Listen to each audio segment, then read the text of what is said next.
Welcome to Hogwarts Legacy. You're a new student at the famed School of Witchcraft and Wizardry with a unique ability to manipulate powerful ancient magic hidden in the wizarding world. You'll need to uncover what's behind the return of this forgotten magic and who is seeking to harness it to destroy wizard kind, as you may be the one that decides the fate of the entire wizarding world. But before you can study magic and begin to solve these mysteries, you must create the witch or wizard you want to be. When you arrive at Hogwarts, you will be sorted into one of the 4 Hogwarts houses: Gryffindor, Hufflepuff, Ravenclaw, or Slytherin. After you settle into your dormitory, you will meet up with your housemates in the common room. You will then need to attend classes, and you do have some catching up to do, as you were starting Hogwarts late as a 5th year. So you are the new student. You'll begin your studies attending charms, defense against the dark arts, herbology, and potions classes, to name a few. Hello, class. Please welcome the newest rose in our garden. Shall we begin? Welcome to Year 5 of Charms. Now, this will be a crucial year in your education on the art of charm work, but I am confident that we will take hold with the passion and rigor requisite of such a challenge. The best way to practice is by dueling. We'll start with you two. Time for a proper Hogwarts welcome.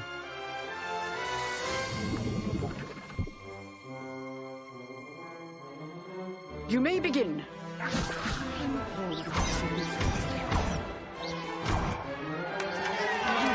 Not bad for a beginner. Potions is one of the most challenging and hazardous subjects taught at this school. Here you'll meet your professors and learn to cast spells, grow magical plants, brew potions, and more. In between classes, you'll be able to explore the castle famous for its secrets, enchantments, and mysteries. You'll discover dungeons and secret passageways, as well as challenging puzzles that will require magical skill and a clever mind to solve. You may even find yourself in iconic locations you've never been able to explore before.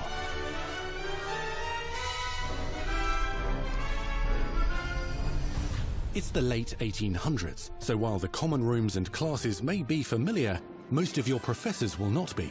However, you may recognize a few faces. All in good fun. Once Sir Patrick lets me join the Headless Hunt, I'll be right there with them. This offering is sure to win them over. Don't forget why I'm here, sir. You'll come to know this eclectic group of talented witches and wizards in class and while completing side assignments that are part of a special curriculum, ones designed to help you catch up with the other 5th years at your own speed. Lumos. Opportunities for adventure abound in the area surrounding Hogwarts. The magical abilities you learn to master through your schoolwork will soon become tested as you unravel a dangerous mystery by working alongside the accomplished and yet enigmatic Professor Fig to try and discover if the rumors of a mounting goblin rebellion hold any weight, and if the safety of Hogwarts lies in the balance. I have opinions differ as to how great a threat he really is.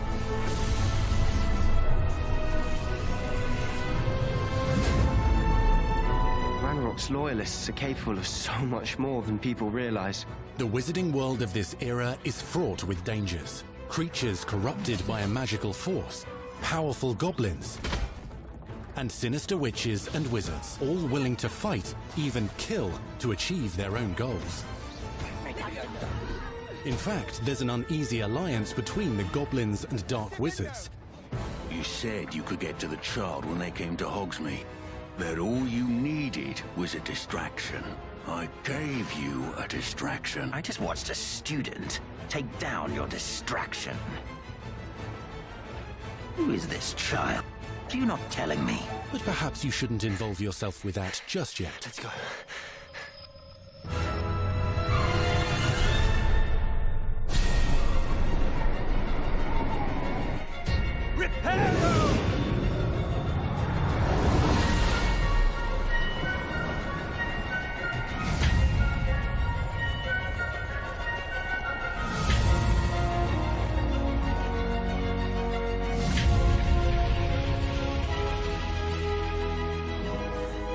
Enemies possess unique defensive and offensive abilities, including blasting curses, stunning spells, enchanted weaponry, and more.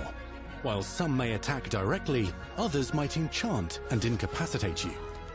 Mastery of the shield charm allows you to deflect ranged spells and direct weapon strikes. Counterattack with powerful stunning charms, allowing you to follow up with extended spell combinations.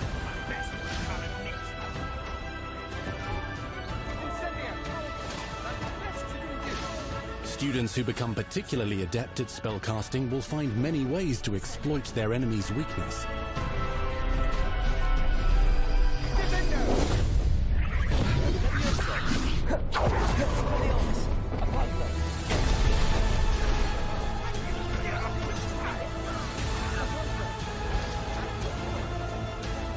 Slam with Descendo. Roast with Incendio. Devastate your enemies using various finishes. You can even use the mysterious, powerful magic your professors do not understand to obliterate your strongest foes. Mixing and matching dozens of spells will let you define your combat style. On your path to become the ultimate duelist.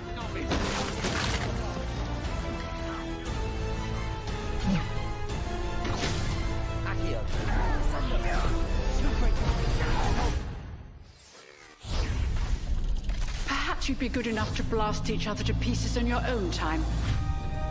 In addition to classes and spells, you'll have access to a deep set of upgrades, talents, and skills to aid your progression as a wizard. Complete challenges throughout the world to earn experience. Level up your abilities by choosing talents to upgrade your spells, plants, and potions to increase their power. Decide which talents best fit your playstyle to allow you to focus on your favorite types of magic. You can also loot, buy, or craft your own magical gear that will increase your offensive and defensive capabilities in combat.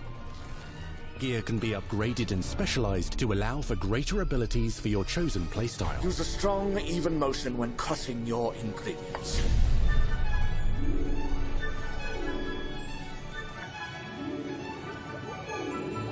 Spells are not the only tools at your disposal in combat. As you hone your wand skills, you can continue to further your magical education at Hogwarts, progressing your development as a witch or wizard. Brew potions that can increase your power when you need a boost. Grow and deploy magical plants to mob the battlefield and keep your enemies at bay. You can even unleash deadly mandrake seedlings to incapacitate unsuspecting enemies. In Beasts class, you will learn about a variety of magical beasts you might encounter, both at school and as you explore the world surrounding the castle and its grounds. The goal of today is to remind all of you how to maneuver on a broomstick safely. Learning and mastering broomflight is highly recommended so that you may travel around the world more quickly. I want you to do my herbology homework. You're despicable. Some abilities may be taught to you by students who become your friends. As you develop relationships with these schoolmates, they can accompany you on your journey as your companions. And over time, you'll learn their stories. This is our chance. Natsai Onai is a brave adventurer driven by the justice she seeks.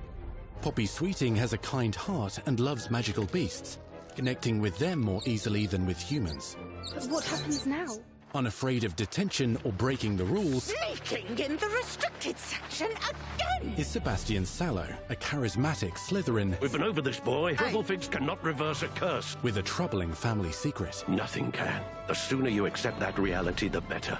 You'll meet these students and more as you explore common rooms, hallways between classes, and regular gathering areas. Welcome to the Room of Requirement.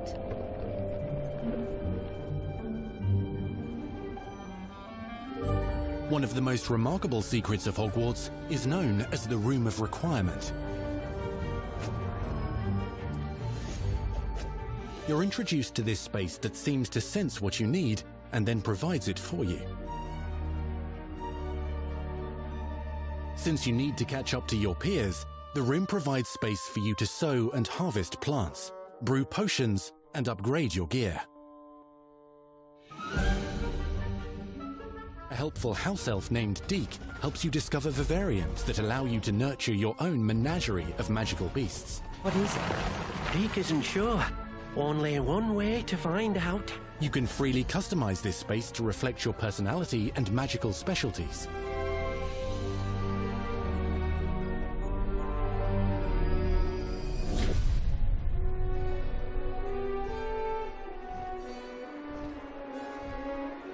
Not everything you need on your journey is available at Hogwarts. You'll want to visit the nearby wizarding village of Hogsmeade, where loads of shops and vendors can provide you with the supplies you require. From potion ingredients and recipes, to seeds for magical plants, to all sorts of gear. But Hogsmeade also has its dangerous side. A band of dark witches and wizards, emboldened by the turmoil of the times, wander the village outskirts. You must avoid them or defeat them. As you explore, you'll find the world surrounding Hogwarts is alive with activity, wonders, and areas of unusual interest. As the school year progresses, dynamic seasons and climates will fill the sky with lightning or sunshine, or coat the ground with snow or rain. Unique wizarding hamlets pepper the countryside, each with vendors and residents who have stories to tell, and missions with which they could use your assistance. Be on the lookout for enchanting magical puzzles that may very well have been designed by Merlin himself when he was a student at Hogwarts. Magical beasts roam the lands outside the castle walls. Some have been corrupted by a mysterious dark magic, while others are at risk of poachers and their traps. If you're feeling benevolent, you can rescue them and restore them to health in the Room of Requirement. But there are dangers beyond your understanding in the world as well. Dungeons and vaults hold perilous threats and also untold rewards. Be careful where you choose to explore, as it may lead you down a darker path. Master spells. Befriend new allies. Journey across a landscape never seen before. Uncover ancient secrets. Combat mystical threats. Learn long-forgotten mysteries. Become the witch or wizard you want to be as you leave your unique mark on the wizarding world. Here, in Hogwarts Legacy.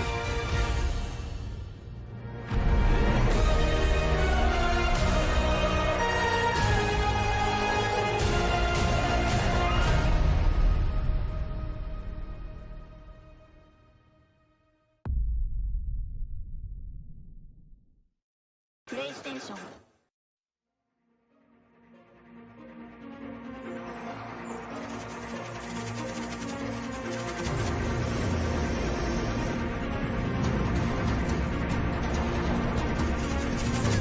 Over here.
Sonic's done a lot in 30 years. He's been a pioneer of the high-speed 2D platformer, an Olympic athlete, a respectable kart racing enthusiast, a fighter, a TV star, and a Hollywood blockbuster movie star as well. But he's never done open world, and Sonic Frontiers fixes to change that. I was fortunate enough to be one of the first people outside of Sonic Team to go hands-on with Sonic Frontiers, and let me just say, if you're worried about how the blue blur will fare in this unfamiliar genre, well, I think Crush 40 probably put it best. Open your heart, it's gonna be alright.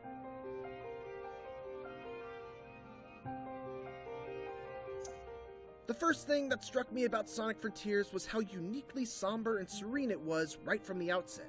After flying into a wormhole with Tails and Amy, Sonic finds himself separated from his friends and all alone on an isolated island, with nothing but an AI voice guiding him to collect the Chaos Emeralds. There's no one for Sonic to bounce quips off of, no energetic Crush 40 soundtrack, just wide open fields as far as the eye can see. There's an air of mystery in Sonic Frontiers, and it's a vibe that's driven home even further by the beautiful yet minimalist piano melodies that accompany Sonic as he explores the island.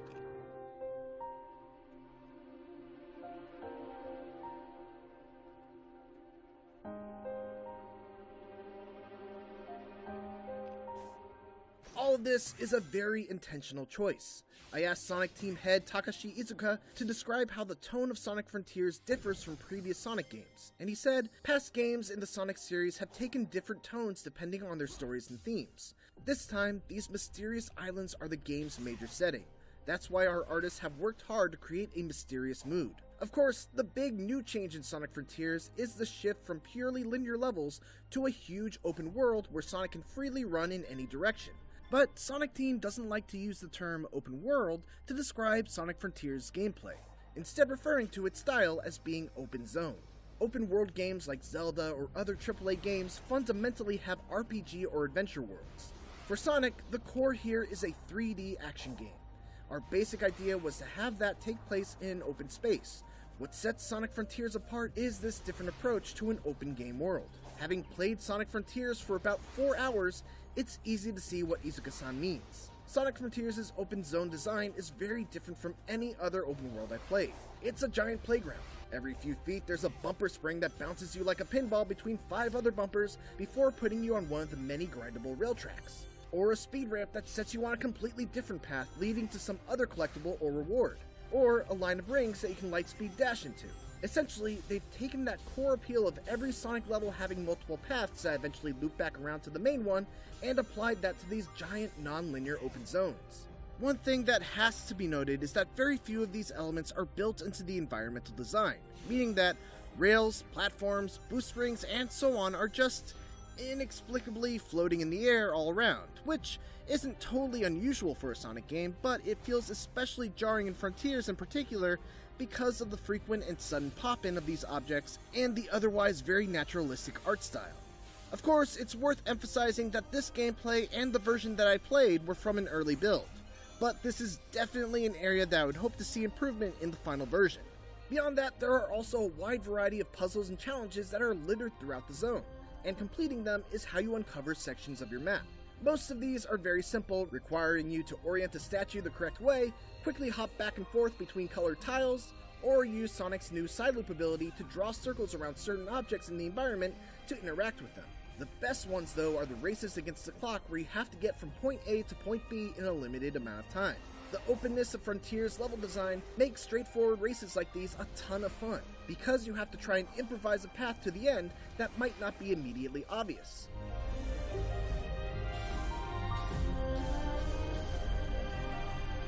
There are some exceptions, but combat in traditional Sonic games generally isn't a thing that goes much deeper than jumping, rolling, or using a homing attack into enemies at the right time. That changes in Sonic Frontiers, which now has you fighting all sorts of wandering enemies and mini-bosses using an all-new array of incredibly flashy attacks. It's not all style and no substance though. Sonic is able to quickly dodge using the bumper buttons on the gamepad, and by pressing them together, he can even parry attacks with the right timing. His homing attack also feels much more powerful, landing with a ton of impact and keeping Sonic stuck to his enemy, allowing for a flurry of follow-up strikes. One of the things that I really appreciate about the combat from what I played is that there are usually multiple ways to deal with specific enemies. Like, take for example this guy, who has an impenetrable shell that he can expand into spinning blades and throw at you. One way to deal with him is just to carefully time your homing attacks so you don't get hit by the blades. But if you do that, the window to damage him is small. To increase that window, you can either parry the blades and knock them away right before they hit you, or you can even use Sonic's side loop ability to encircle the enemy, which causes the shell to go flying upwards. Defeating these enemies will reward you with EXP that you can use to purchase new skills from a skill tree, which gives Sonic Frontiers a really nice feeling of power progression, even in just the relatively short amount of time that I played. Some of the later skills that you can get are just unbelievably cool, and it's super satisfying to see Sonic Team experiment with different ways that Sonic can attack enemies beyond just spins, jumps, and bumps. In addition to these smaller enemies, there are also a handful of enormous world bosses that I had to contend with. These are near Shadow of the Colossus-esque in their scale, with one in particular against a beast named Asura requiring Sonic to bait the Titan to slam the ground and then boost up its arm in order to reach the weak spots on its head. It's an ambitious boss battle, far beyond anything I've seen in the Sonic series to date, but it's also the part of the game that needs the most work. Far too often I'd fly off the boss's arm without knowing why, or I'd get to the top and for some reason lack the momentum needed to actually reach the head. Sonic must hunt down and defeat these bosses in order to collect portal gears, which open up portals that lead to bite-sized linear stages, done in the style of previous Sonic games, giving Sonic Frontiers a nice mix of both old and new styles. These classic levels each come with a handful of optional goals, like beating the level under a certain time, collecting all the red rings, and so on, with each goal rewarding you with a vault key, which are needed to unlock the coveted Chaos Emeralds. Sonic Frontiers is an exciting new step forward for the Sonic series into uncharted territory, and based on my time with it, Sonic Team seems to have hit upon a winning formula. There's certainly still work to be done before it's released during the holiday season. There's a lot of distracting pop-in, there's a fair amount of bugs still left to be squashed, and the big boss fights could do with some tweaking. But ultimately, my time with this early build answered the one question I had on my mind. Will Sonic's one-of-a-kind gameplay translate into an open world? The answer is a resounding absolutely. Thanks for watching, and tune into IGN for more Sonic Frontiers coverage as part of IGN First. And for everything else, keep it here on IGN.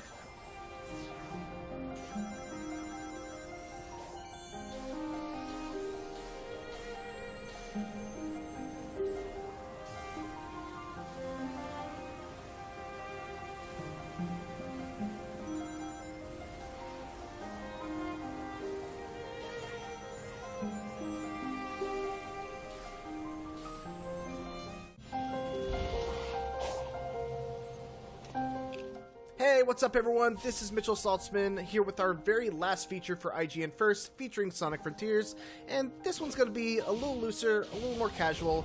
I've played 4 hours of Sonic Frontiers at this point, and now that all the embargoes are up and I'm able to talk about everything unrestricted, I wanted to answer some questions based on the 4 hours that I played. So let's hit that title card and we'll jump right into it.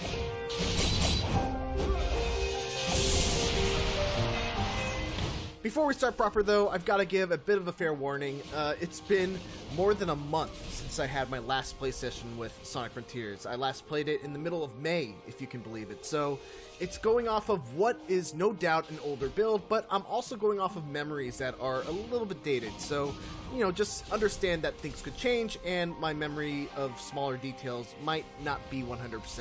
So, you know, just keep that in mind.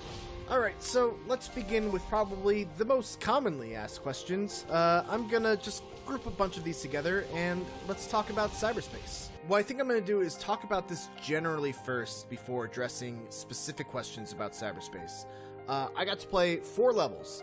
You see 2 of them in that Nintendo Direct trailer. One of them is modeled after Green Hill Zone, and that's actually the very first thing that you get to play when you jump into Sonic Frontiers. There's an opening cutscene, and then you get thrown into Cyberworld, and you do that Green Hill Zone, basically.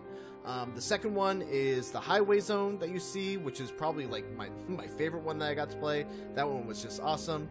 There was one that was modeled after Chemical Plant Zone, and then there was one that was kind of like a Sky Temple. I don't really remember if it was based off of any prior Sonic games. It might have, but it's been a little while since I've played some of the older 3D Sonic games. So to answer the question from Flame Kit Fox about the length of the cyberspace levels, to me they felt a bit short, and I say that because I believe I beat most, if not all of them, within 2 minutes, even on like my first try.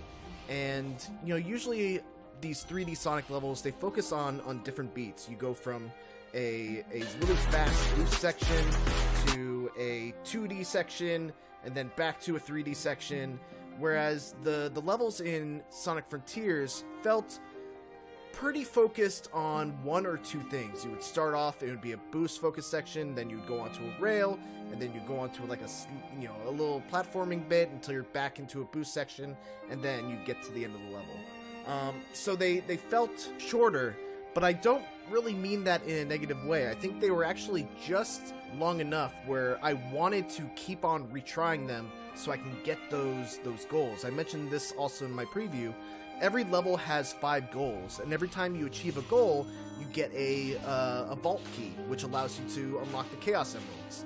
So, I played 4 hours of Sonic Frontiers, but honestly, most of that time was kind of spent in cyberspace, because I'm the kind of person when I play a Sonic game where I wanna strive for those S ranks. I wanna strive for getting those goals. So I would keep on retrying until I get like, you know, the level down pat. To me, that's the most fun I have when I play a Sonic game.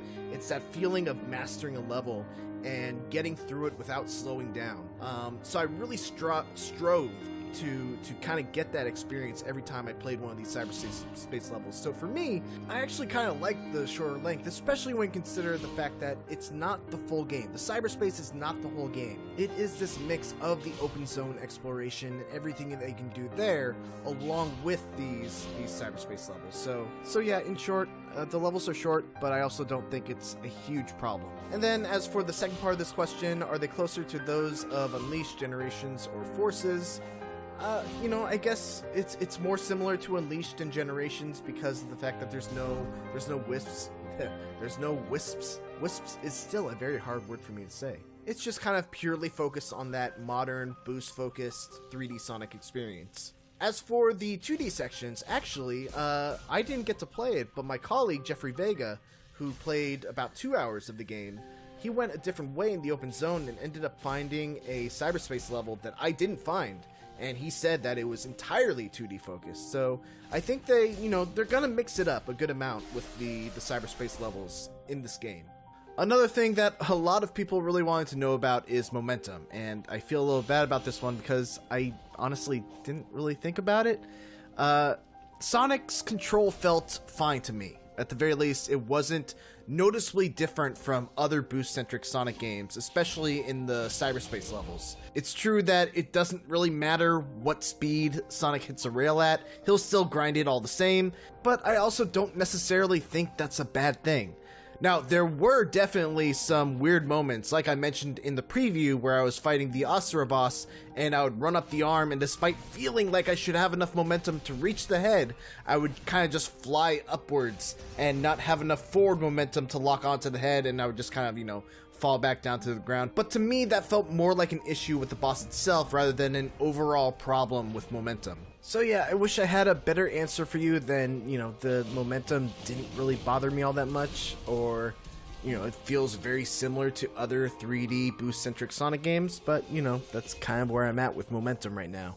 Those were the two big ones that kept coming up, so I kind of wanted to group them all together. But now let's look at some more targeted questions. Lone Speedster DX asked, how does the combat work in Frontiers? The starting combo seems to be that punch and kick string, but how do any of the special attacks work? So the way it works is that when you homing attack onto something, you'll do the little punch kick combo, and then on the last hit, you'll kind of kick yourself away and you'll come back down to the ground. There are a couple of upgrades that you can get in the skill tree that add some sort of new attack to the end of that string. So that's where you see like this move and then this move. I think, and this is one of those things where don't quote me on this because again, I played this a month and a half ago, but I think that there is a combo counter. I think you get rewarded with a certain kind of power-up mode if you do a bunch of hits without getting hit. So there is a reward for being careful with regards to knowing when to lay off your attack and when the opponent is about to, strike back.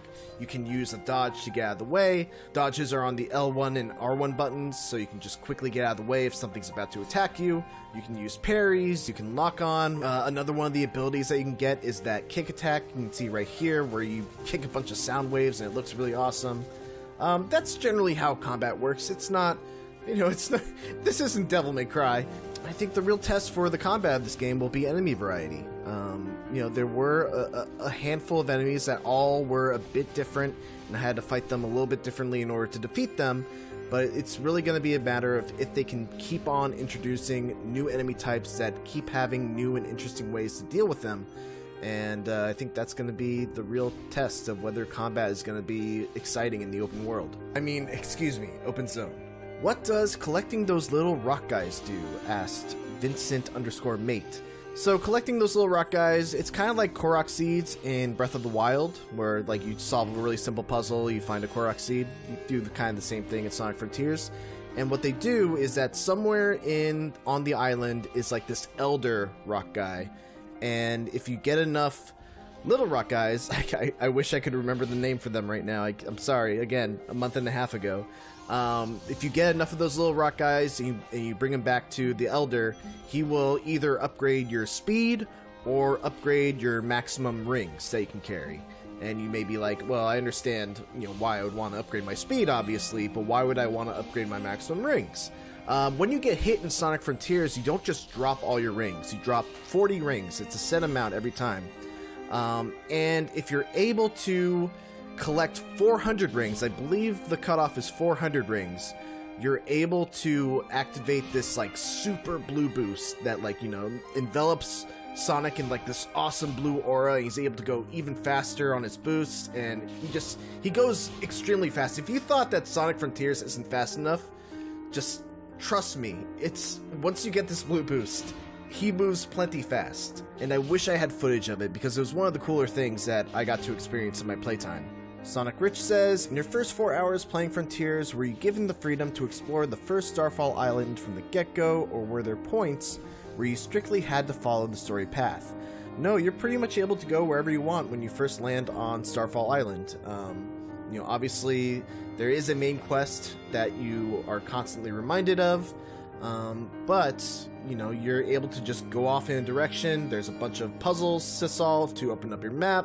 The map will tell you where Chaos Emeralds are. You'll be able to find more puzzles to open up more of the map. So there's actually a lot to do in the open zone. There's a bunch of collectibles to find, the aforementioned rock guys that you can grab. It doesn't really funnel you towards a certain path. You're kind of free to take on that critical path whenever you want. Alright, lightning round time. Let's do a bunch of them really quick. Was there any form of spin dash or rolling, albeit in his base moveset or the skill tree? No, but there is a drop dash. Was the light speed dash present at all? Yes. Is there a Chow Garden or at least Chow in the game? I can't speak for the whole game, but in the 4 hours that I played, not a single Chow was seen. From what I played, how was the music? It was good. One of the first things that me and Jeffrey talked about when we got out of our demo was how much we enjoyed the music. So it's not, it's not Crush 40, but it's very fitting, and, it sounds nice in my ears.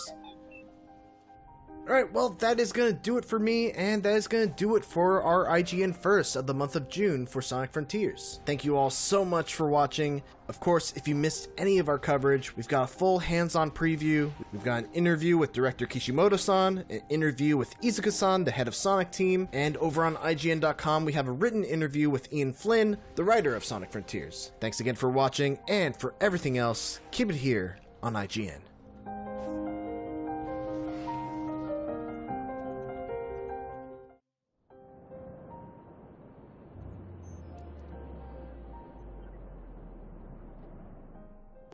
そのオープンゾーンが、今回のソニックフロンティアの秘密兵器なんですけれども、オープンゾーンとは簡単に説明すると、ステージクリア型アクションゲームのワールドマップというのがあると思うんですけれども、ワールドマップ自体を遊べるようにしたもののことです。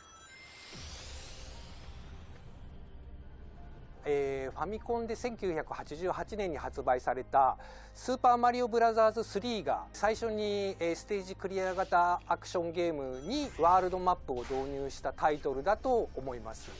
以降このワールドマップっていう仕組みはさまざまなステージクリア型アクションに広く使われるようになって今でも現役の仕組みになっています。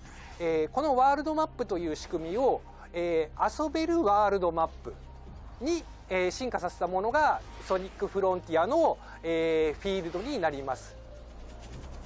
オープンゾーンという舞台でどうやってステージクリア型アクションというジャンルのソニックゲームが進化するのかがこのタイトルの真骨頂なんです。コースという概念にとらわれない全方位へのハイスピードゲームプレイということになりますが、グラインドレールやプラットフォーミング、ループなどさまざまなアスレチックアクションとしてソニックゲームとして楽しめる要素が盛り込まれています。バトルに重点を置くことは過去ありませんでしたが、本作ではあえて本格的なバトルに取り組んでいます。ソニックらしいバトルが楽しめるがキーワードです。これも、今までになかった要素の一つになりますが、このヒントは映画のソニックの中にあるかもしれません。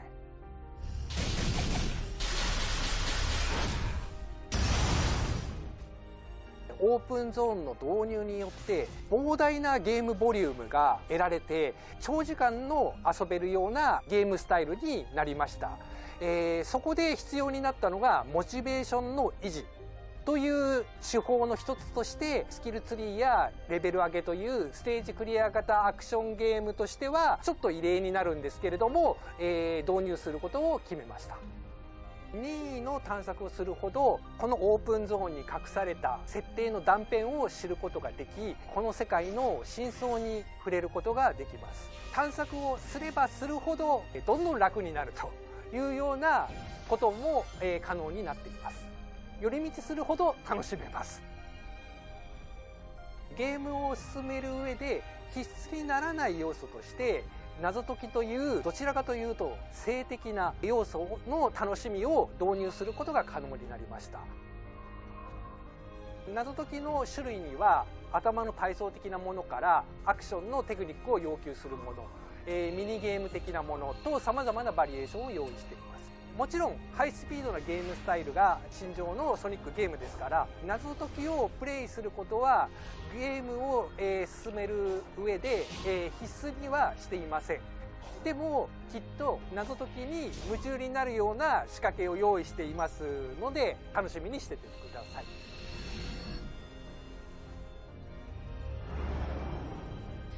サイループはソニックの移動の軌跡を使って作る囲みのことでオープンゾーンの採用によって実現できた新アクションです。囲んだ対象によってさまざまな効果が現れます。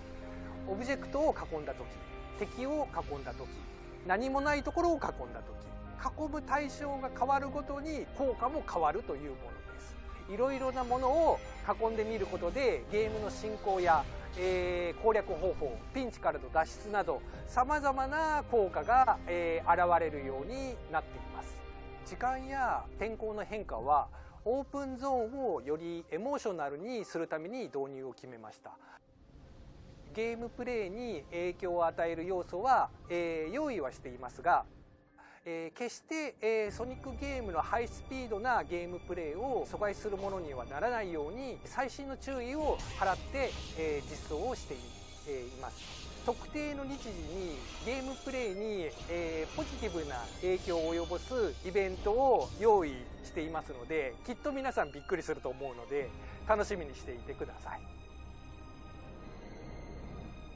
難易度が高くなること自体はステージクリア型アクションゲームにおいては自然なことなんですけれども、ここがソニックゲームの難しいところで難易度の高さによる疾走感の喪失という矛盾を抱えていたんですね。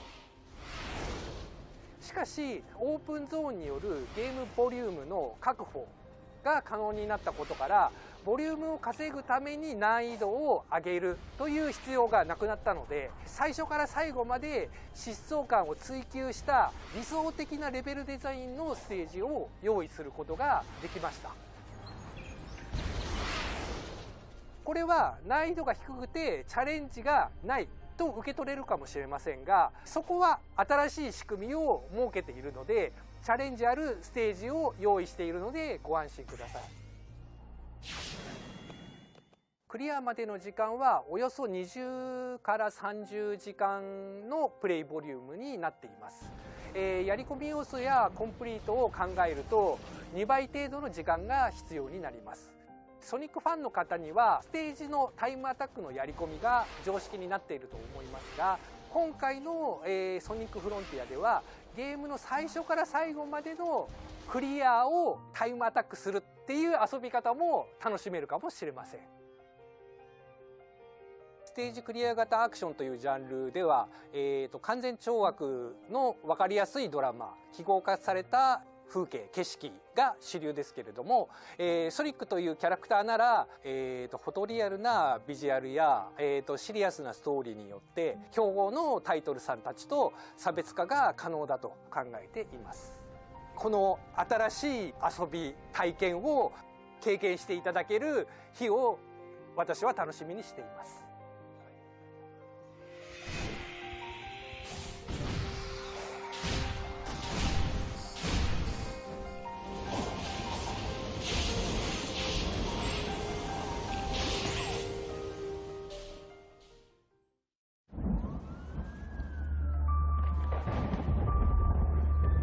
Batman, Jim Gordon, they thought they had a handle on this city. They never did.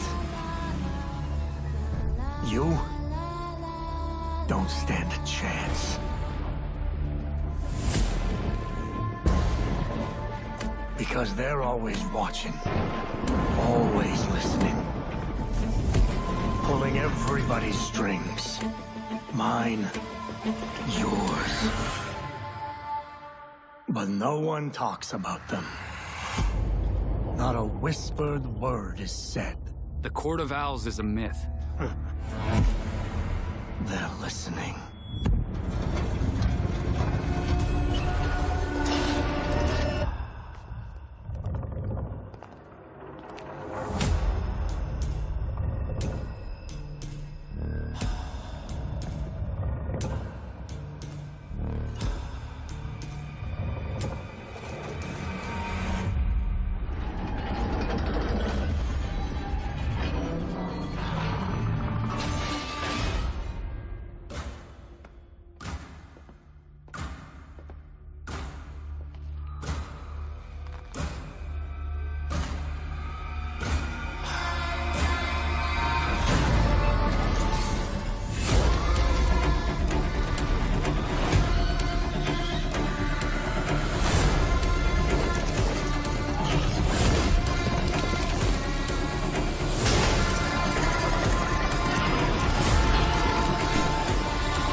If you really want to go down this rabbit hole, you need to know there's no coming back from it.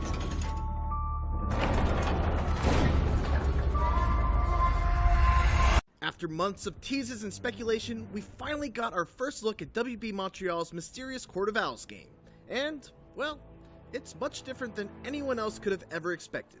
Batman's dead, the Bat family has assembled, and the Court of Owls lurk in the shadows. Heading to PS4, PS5, Xbox One, Xbox Series X, and PC in 2021, here's Gotham Knights Explained. Now able to confirm that billionaire philanthropist Bruce Wayne is... The trailer opens with a breaking news report detailing an explosion with Bruce Wayne's body being discovered. While at first this seems like a direct continuation from the finale of 2015's Arkham Knight, not all is as it seems. A lone figure appears in the alley to decrypt a message titled Code Black, and it's none other than Jason Todd, sporting scars from his fatal encounter with Joker, but seemingly missing the branded J he had in Arkham Knight.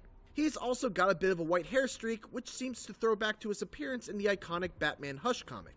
In a pre-recorded message, Batman explains that the message has been sent automatically following the destruction of the Batcave, suggesting that the explosion was triggered by his own hands. The scene shifts to each member of the Bat family, including Barbara Gordon, standing next to a wheelchair in her clock tower hideout. This seems to indicate that although she was immobilized for a time, Barbara has recovered to become Batgirl once more.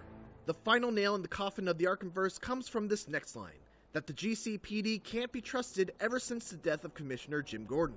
These events never happened in Arkham Knight, which points to Gotham Knights taking place in alternate timelines, something that's actually been confirmed to Kotaku editor-in-chief Stephen Totillo by WB Games PR. As the scene shifts to show both Dick Grayson and his signature blue Eskrima sticks, and the much younger Tim Drake with his Robin costume visible in the foreground, Batman mentions leaving the group the Belfry as a new base of operations. Not to be confused with Oracle's Clock Tower hideout, the Belfry is a reference to a secret headquarters built inside the old Wayne Tower. In the comics, Tim Drake was the one who helped build the secret facility, but Batman's message suggests that the place is fairly outdated and unused, which may hint at the ability to upgrade its capabilities as the game progresses.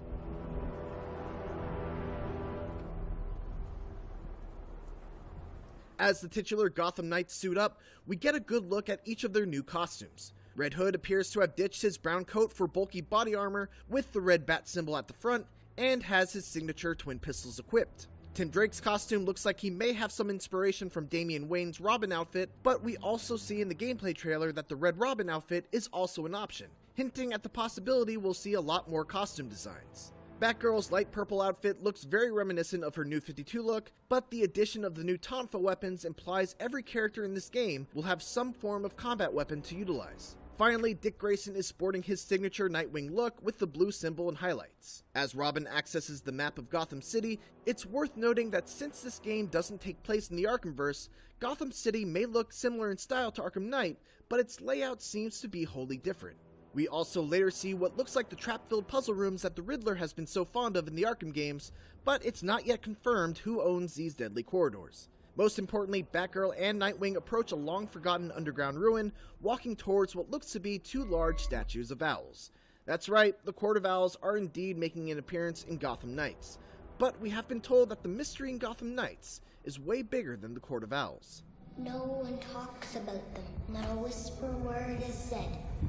For if you try to cross them, the town strikes you dead. The trailer concludes with the infamous nursery rhyme passed down through Gotham's history, heralding the cabal known as the Court of Owls, a secretive society of Gotham's elite who use reanimated assassins known as the Talons to do their dirty work. The scenes of rows upon rows of frozen coffins seems to indicate that the Gotham Knights will have a lot of talents to contend with. The inclusion of the Court of Owls seems to indicate that they may have had a hand in Bruce Wayne's untimely death, as their comic storyline began with the attempted assassination of Bruce. But whether this means Batman faked his death or not remains to be seen. While Batman did indeed utilize the Gotham Knights and even others like the Birds of Prey to help fight off the Court of Owls, it's unclear how much of the story will translate over to Gotham Knights, given Batman's absence in this version.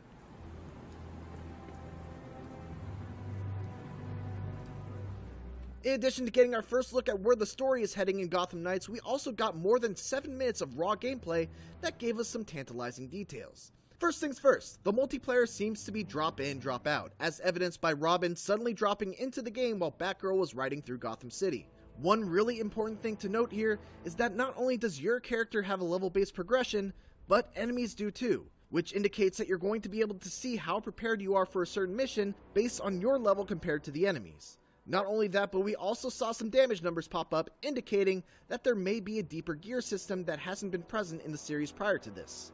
Aside from that though, the combat and the stealth action split seemed very familiar to prior Arkham games.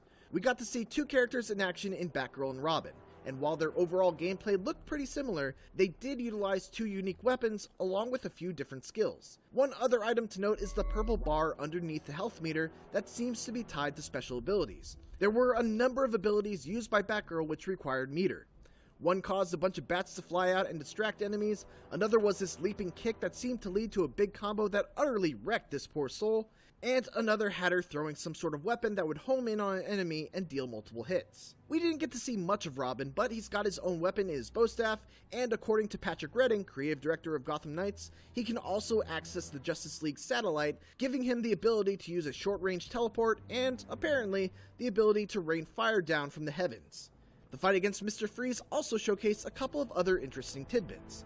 First off, status ailments. Batgirl threw a bunch of projectiles at Freeze at the start of the fight that inflicted some sort of status ailment indicated by this lightning bolt icon, and right after, Freeze hits Batgirl with an AoE attack that causes some sort of frost ailment. We also see some different color damage numbers, potentially indicating that Mr. Freeze is weak to some sort of gear that Batgirl has equipped, since the damage numbers were red and much higher than the other damage numbers. One thing that was mentioned in the developer commentary is that as the player increases in power and ability, their foes keep pace, so confronting an enemy like Mr. Freeze can be a very different proposition at level 5 or level 15, and not just in terms of stats, but also in terms of the kinds of attacks and defenses they bring. All of this seems to point towards Gotham Knights leaning in a much more RPG-driven direction than previous games. A couple of things that were missing from the gameplay demo that have been intrinsic to the series in the past: a combo meter tied to your ability to use special moves in combat, and ground takedowns that would be used to finish off an opponent that has been knocked to the ground. In any case, we're getting something familiar but very, very different in Gotham Knights. We'll see how this all plays out when it finally comes out sometime next year. Thanks for watching, and for more Gotham Knights and everything else DC fandom, keep it here on IGN.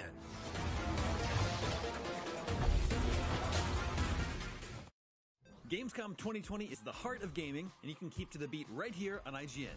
We've turned the single biggest show in gaming into 5. Gamescom Now is your virtual show floor with up to the second live coverage. Gamescom Daily Show, Gamescom's first ever late night talk show, our Gamescom Awesome Indie Show, the freshest deep cuts in indie gaming, and finally the Gamescom Best of Show, including the Gamescom Award. Gamescom 2020 is available on IGN and wherever you stream Gamescom Now.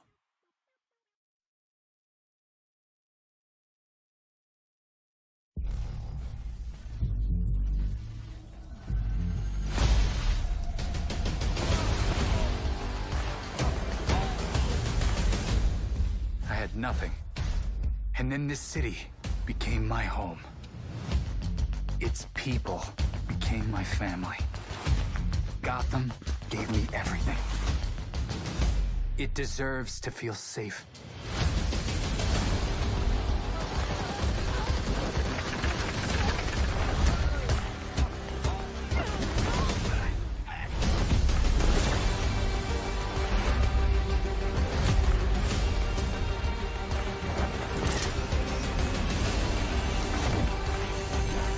No matter how hard we try, there's always more to do. And now, it's up to me.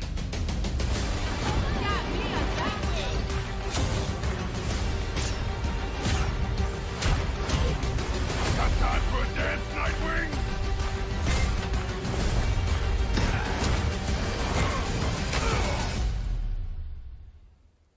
I got this, Bruce.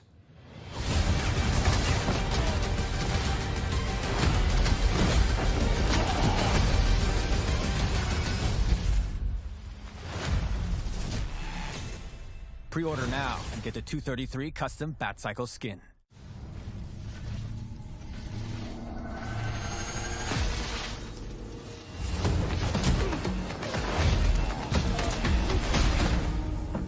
Gotham City likes to keep you guessing. It's hard to imagine a Robin without a Batman, but I guess it's up to me to figure that out. You've got this, Robin.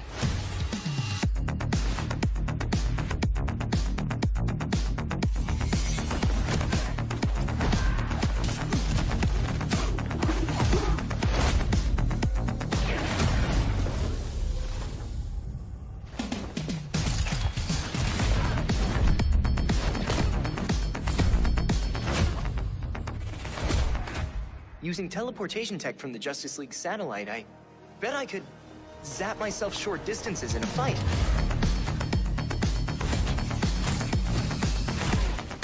Bruce always told me to believe in myself, that I had what it takes. Let's prove him right.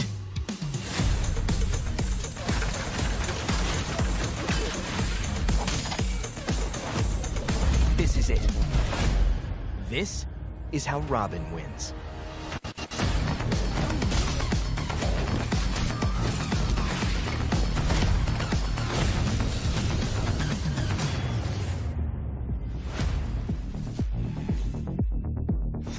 Pre-order now and get the 233 custom Batcycle skin.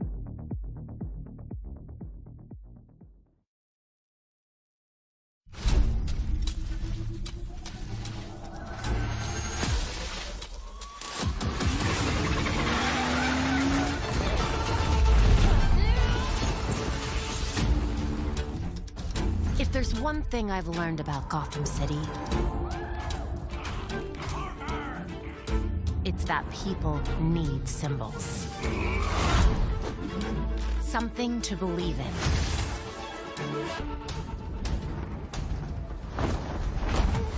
What was that?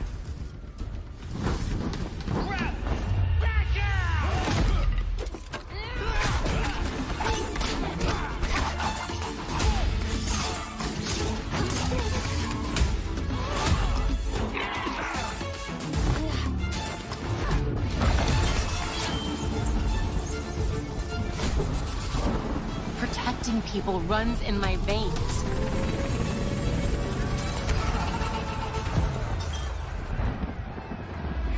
Take it out!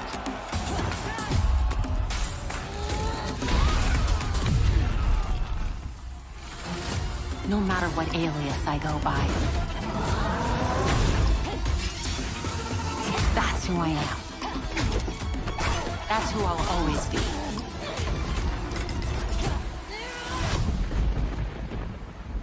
Gotham has called, and I have answered.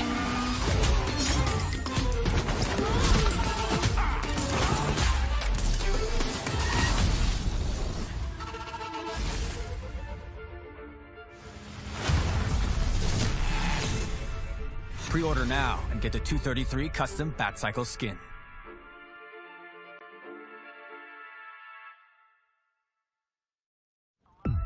Gotham Knights may have 4 characters to choose from, but in truth, there are dozens of ways to make them fit your chosen playstyle. In this video, we're going to show you just this, with gameplay of 2 completely different high-level Red Hood builds.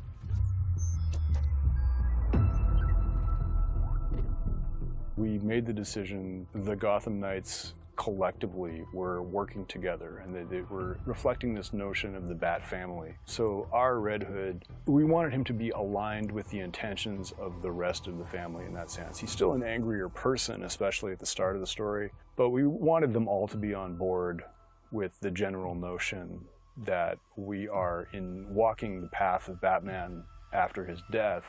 All of them are on board with the non-lethal strategy. So the marksman tree is kind of self-explanatory. It's really about dealing more damage at range. Red Hood is our most range-focused character out of the Gotham Knights, so a lot of his abilities focus on, I have guns with non-lethal rounds, and I would like to make them as damaging as possible while remaining non-lethal.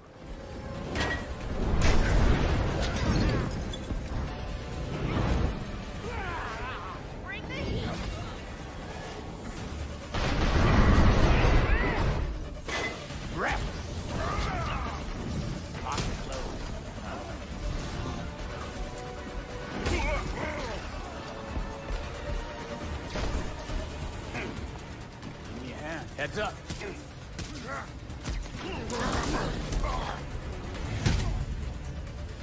I know that one hurt.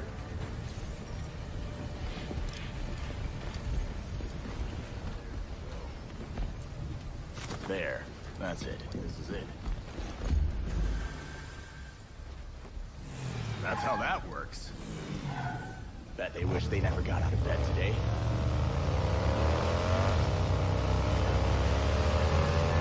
The Brawler skill tree is about melee combat, but more importantly, it's about powering up the fact that Red Hood is our largest character, and he's got the best grab and throw mechanics in Gotham Knights. That's a really, sort of brutal hand-to-hand focused skill tree. So if you're into that style of play, it's a great place to invest early to get the most out of Red Hood.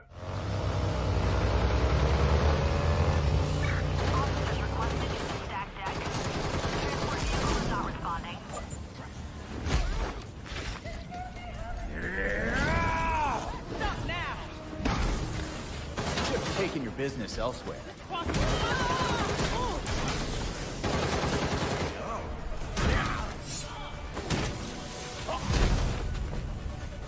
Hey look, more scumbag looking for a beat. Here comes the boom.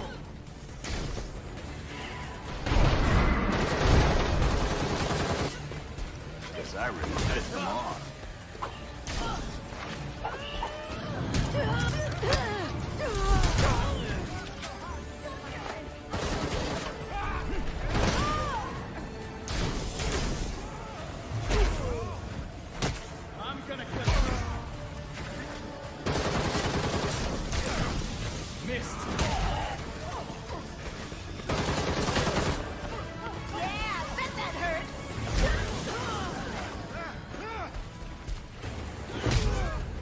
That was just a taste of the different ways you can build out your chosen hero in Gotham Knights. Stay tuned later this week where we'll be digging into skill trees and how they work.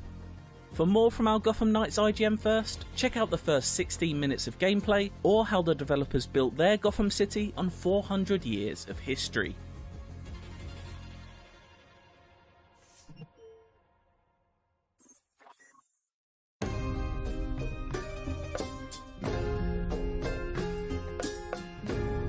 Pentiment is a narrative adventure game set in 16th century Bavaria, which is part of the Holy Roman Empire. You play a character named Andreas Mahler, who is an artist working at a Benedictine abbey.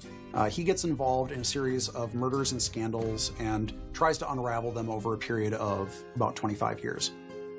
The name Pentiment, it is specifically referring to paintings in which there's an older painting underneath the painting that you see on the top. And if you scrape away the top layer, you see what was left behind. This has a bunch of significance. Obviously, you're playing a painter, but also it has a lot of significance to the idea of history kind of being covered and uncovered over time.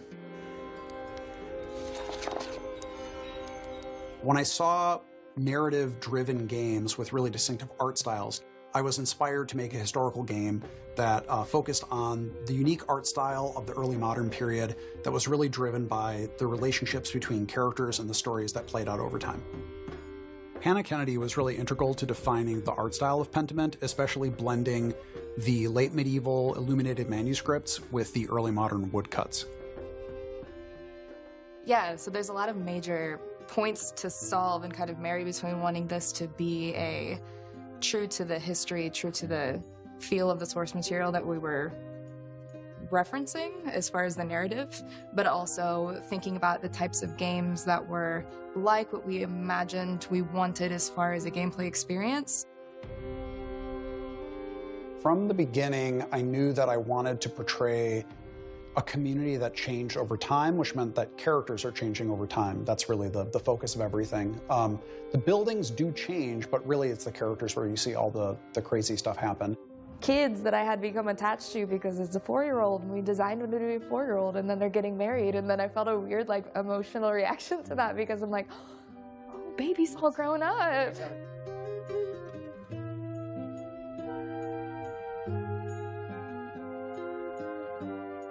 I think the 16th century has always been really interesting to me because it was a time of such social upheaval in Europe. I think when we look at social change in the past, it seems like it's a thing that always happens outside of our time. But right now, I think we're maybe more aware than ever that social change is happening constantly, and people are always struggling with it. It's always a difficult process. And so I hope that by looking at people from the past, we can see that even though the setting might be different and the specific issues might be different, ultimately we always struggle with social change.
Age of Empires 4 is a base-building, sword-clashing, village-pillaging RTS of the classic style inside and out. Jumping into a match as the tenacious English squaring off against the chivalrous French feels like being transported back, not only to its setting of the High and Late Middle Ages, but to a different era of strategy games entirely. And there are some things that feel really nice about that, like comfort food for gamers of a certain age. But it's the few spots where Relic has taken risks here and there that this Battlefield shows us its best and feels modern. Outside of that, it often just seems too careful and safe in a world where Age of Empires 2 Definitive Edition already exists.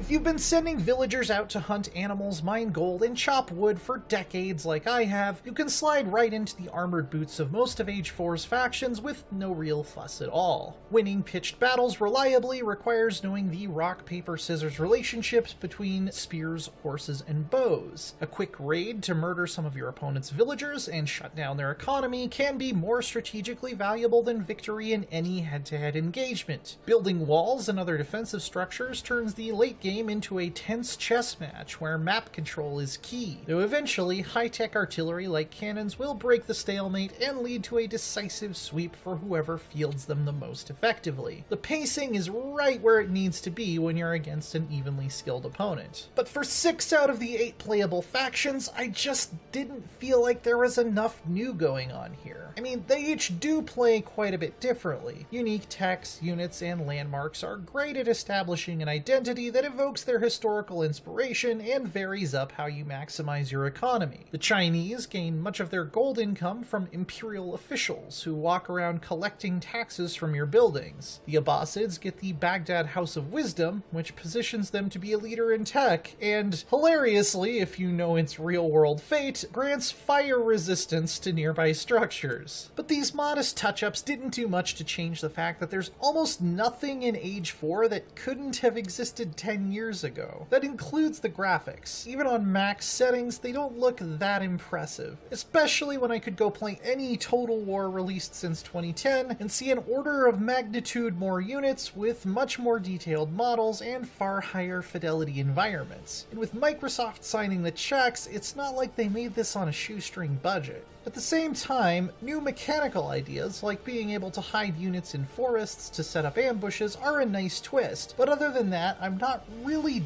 doing anything that I couldn't in the definitive editions of Age of Empires 2 and 3 that have been released recently. Unless, wait for it, you are the Mongols. With fully mobile bases, no population buildings, and an economy heavily focused on burning down other people's stuff to get money, the Mongol faction breaks with tradition and convention and shows what Relic can do when it's really trying to bring something new to the table. The Mongols took me from feeling kind of lukewarm about Age 4 to excited to explore new tactics almost immediately, and I've spent the majority of my multiplayer time since then throat-singing and microing horse archers. The Rus are a nice breath of fresh air as well, though they're not nearly as unconventional. They focus on dominating the wilds with smaller outposts rather than having a dense, heavily defended urban core. Unfortunately, not even Genghis Khan could save me from the generally terrible unit pathfinding and targeting. It's not quite StarCraft Brood War bad, but it's pretty bad, with cavalry commonly getting stuck on rubble and dancing back and forth nonsensically, scouts trying to ride through a forest instead of around it, my knights attempting to surround and gang up on one spearman instead of breaking off so some of them can hit the siege weapons behind him, and archers stopping to plink away ineffectually at a tower when there's a pivotal battle going on just a short jog up the road. You are going to need to babysit your armies constantly, on a very fine tactical level to get the best out of them, and that's even true when you're not playing a super micro-heavy faction like the Mongols. But there's one area where Age 4's old-school sensibilities brought me nothing but delight. It features a full 40 missions of single-player campaign goodness. The first 2 campaigns, featuring the English versus the French in the Norman invasions, and then the French versus the English in the 100 Years' War, are a bit samey due to the fact that they focus on the 2 most boring factions factions, it could almost be mistaken at times for mirrors of each other. But the Mongol Empire and Rise of Moscow campaigns feature tons of interesting objectives that put you in the middle of thrilling flashpoints from history. You'll unlock live-action mini-documentaries for each scenario on things like how to build a composite bow or traditional Mongol folk music, which are pretty neat, though I would have killed for basic pause and rewind buttons as they played. On the other hand, maybe my biggest disappointment so far is the lack of a map editor. One of my favorite activities in older Age of Empires games has always been designing my own scenarios and sharing them with friends, and right now you can't do it here. Fortunately, Relic says mod tools are on the way, I just hope they don't take too long to get here. Age of Empires 4 plays it safe a bit too often, but really excels when it wanders outside its very traditional comfort zone. The expansive campaigns and offbeat factions like the Mongols and the Rus are major highlights, even when it loses some of its sharpness to a small unit cap, frustrating pathfinding, and relatively unimpressive graphics for a 2021 game. I've been enjoying it a lot as a whole, but it also sometimes makes me question how much room I have in my life for this age-old formula these days, when real-time strategy has come such a long way thanks to the innovations of other franchises. For more medieval madness, check out our reviews of Diablo 2 Resurrected and Pathfinder Wrath of the Righteous. And for everything else, stick with IGN.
Microsoft Flight Simulator is the most incredible experience I've ever had on a computer. The realism, the depth, the almost limitless replayability, it's like nothing I've ever played before. It does so much to recreate the feeling of actual flight at a level of accuracy never before seen. There were times when I was landing at real-life airfields I'd seen during my time in the Air Force where I was simply stunned. These are places I could likely never visit again as a civilian, and yet as I gazed out the window during my final descent into places like Jacobabad, Pakistan, or Thumrait, Oman, I was seeing an approximation so close to what I remembered from all those years ago that I actually said out loud, "Holy shit, I remember this."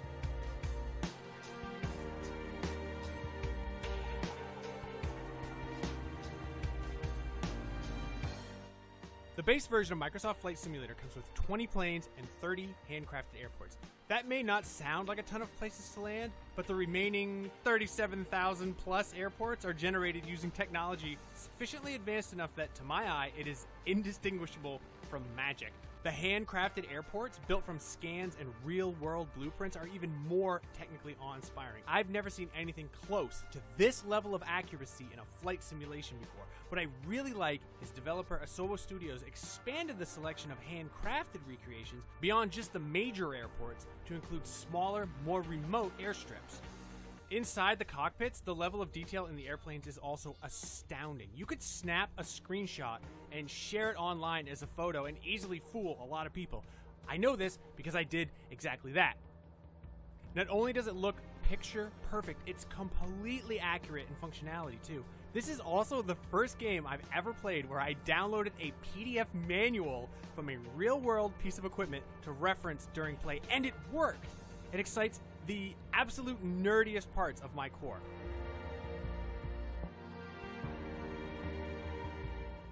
All of that gorgeously detailed equipment is on the inside, but the absolute genius of Microsoft Flight Simulator is actually outside. All 2 petabytes of satellite and high-altitude photography from Bing Maps is available to stream to your computer, and the effect is absolutely mind-blowing. You can go almost literally anywhere, and not only that, you can fly in real-world weather conditions with live air traffic. As unbelievably realistic as the flight simulation is, it's also as accessible to just about anyone's level of flight experience. As someone without a real-world pilot's license, my personal preference is playing it halfway between the full simulation and the most automated settings, because it still creates a very challenging experience, but removes some of the mundane steps. Better still, since Flight Simulator is coming to Xbox Series X, it controls well with just an Xbox One controller. I still prefer my flight stick, though. The variety in the standard $60 version is excellent. Although, as an Air Force vet, I was a little disappointed that there are no military aircraft available, even in the $120 Premium Deluxe Edition, which, by the way, has 30 planes and 40 hand-built airports. If you want to fly a jet aircraft, the only option right now are passenger planes, and that's a bit of a bummer. But it's certainly not a deal breaker. I'm not trying to knock the impressive selection here either. I'm just being greedy. With that said, I've been perfectly content with the 20 planes included with just the base game.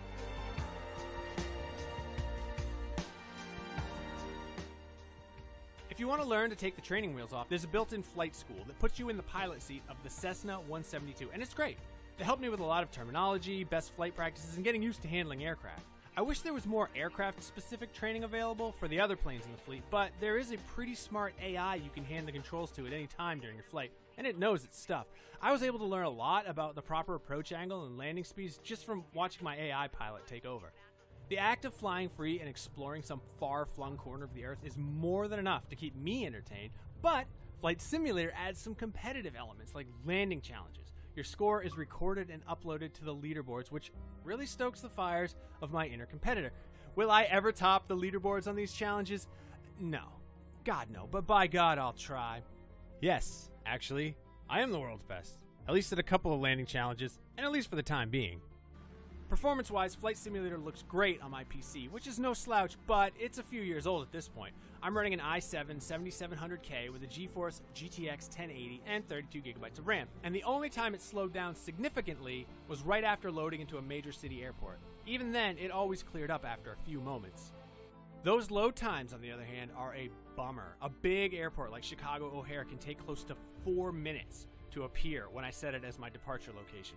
Personally, I don't mind the wait, because it's barely a blip compared to how long I was just cruising in the air, but it's impossible to ignore. Also, heads up, streaming all this map data can take a chunk out of your data cap if you've got one, so that's one more instrument to keep an eye on.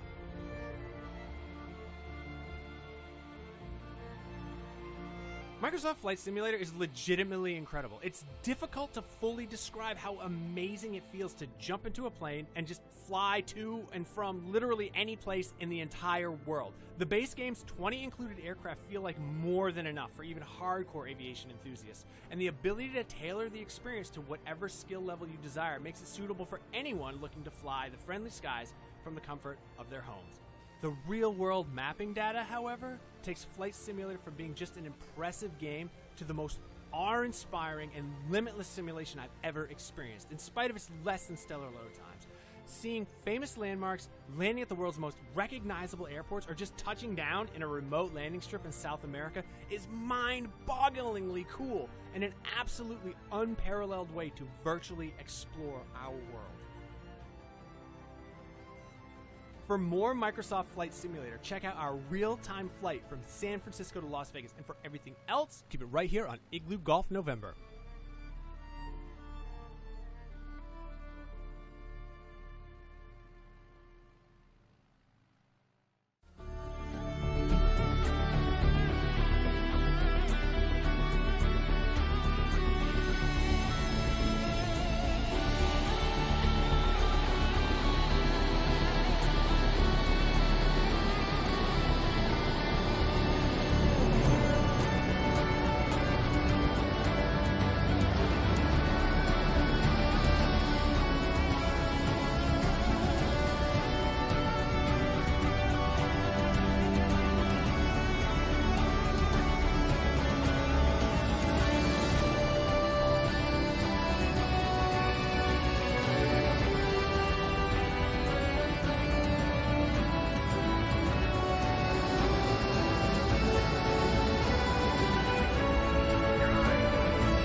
Hello, my little friend.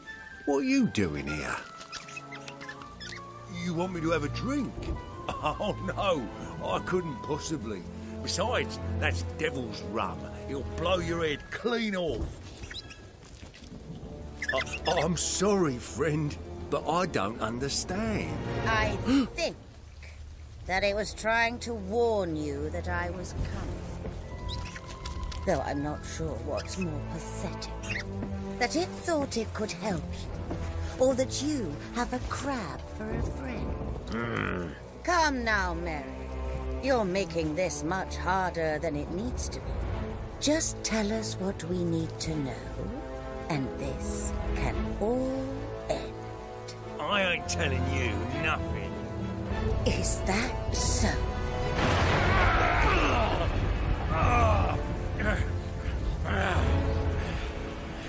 You think just because you wear that mask that I can't see what you really are? I fought monsters before, and I wasn't afraid then. So if you think you're getting anything from me, you're wrong. Well, I'm glad to see that death hasn't dampened your spirits. But I killed you once before, Merrick. And believe me when I say that I have no problem with tearing your soul apart, piece by piece. You do realize they'll come here to save him? Of course. And I'd very much like to see them try.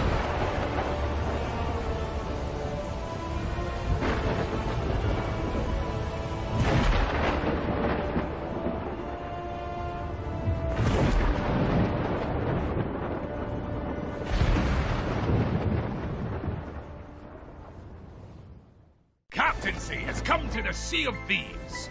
Own your own ship, unlock deeper levels of customization, and earn new rewards through an all-new progression system. So get ready to set sail as a captain of adventure in Sea of Thieves, Season 7.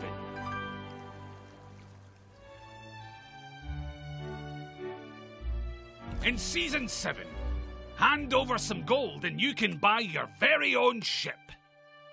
You'll be able to buy one of each type of ship, but that's just for starters. Owning a ship means you can give it a name. Yes, now you can finally sail the seas with a name of your choosing proudly displayed across the ship's crest. Just make sure to keep it classy. The Pirate Lord won't allow just any old nonsense up there.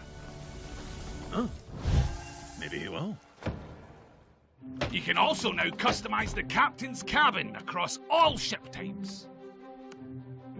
Change up the chair, table, the rug, and much more to better reflect your individual tastes.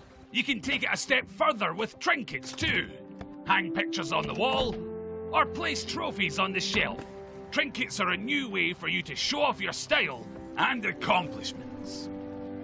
A brutal battle or rough storm might knock them out of place, so for the pirate perfectionists, you'll want to give them a nudge to keep them looking ship-shape.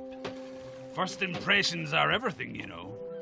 For a small amount of gold, any changes to the customizations across your ship can now be saved between sessions, so your ship will be just as you left it last time you sailed.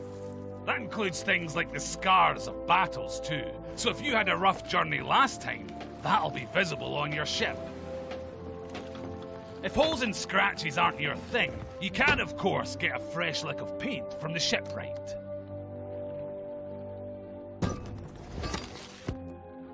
One way to unlock new ship customizations is via a new progression system called milestones. Milestones are a permanent record of your accomplishments and those of your ships.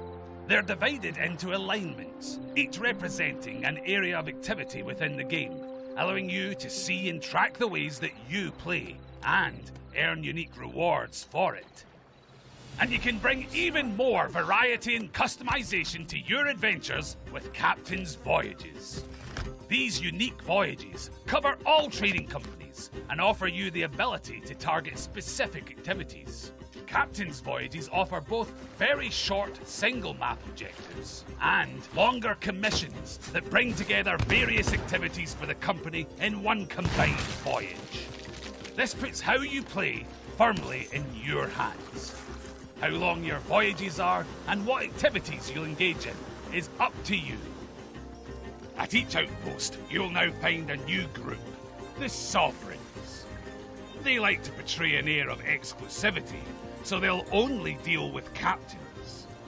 Deliver any of the loot you'd normally take to the other outpost companies directly to the Sovereigns, and they'll do the rest of the legwork for you. You still get the same gold and reputation as you would have. It's just much easier. And speaking of convenience, there's also a handy harpoon up top to quickly offload the loot from your ship. And that's not the only thing we're making easier. By visiting the shipwright on any outpost, you can now stock your ship with planks, cannonballs and food, buy new captain's voyages, and repair your ship to pristine condition. Each time you sail on a captain's ship, you'll also have access to the captain's logbook, a personalised record of your crew and their adventures, as well as treasured accomplishments. This shows information about what the crew has achieved in their current session. And if you manage to sink a captain's ship, you can steal their logbook and sell it to the Reaper's Bones for gold and reputation. And that's not all.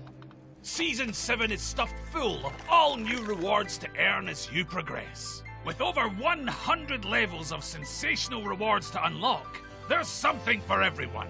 This includes the Perilous Seas flag and sails for your ship, as well as the Perilous Seas scar, tattoo, and makeup for your pirate. And if you're looking for some fun in the sun, there's also a selection of items to get you into the summer vibe.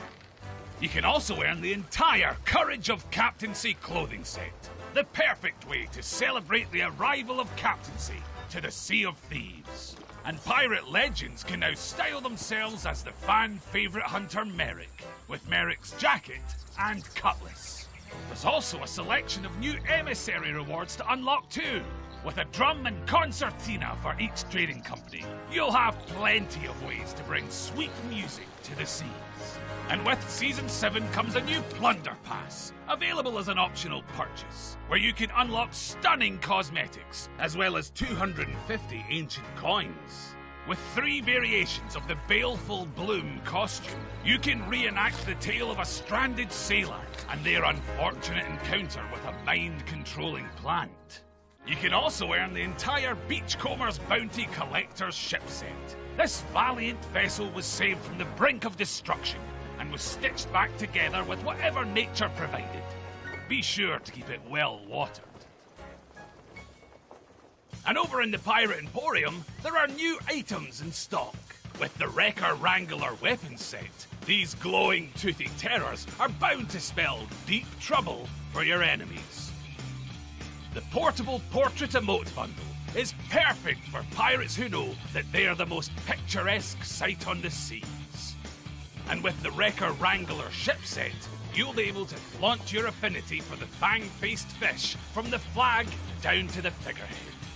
Wrecker fish are more commonly spotted around shipwrecks, so put those cannons to use and send another crew down to see the wreckers for themselves. And if you can't get enough of glowing eyes, fangs and fins, then the Wrecker Wrangler costume is the one for you. And keep your enemies guessing. Are you dangerous or just drunk? With the Bilge-Rat weapon pose emotes. There's also a selection of new crests to adorn your ship. Even if you're already starting to regret the choice of name, at least you can show it off in style. And finally, there's the promising portrait emote, which is free to all players. Ah yes, very handsome. So get ready to revel in your accomplishments, experience a whole new level of customization, and enjoy all the benefits of being a captain in Sea of Thieves, Season 7.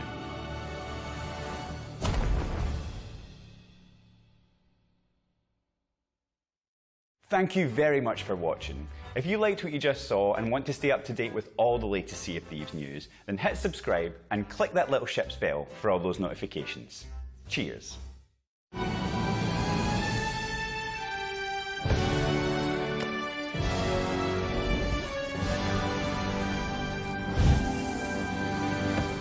In Season 7, all players can become a pirate captain, which means they can buy their very own ship, give it its own name, and forge its legend.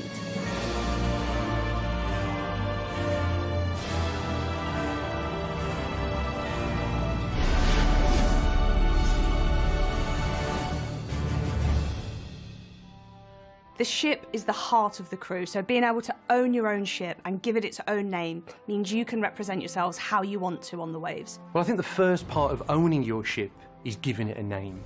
And that's your first chance to put your mark on the ship. And I think when you think about the names that players can give their ships, it can be inspirational, it can be funny, and it can say something about who they are and the crew that sail on that ship. So players can own more than one ship. You can buy one of each ship size, and then when a ship becomes legendary, you unlock the ability to buy another ship of that size. So we're looking forward to seeing players owning multiple ships of different types, and those ships being a reflection of different aspects of their personality and who they play with. So with captaincy, you can customise your captain's cabin, so you can change things like the table, the chair, the curtains, even the rugs and the chandeliers. There's a variety of furniture sets that should match anyone's taste. You've got anything from the really sort of like regal, ornate sets all the way down to the sort of burnt, ashen sets and things like that. You can mix and match if you like as well. But beyond that, you can add pictures on the walls, ornaments on the walls, have trophies around your ship that really reflect the things that you've uniquely done in the game. It's going to have that sense of almost like you're coming home, or you're coming into your room where everything is familiar to you and your environment feels almost like a cozy kind of feeling. The trinkets are just another way for players to express themselves. Some kind of like carry more of a meaningful achievement connection that a player might have, whereas some just range just down to maybe personality types. One other cool thing about the trinkets is they can actually be knocked out of position during storms or as your ship's sinking or when you're in a firefight, and then you can go back and sort of straighten things back up.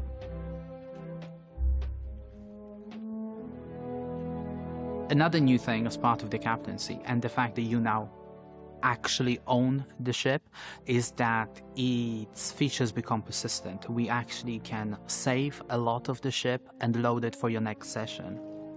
Every hit you take, every fire that you have on your ship, every map pin you make, they're all saved and will come back to haunt you when you next play. Your battle scars will come with you, but you can repair them at a shipwright and decide whether or not you want to roll with the punches you've been given or if you want to be the cleanest ship on the seas. So players will find these new customization options in the shops at the outpost, but in order to unlock them, they'll need to earn milestones on their journey as a captain or a member of the crew. Milestones are a new way of tracking the things that you do in Sea of Thieves, and what makes them different is that they're uncapped. They're tracked forever, allowing you to look back on all the unique things that you've done. They're also aligned to different playstyles. Of course, there's so many things you can do in Sea of Thieves, different places to visit, different playstyles and quests to engage within. And milestones allow you to see the unique areas of Sea of Thieves that you're personally invested in, and then show off that preference in your ship and the way it shows up in the world. So when you meet with other players in the game, you want them to be able to see everything that you've accomplished. You want to show it off. That's what it's there for. Whenever someone's boarding your ship to kill you, they get to stop and look at everything that you've accomplished in the game. The Captain's Log is a new book that you'll be able to find on the Captain's table, and inside you'll find important information all about the ship and its crew. Looking inside the captain's log, you can see the playstyle of that ship, the name it's been given, but the captain can also choose a key set of accolades that that ship has accomplished to show off what they're most proud of. And when your ship sinks, you'll lose your captain's log and it can be stolen and sold to the Reaper's Bones by enemy crews. With the logbook, we got given a few keywords of what each of these playstyles were, ranging from the Theod set, where you have really nasty symbology with like the skulls and the sword, all the way through to the rogue set, which is a lot more lighter in tone. We have banjos and musical instruments and notes. We needed to translate that through to the crests, and we just wanted to craft a series of almost building blocks for people to pick and choose how they wanted to reflect themselves. We also wanted to bring in a set of unique conveniences for captains, and a big part of this are the sovereigns. The sovereigns, they are this new faction that you will be able to meet on every outpost. They're very proud of themselves, very full of themselves. They will only deal with you if you are a captain. And, you know, if you're not worthy to speak with them, they'll just send you away. You can bring all your treasure directly to them, which will speed up the process of selling your treasure and gaining you that reputation, which I'm very excited about. I want to get back on my ship and sail to a new adventure as soon as possible, and the sovereigns allow you to do that. So for the aesthetic, we really wanted something very regal, and I think the team did a really great job of this just in the Sovereign Hut, which looks very fancy, and the iconography for that really reflects that as well. You have like the purples and the oranges and the golds that you see through the set, and we've brought that through to the dressing on the tent itself and their outfits. You can have a sense of the history just by looking at everything else beyond their uniform. You can look at their scars, the choice of hair, the choice of anything else that's not, you know, their uniform, that will tell you a bit more about their personalities. You'll really be able to see like the hut from a distance. It's this tall structure, it's got nice draping flags off it, this real regal feel to it. It's draped in cloth, it's totally different from any other building we've got. And on the hut you'll notice these new mechanisms that we've been able to integrate. So we've got the lift mechanism that will be able to get your loot up and down from within the Sovereign Hut. We've got the harpoon to unload your loot from your rowboat and your ship, and just make it a whole new experience for the players and get your loot on and off as quickly as possible. So another big part of the conveniences that we're bringing in with captaincy is to get your ship shipshape and ready for the adventure you're going to embark upon. So rather than scouring the outpost for extra supplies at the start of the session, you can spend some extra in-game gold to get your ship ready for the voyage you want to embark upon. So having your barrels stocked, having voyages waiting for you in the captain's cabin, this is all part of enriching your experience through you being a ship captain. The captain's voyages are stored directly on the ship, and you'll be able to embark on a voyage for any of the trading companies, and there are a variety of activities and durations to choose from. You often think about a captain in their cabin surrounded by charts of all the adventures they're yet to embark upon, and these are specific experiences that allow you to target what you want to do, how long you want to play for, the types of play styles you want to engage in, and it allows you direct access to them as a captain.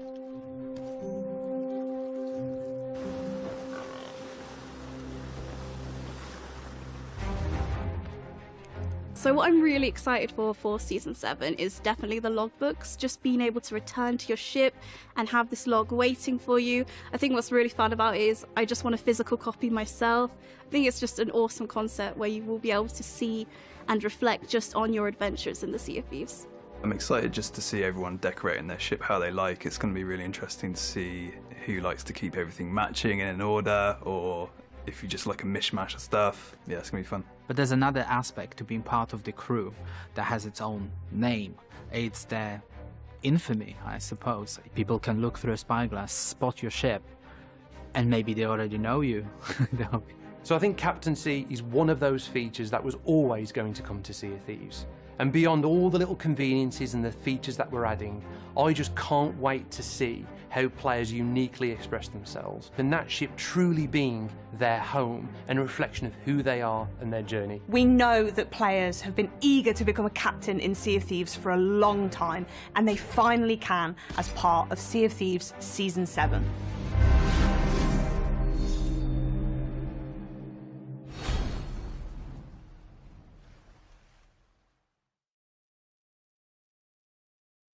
Thank you very much for watching. If you liked what you just saw and want to stay up to date with all the latest Sea of Thieves news, then hit subscribe and click that little ship's bell for all those notifications. Cheers.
får allt du vill och kanske lite till. PlayStation.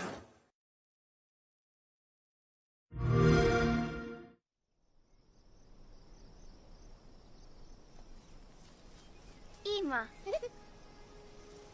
Hola, Imui.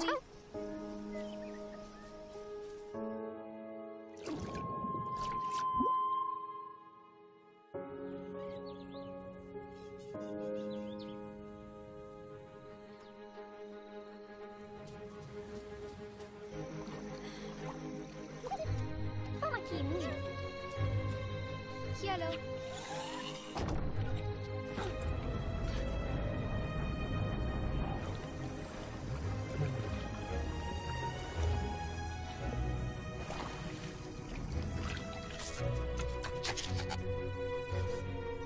Hello.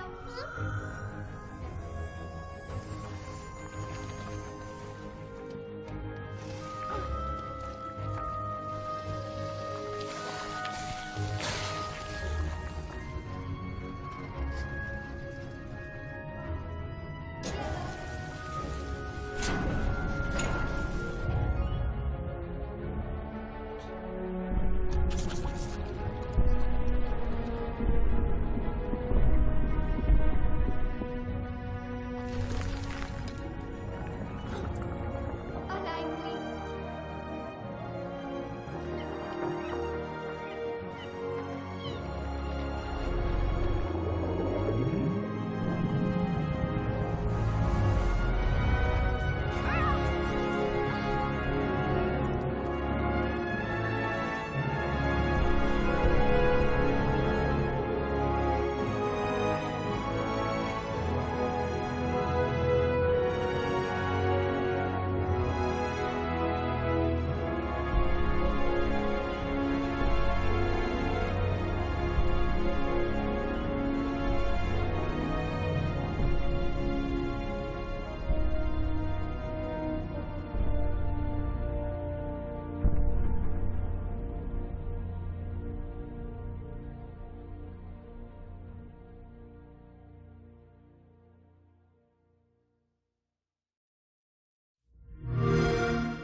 The emergence of medieval books, a testimony to how we misunderstood the Middle Ages.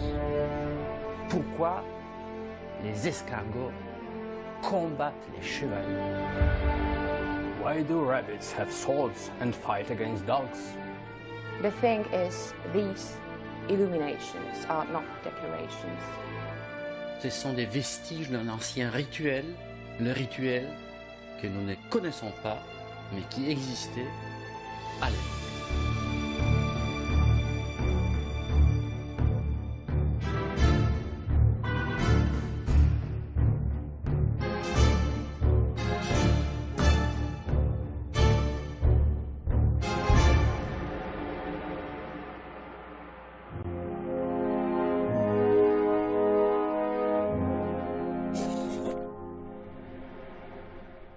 small and selected group of scribes and illuminators had access to an extraordinary substance called living ink.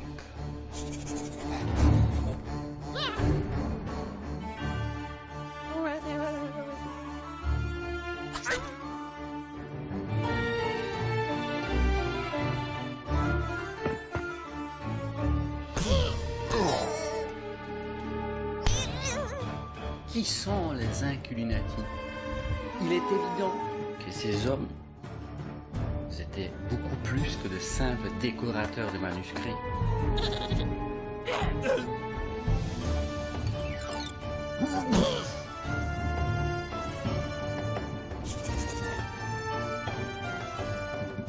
If you find anything strange on the margins of medieval manuscripts, then you can safely assume that you are looking at the remnants of Inquinati battles.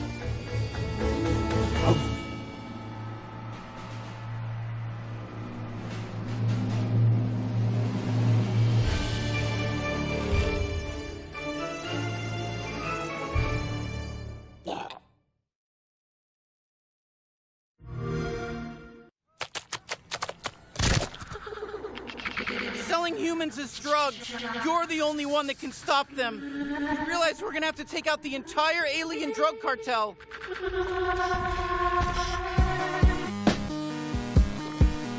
You're just gonna leave me here in what, space? Everybody lives in space, including you. All right, you're a bounty hunter now. You gotta help me rescue my friends. They're Gatlians, just like me. Hey, why are you squeezing me so tight? How about a little dinner first and some bubble bath maybe first? Look at us, blasting away! Oh yeah, that's one of my children! They die fast! Don't worry, it's easy to make more!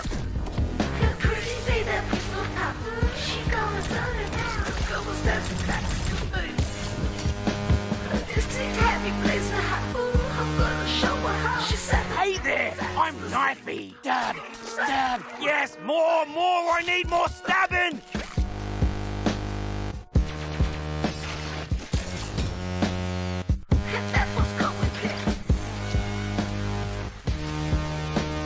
Everyone, fight each other! Okay.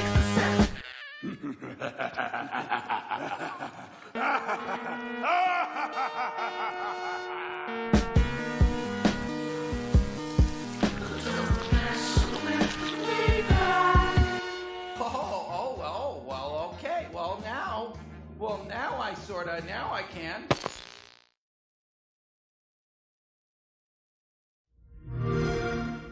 Play it day one with Game Pass. Hey, we're just a snippet of Squanch Games, and we're here to talk about High on Life, our new action-adventure, comedy, Metroidvania, first-person shooter that is nothing at all, a little bit like Microsoft Excel. All right, you're a bounty hunter now. You gotta help me rescue my friends. They're Gatlians, just like me.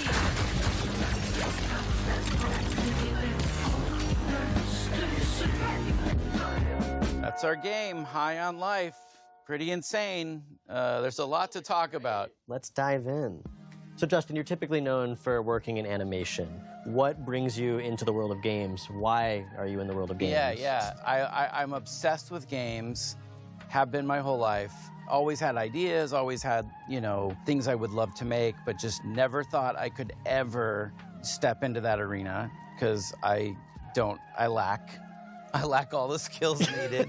You don't know how games work. Other than like creative direction, creative ideas, like other than that, I lack all the skills to execute. But that's why, that's part of why you want to start Squanch, right? Is like to be able to have an idea like that and let it grow to something amazing. And to be able to be creatively free. I wanted to make games that I wanted to play. And that was sort of the spark that just lit the fire of Squanch Games. And then we shipped Trover and we shipped Accounting Plus, and now we're on this absolutely dream game. This is like our real legit swing at like a proper, we're indie, but like this is like our AAA, like, or is it triple I for indie? We're triple I. Yeah. This is a triple I game. So the story of our game mostly follows like Earth being invaded by this evil criminal cartel of aliens who come in and kidnap humans and start selling them on the black market like they're drugs. And you're the one human who has to team up with a talking gun and stop them.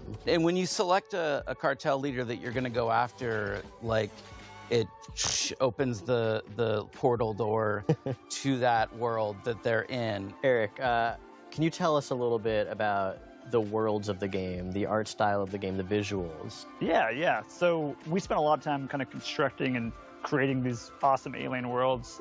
Myself and Mikey Spano, who is our art director, him and I worked like a ton on the sort of art direction of the game. He really kind of landed in this space, which was kind of Blade Runner meets the Muppets. So we're trying to capture that feeling with all of our characters, especially our aliens. And then each world is its own kind of unique flavor, right? I think some of the ideas came from very kind of core thoughts. Like we want to have an awesome alien, like drug-dense spa on an asteroid. And yeah, what makes me really excited is the sort of really clear and like it's almost deceivingly simple narrative, right? Save the Earth, humans or drugs, talking guns. Ta-da. So Alec, who are the guns? What's their deal? The guns are these talking alien Gatlians. They're all shaped somewhat like a gun you'd find on Earth, but they've evolved to be just gun-like in their own way. And so this race of Gatlians each has their own unique personality, their unique set of abilities, and you're going to be rescuing them from this evil alien cartel, and together, you got to stop the bad guys. And get more Gatlians. Yeah, collect more Gatlians. Yeah, a lot of players are going to have very different experiences depending on what gun they favor. Yeah, you can kind of pick your favorite companion to have out a lot and hear their dialogue, be part of different dialogue scenes and stuff. Yeah. Look at us, blasting away! And sometimes you can unlock the guns in a different order than another player has. So when you go back through a level, you'll see things that you would have been able to access if you'd done it in the other order. That's and you can come back. That's a huge one. All right, so we've talked about this crazy good game that sounds amazing. Why should people be excited to play it? As a studio, we are attempting to bring A-level adult comedy into video games. Something I love about Squanch is we would put a lot of effort into things that a lot of other studios wouldn't even bother with, like a single small joke that 5 players might find. Well, okay, now I can. I love that stuff. I love like edge casing and like That's what makes you remember a game. Yeah, like if a player's trying to break the game in a certain way and then you have an answer for that for them, that is like such a memorable and amazing moment.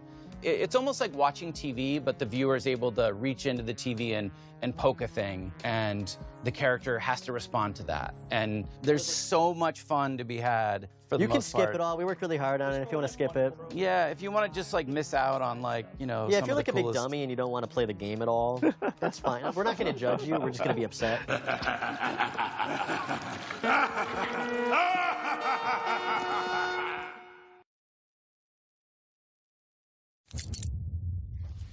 Just close your eyes and imagine you're flying.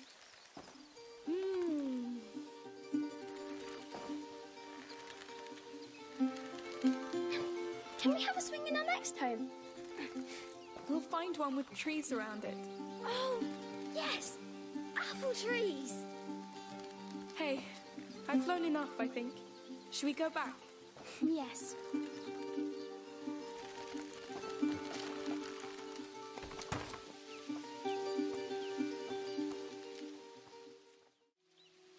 Hello. Oh, hello. And welcome.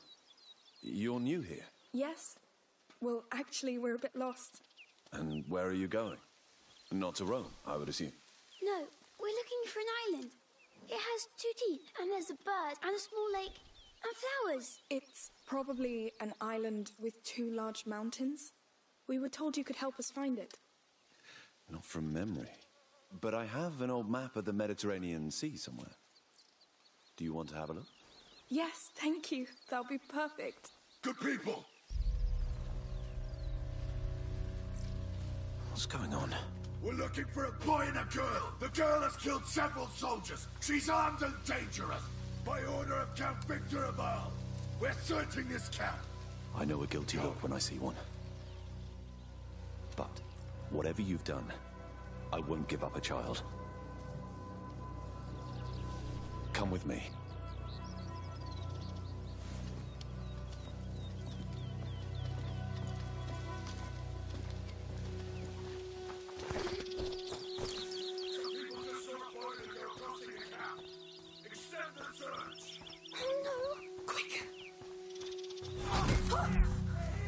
Run, Hugo, straight on!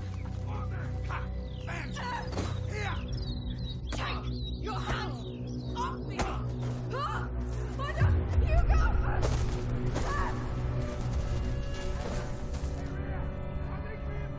Amicia! My head. Get up! You must leave! Yes, yes. I'm dizzy. Your hand. You're bleeding again! Lord. Oh. Amicia! We must leave! Yes. We have to keep moving. Where are we? Looks like a quarry. We're going in there? It's dark. I don't know if there's another way. Where are they? Let's push inside. We must not stay in the open.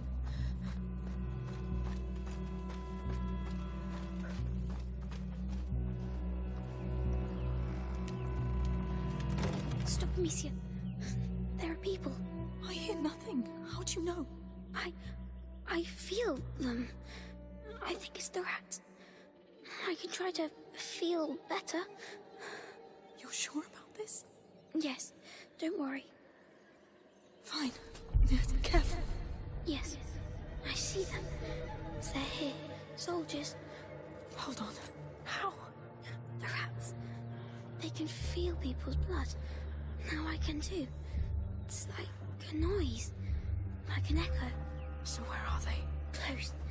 Coming. I can do it again if you want. Got it. Let's go. Careful. They're trapped in here. They can't go back. Where are the workers? This mine isn't abandoned, is it? I don't start with your bloody superstitions. It's the captain you should be afraid of. The girl pissed him off worse than 1,000 Englishmen.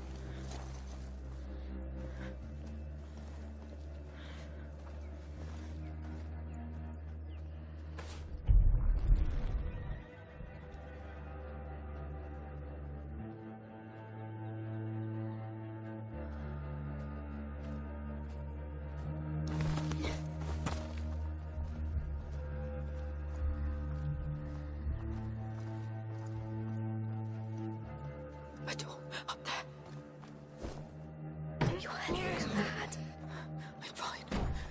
The rats, you. Are they a threat? Are they coming out? No. They're deep.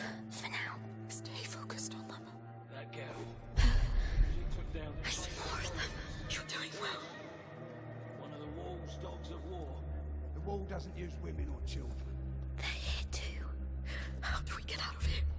She's possessed. We'll have to burn her body. Go to hell.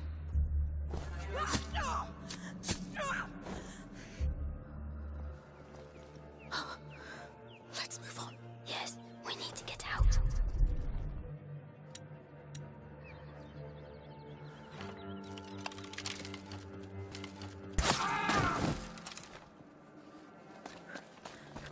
Came from that way. A trapdoor. Yes, that's our way out.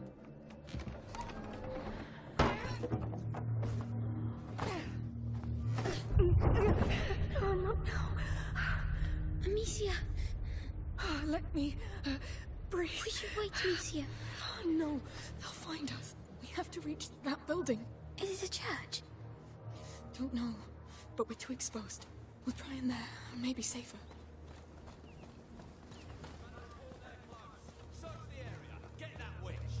They won't give up.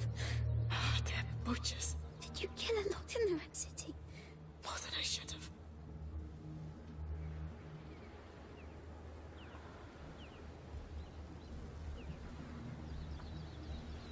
Ugh.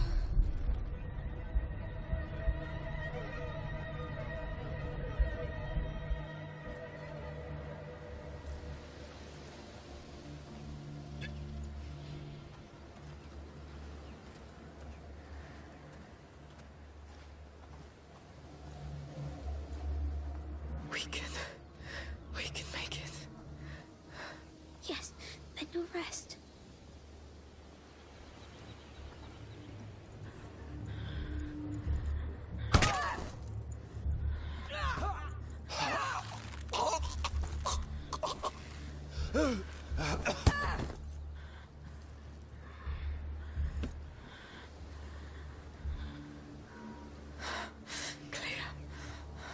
Be careful.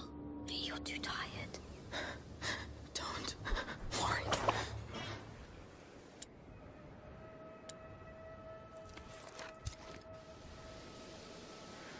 That sound. What's happening?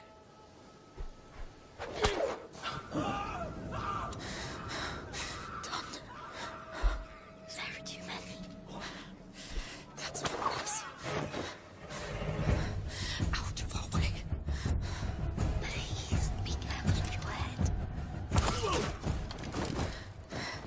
I'm fine.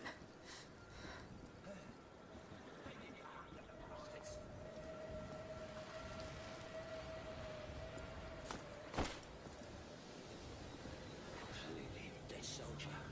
Who did this?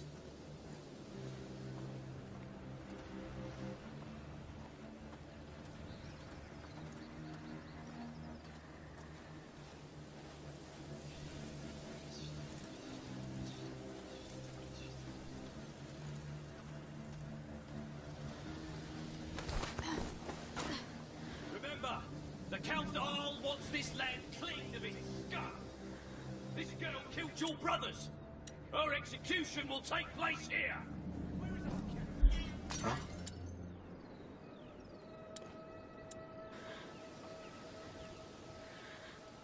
What's making that noise?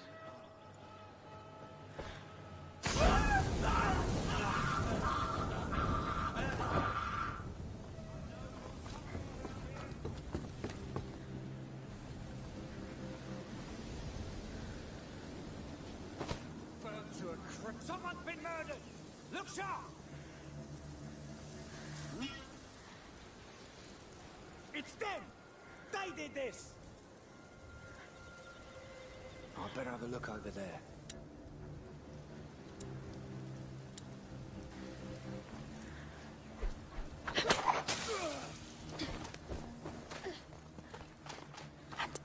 On my way.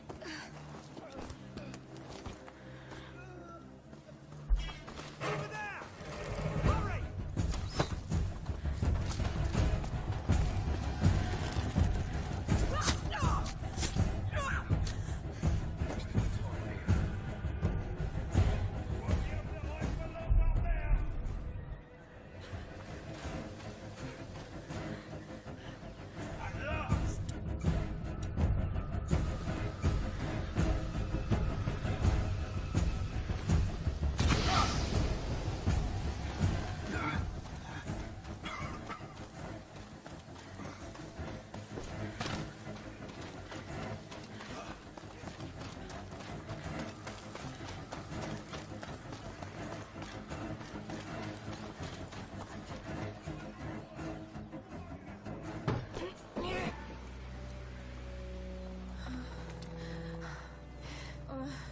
Amicia?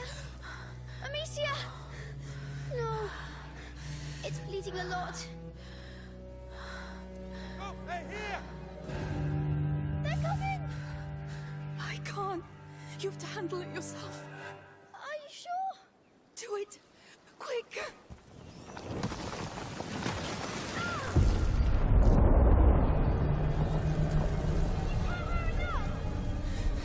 Keep control. You go. Everyone be careful. You're too tired. Don't worry.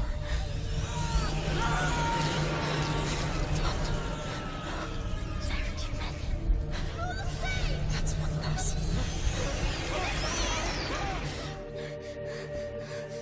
Hugo? Hugo? What's wrong? What's wrong?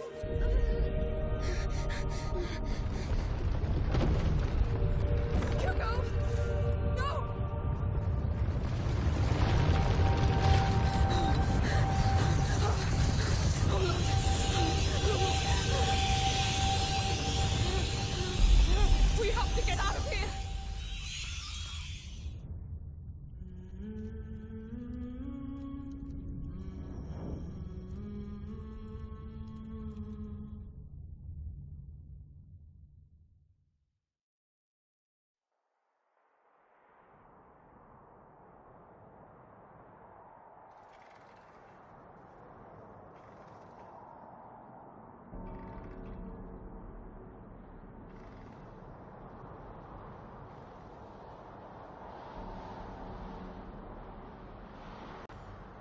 regret. Blossomed into fortune by hands of craftsmen. Truly, a beautiful city.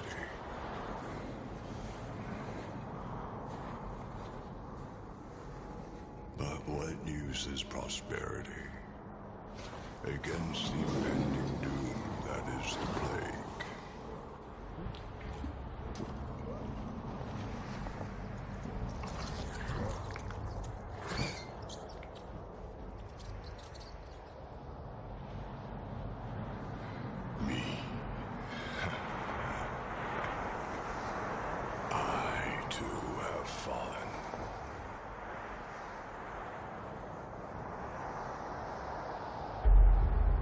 This graveyard, I must find it. That is my fate.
Wake up, son.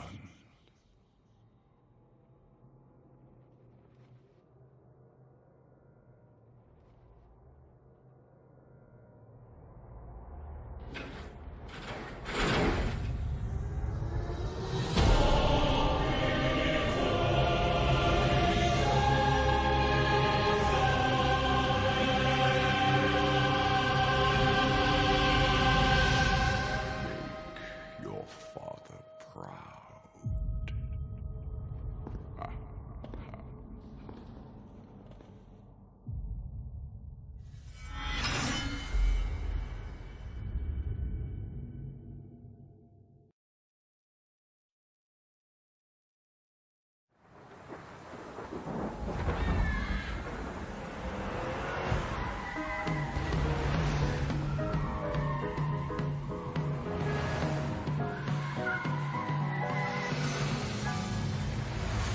Hello? Anyone here? Only anguish fills this residence, Benedict. I got a bad feeling about this. Since I found the first piece, there must be more. That's him. My father. I can guide you through his memories.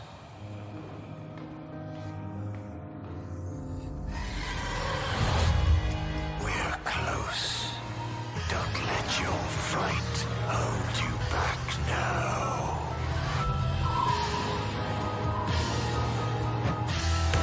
It is good to see you, you old devil.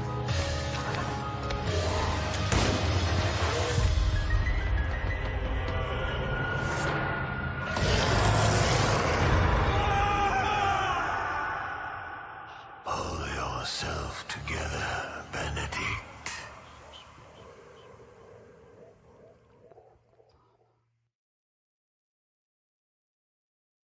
Hi, I'm Bartek, creative director at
With your trustworthy demon companion by your side,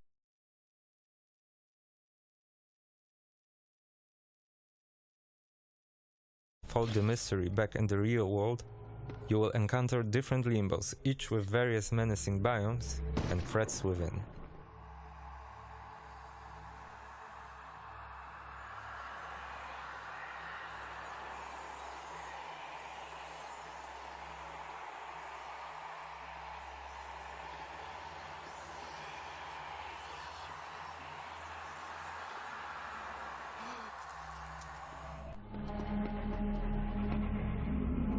Beware the foe ahead. Reflection. As much as a mirror feeds on the image, the demons feed off of people's emotions. Here, Benedict is taking on two demons at the same time, while trying to avoid being cornered. Remember, stay calm and always control the situation. In the demon realm, Benedict will encounter other factions, each with their own agendas. Fighting them will require different approaches. Not all encounters are the same.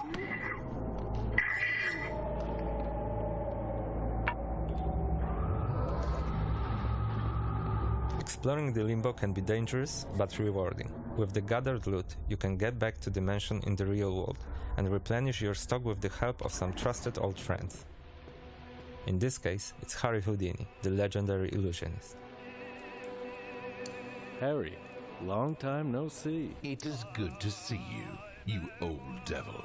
In trouble again, I presume? I feel Harry knows you better than you do yourself. You got that thing? The old one got lost in the mail, if you know what I mean. Got it right here. The Amplificator. A hideous, but extremely useful item.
Take a look outside. Did you know that they call Callisto the Dead Moon? Dead. Just like you would have been if I hadn't fished you out of that wreck. So whatever you're holding on to right there, that's your old life. You gotta let that go. Because your new life is entirely in my hands. I'm just trying to give you a chance at rebirth.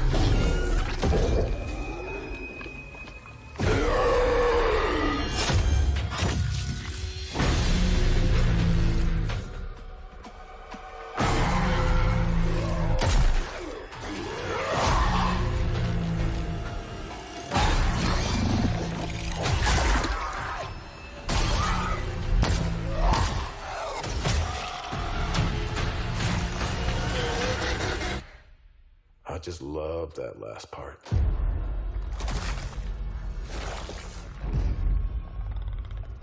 Gives me chills every time.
I feel great. I think that the reveal went like better than we could possibly imagine. You don't know. You're making a game for 3 years and your first time out. Like, let's hope people like it, you know. So, it went really well.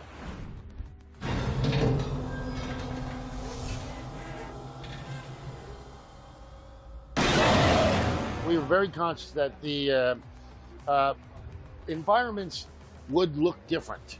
That was very important. I think you're going to get in there and you're going to play the game, maybe and think Dead Space, but when you're done, it's a different story, different characters, different universe, different way we tell the story. We go really deep on story. The combat is different. Enemies are different. I can't see people going, oh, that's Dead Space 4. They call Callisto the Dead Moon. Dead. The different environments allow for different types of scares. They allow for different ways for the enemies to come across you. And they allow for different places, different types of combat for you as well. So we tried to mess it up as much as possible and just make each area unique.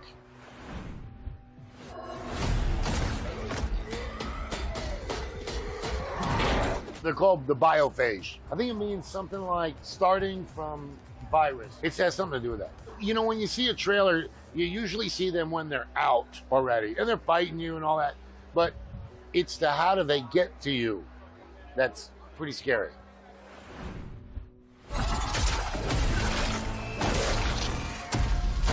We spent a couple years on what we call the gore system. Like engineers, rendering engineers, a couple of artists, they just spent time tearing each and every enemy apart.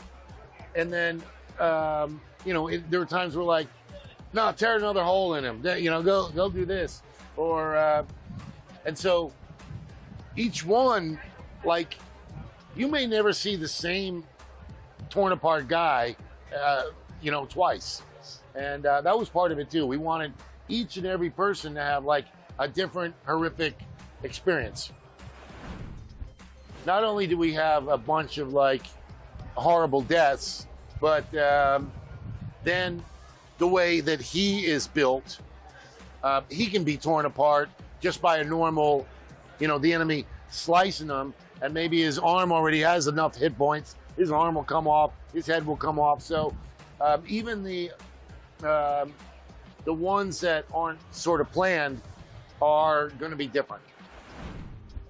Resident Evil 4 was a great game, and I'd finished it just before Dead Space, and it had a lot of influence. All due respect, wasn't the scariest game in the world, but it had a lot of tension. Love that game. Can't wait for the remake. It looked fantastic. Whenever I see any studio shut down or anything, it's I'm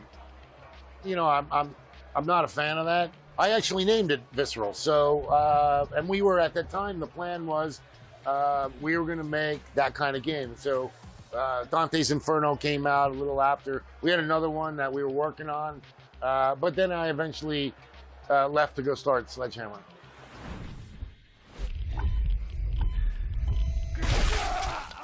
We're not doing the eye scene, but I think we got some really horrible things.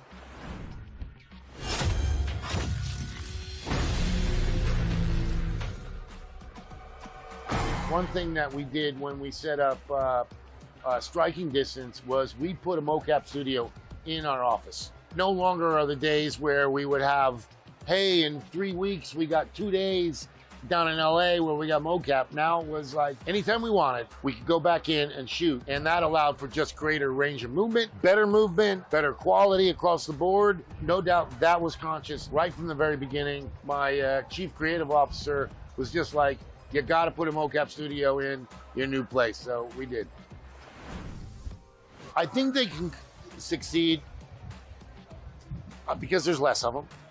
And so, hopefully more people will gravitate towards, hey, I've been playing multiplayer for last 3 months. Let me go play a big story game. Let me go play Last of Us or Horizon or something like that. And that was what we were seeing. We're seeing that people were going and they were taking 2 weeks and saying, I'm going to finish this game. Every game I've ever made has had one that you worry about, right? And Modern Warfare 3 had Battlefield 3, right? Came out a month apart. I stopped worrying about it years ago because I'm like, it's something happens or just, I'm not going to worry about it. I'm not going to worry about it. I'm hoping that they do well, because they're fellow devs.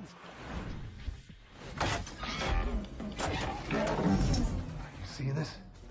When I got in there, they were like, hey, we've been working on this story and this lore and this timeline, and we think that you can actually put the game in the timeline, right? And I'm like, yeah, why not? I mean, PUBG's giant. Like, will it help? And then, we're a year into it, and we're like, well, the story, we just did what we wanted. Characters, universe, all that. And so we were late to announcing it because it really happened a while ago. But we just didn't want people getting confused, so we came out with the announcement, it's no more in there. These new systems, they do not come with instructions, right? You're like, you got millions of dollars worth of engineers who got to figure this darn thing out. So in the beginning, it's hard, right? The easiest thing to get in the very beginning is graphics. Then comes audio. Then comes special effects. Then comes, like, our main character is awesome. Just looks like Josh. And that came with a team of 10 rendering people on it. I think they're getting better and better. I think Guess Games have had moments. I think now you're going to start to see people, playing more. So whatever you're holding on to right there, that's your old life. It's kind of linear, but then we went back and we added beta paths for exploration, and we added a lot. And you don't have to do them if you don't want, but there is a lot of hidden stuff in the game. You'll learn more about the story.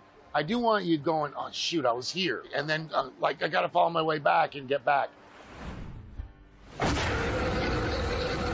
Crafton wants to have a bigger spot in the world, and I think they're motivated and they have the right attitude, and so hopefully we'll be seeing this will be one of the companies that does expand more. You got to let the first one come out, got to see how it goes, and then the other stuff follows.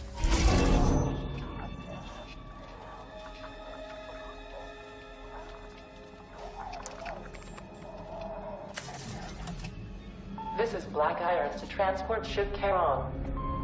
You are cleared for landing.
Play it day one with Game.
Please welcome to the stage the creator of the Game Awards, Jeff Keighley.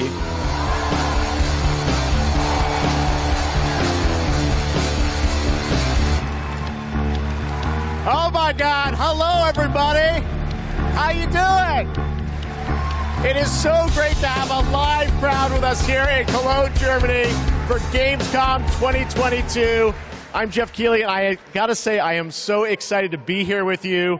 We did this in 2019, live in person in Germany, and then the past 2 years we had to do it virtually from Los Angeles. And in 2020, the first show that my team did together live was that August, Gamescom, and we connected with all of you virtually. And the fact that we're back here in person, I don't want to ever take this for granted before. So, guys, are you ready for a fun show? Well, I gotta say, we have a lot of great stuff for you tonight. We have tons of world premieres. The entire industry has come together to showcase the future for you. We've got games like Sonic Frontiers, The Callisto Protocol, Outlast Trials, Hogwarts Legacy, Gotham Knights, and a lot of surprises of things that we didn't talk about in advance. So we've got some good stuff for you tonight here at Gamescom, and I can't wait to get started. We've got 2 hours of stuff, so should we just get right to it? All right. I love the roar of a live crowd, and because we got a live crowd, we got to surprise you with some stuff tonight too. So let's start things off with our first world premiere. It's a new world from a brand new team that has a bold vision. Let's check this out.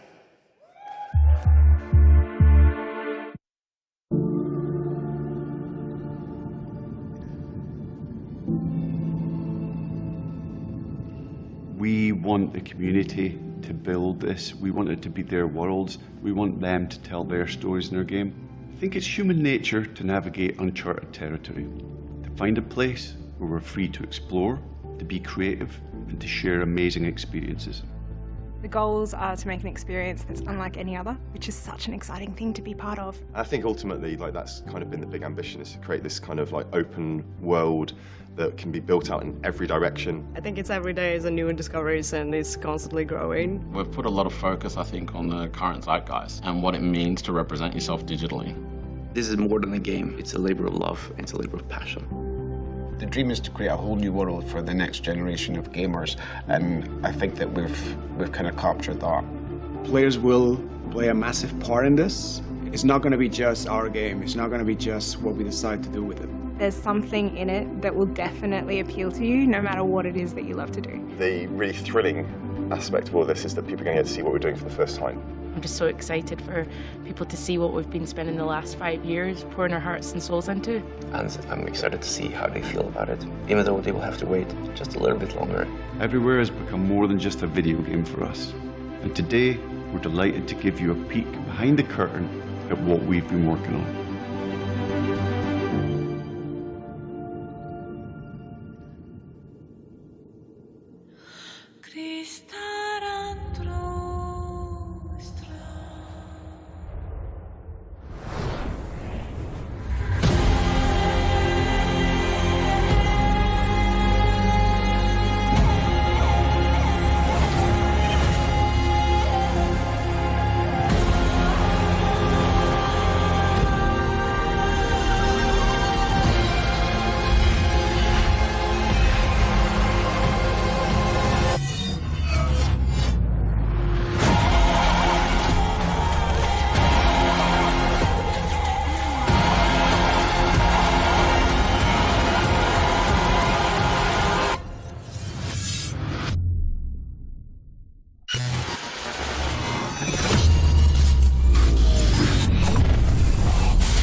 There you go, everywhere, and I'm sure you've got a ton of questions. And joining me now from Builder Rocket Boy is Adam Whiting to hopefully answer some of those, because we're a little confused, but we want to know a lot about this. So tell us, everywhere, what kind of game is this? What can you tell us, Adam?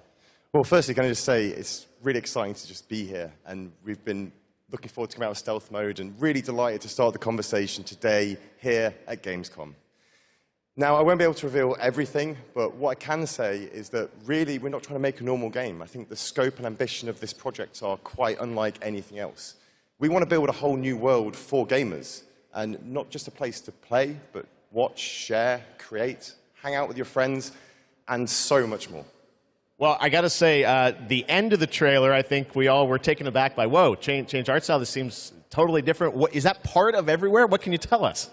Well, Jeff, that's one of the many surprises we've got in store for players. I mean, we are passionate about making games and telling stories, but ultimately we made Everywhere to be a place where players can make their own experiences, be who they want to be and tell their own stories. But we're still passionate about making immersive and cinematic experiences that players can just get lost in and enjoy. I guess you could say we want people to have their cake and eat it, and Everywhere is the place that can happen. All right, well, definitely a bold vision for what you're doing here. The other question I'm sure we're all wondering is, we didn't say a date on the trailer. Any sense of when we're going to get to play this thing? Where are you at in development? Well, I'm delighted to say that we aim to have Everywhere in the hands of players in 2023, but we've got many more things to show and tell over the coming months. And we're really excited for you to sign up on our website, everywhere.game. But really, today was just a sneak peek behind the curtain to see what the team has been so hard at work on. And we're really excited to get this in the hands of players as soon as possible. Amazing. Well, Adam, thank you for sharing the reveal here at Gamescom. It's awesome to have so many European studios on stage. And tonight, we've got a lot of European studios that are going to reveal their games for the first time. And right now, we're going to move to another world premiere announcement.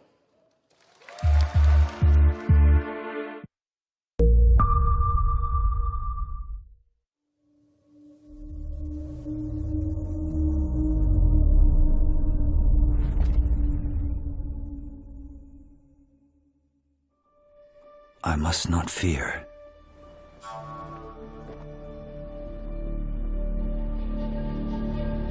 Fear is the mind killer.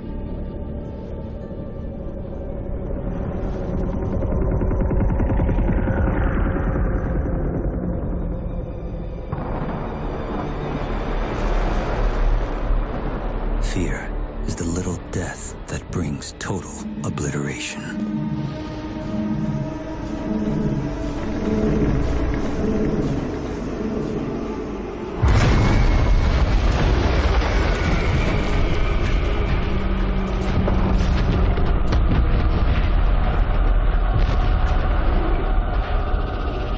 I will face my fear. I will permit it to pass over and through me. And when it has gone past, I will turn the inner eye to see its path. Where the fear is gone, there will be nothing.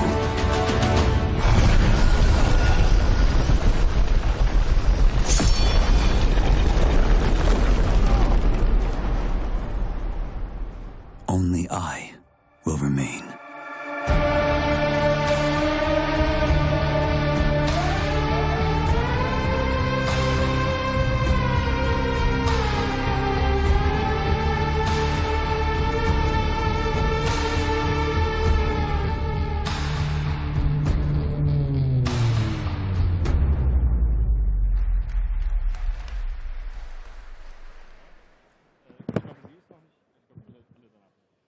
Trust me, the fun is just beginning tonight. All right, how many of you out there are fans of PlayStation?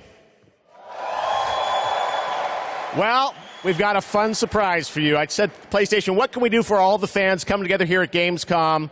And right now, I'm honored to share this global PlayStation announcement with you right here at Gamescom.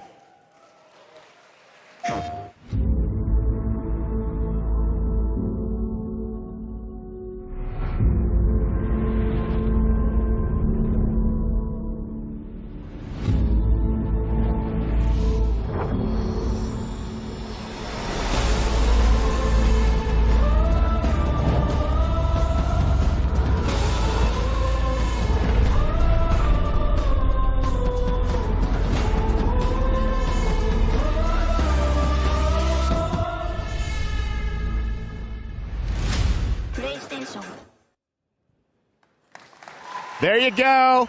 The DualSense Edge. It's a high-performance, ultra-customizable, wireless PlayStation 5 controller designed by PlayStation. And you see there you can have your own custom control profiles customized to your play style. And if you guys want to learn more about the brand new controller, you can head to PlayStation Blog. And thanks to PlayStation for sharing that announcement with us here at Gamescom. All right, next up, the Callisto Protocol. You guys hyped for that game? Thank you. Well, joining me now is Glenn Schofield from Striking Distance. Glenn, we are so excited about this game coming out in December. You came all the way over in the middle of development to Gamescom. We really appreciate it.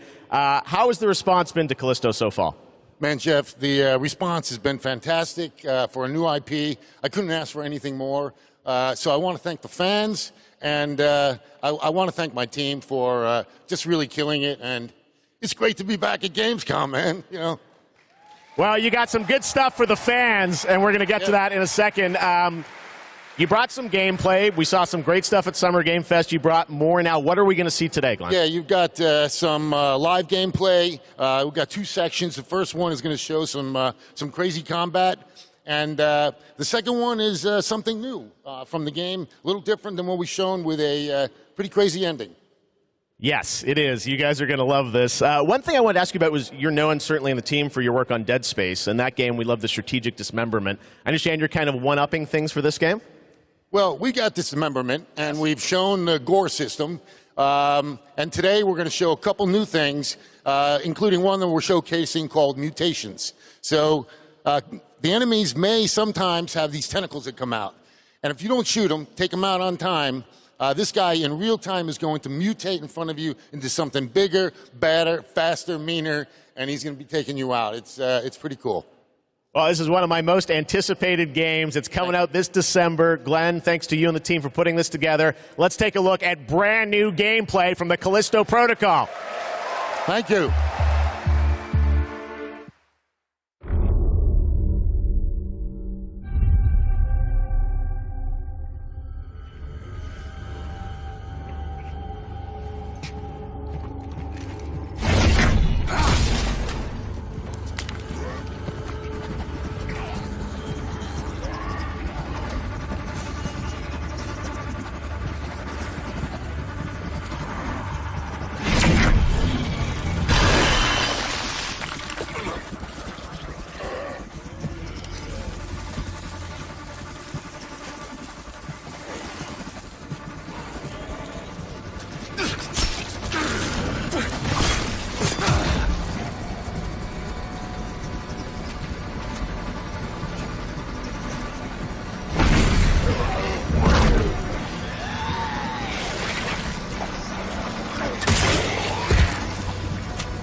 Pressure check complete. Releasing gate now. Releasing gate now.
All right, that's pretty good, right? We got lots more coming for you, but right now I want to introduce my co-host for ONL, Melly. Melly, welcome to ONL. Thanks, Jeff. I'm so excited to be here at Gamescom. Hello, everybody. I'm your guide for tonight for all the happenings around Gamescom, and I'm really, really excited to be here because the heart of gaming is beating once again, and game devs and publishers from all around the world are making their way to Cologne to show you hundreds of new games. So if you're not here yet, and still can come by, make sure to drop by. And if you can't, make sure to drop by next year, because it is definitely worth a visit. And one of the highlights we have this year is we actually have the largest indie area ever, bringing visitors and devs closer together than anywhere else in the world. And you can meet the makers of the most original and fantastic and creative games here. And if you're not here, and if you can't make it here, do not worry. You can also check out the Indie Arena booth online at gamescom.global. Jeff, it's back to you. Thank you, Melly, and you'll be with us all night. We've got Gamescom awards to come and other things too. But let's get right back to the world premieres. This next one is one you've been waiting for a long time to see. Let's take a look at this brand new world premiere. After an age of the cruelest tyranny, man finally defeated its overlord. But gods do not fall forever. The champions of war united and began the eternal watch over their tyrant's colossal remains. For some forces, even death cannot end. But now, eons later, the fallen god's influence pervades the world again, corrupting even sworn enemies. Join his accursed lords of the fallen and damn humanity to a new age of devastation. Though from these darkest days, new heroes arise. To defy the gods, one must embrace the darkness. And so lies our only hope.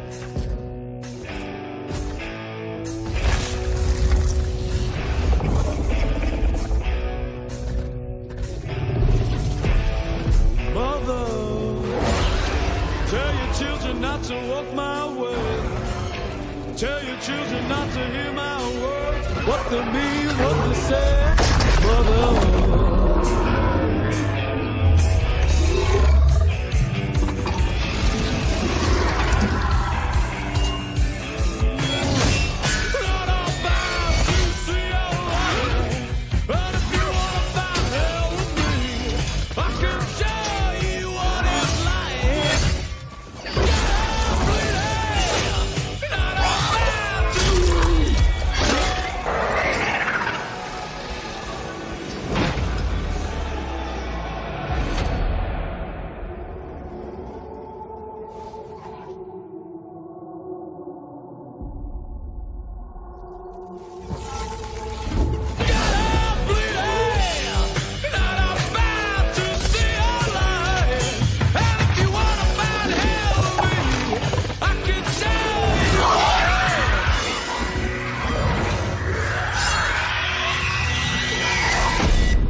Wish list now.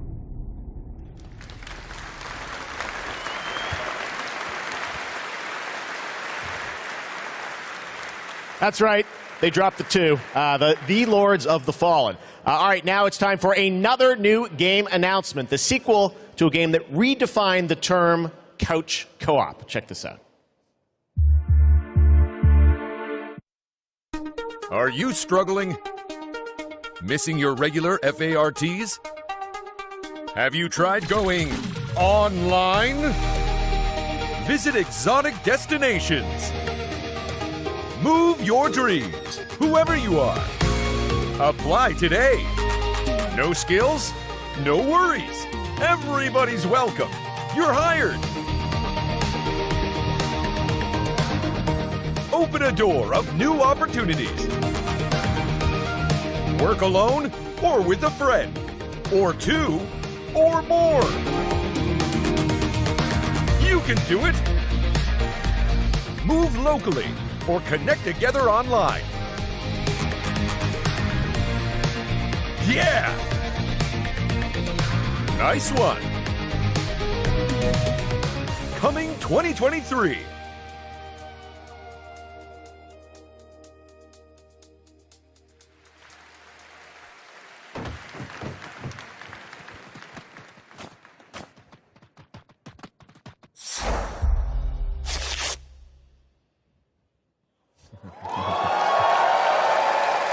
Yes, it's time to step into the Potterverse. You guys excited for Hogwarts Legacy?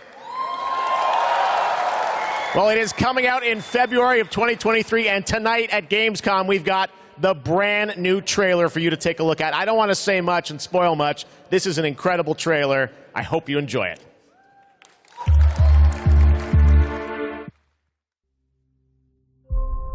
The more we know about Salazar Slytherin and the dark arts, the better prepared we'll be. If either of you uses dark magic, I will notify the headmaster immediately. Unforgivable curses are so named for a reason. A spell that could save your life shouldn't be unforgivable. The dark arts seem harmless until it's too late. None of us will be able to avoid dark magic forever. What do we do now? It's up to us. I can teach you Crucio, or I can cast it on you. I'm ready. Crucio! You've made your choice.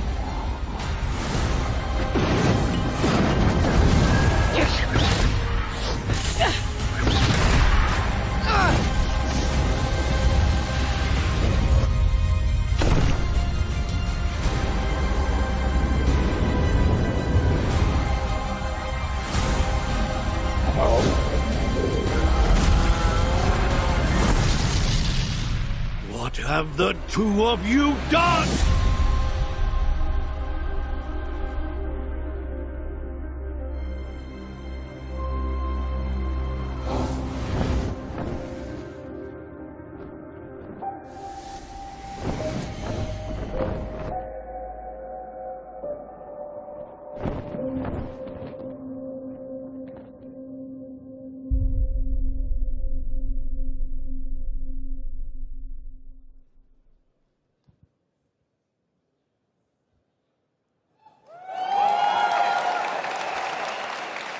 That's right, it's time to step into the world of Borderlands now. Joining me is the founder of Gearbox Entertainment Company, Randy Pitchford. Randy, great to see you here. Thanks for the intro, Jeff. I think a lot of these guys probably know me from my work at Gearbox creating Borderlands. Any Borderlands fans in the house?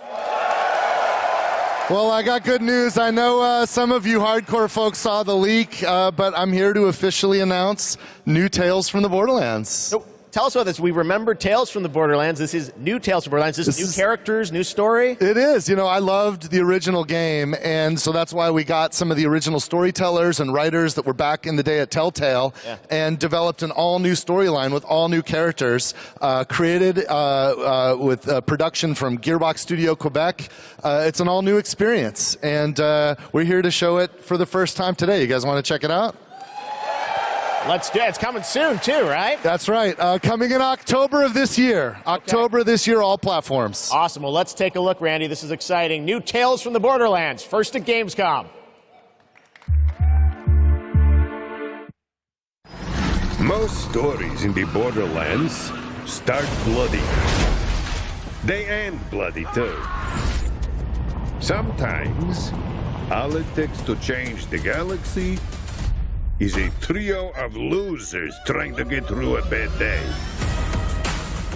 We are in the middle of a TDR invasion. Leave immediately! This area is now under TDR jurisdiction! They think there was a vault key being kept on the station. If we can find whatever's in that vault before TDR does, we can change our lives.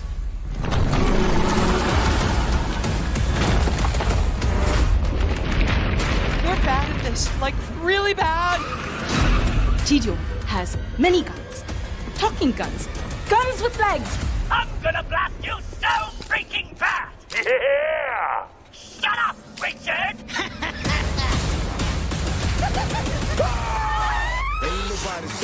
I always wanted to change the universe for the better, and now we actually can!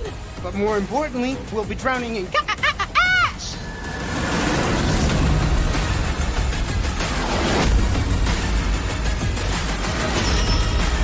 Why are you people like this?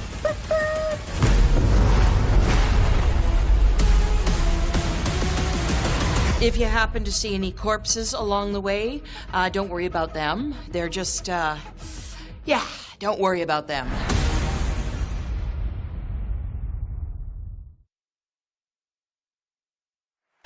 Come back to the city and join the deadliest spectacle of this season. I'm gonna tell you a story about a species that survived millennia. Homo neanderthalensis, Homo rhodesiensis, Homo erectus, all of them wiped out by the deadliest species of all, us. I am Astrid. This is the new arena. And my advice for you, stay alive. Let out the beast. Let out the beast. Let out the beast.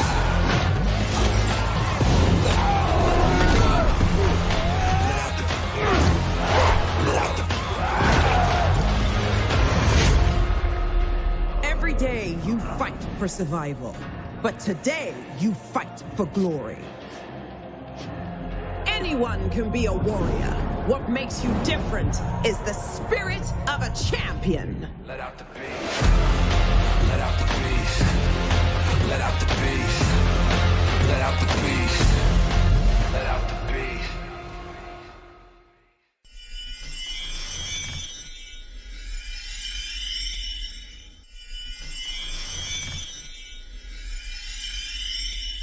Red Bull gives you wings. So you want to join me?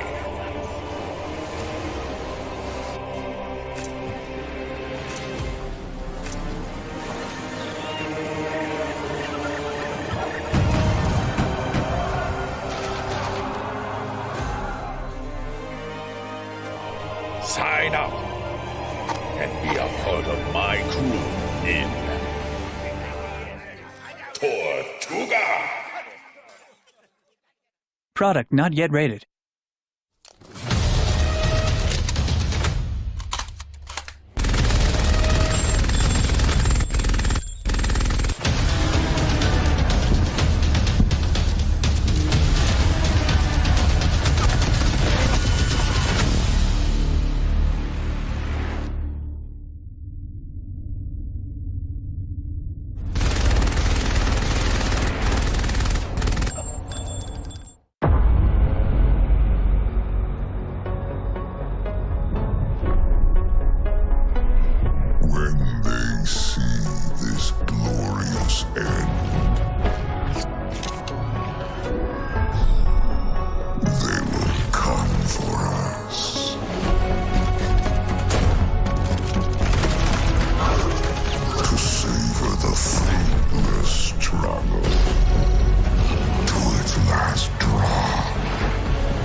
Saturday, the Gamescom Awards will be handed out to the winners of the best games on the show floor.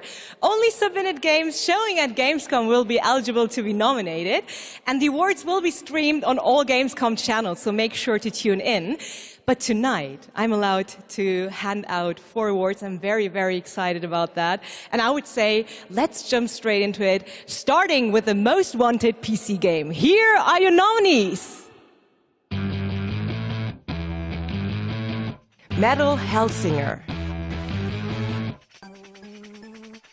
System Shock, Warhammer 40,000 Darktide, and the winner is Metal Hellsinger. And here to accept the award is Sheila Wikström, executive producer at The Outsiders. The stage is yours. Thank you so much. Wow, this is a lot of people. I was practicing my speech a lot, but of course, you know, when it's as much people as there is right now, you'll blank. But I want to say that I am honored to receive this award on behalf of my team. The team behind Metal is an amazing bunch of people that I'm so lucky to be working with every day.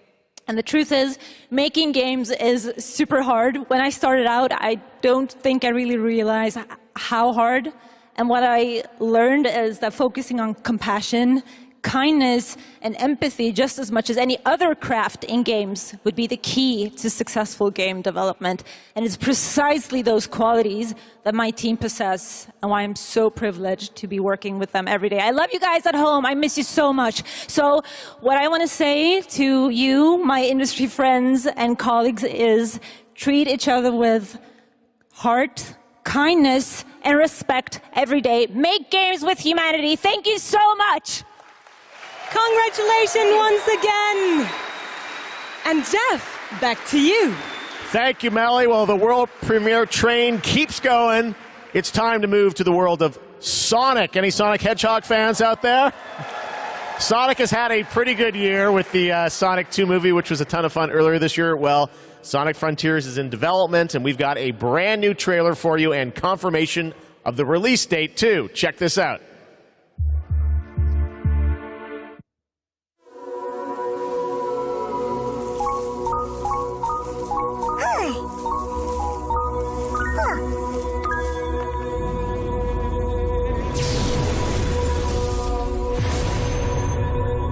Submit.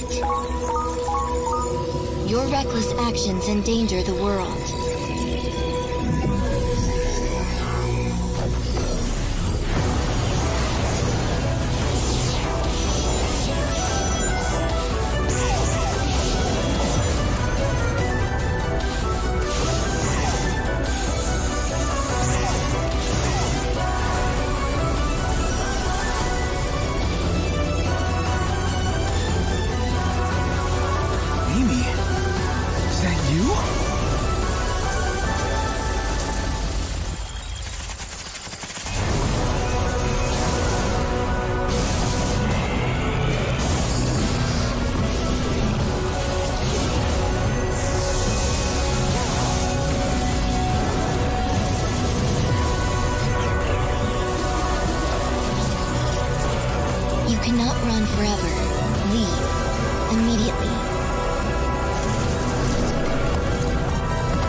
There you go. It is coming this year, Sonic Frontiers. All right, well now, another European studio wanted to use Gamescom O&L as a platform to announce another narrative experience. This comes from a French studio. Check this out.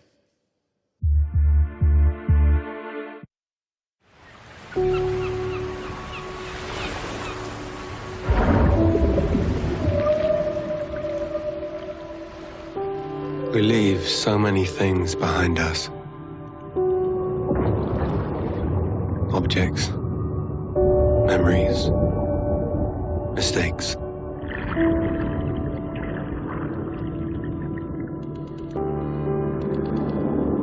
They sink in time, touch the bottom and go to sleep. Silence is full of ghosts.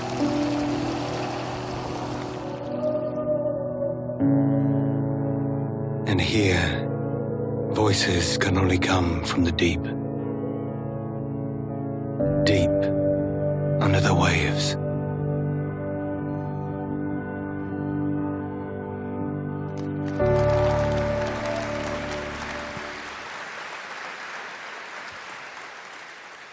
Guys, it's time for the goats. Ready for some goats?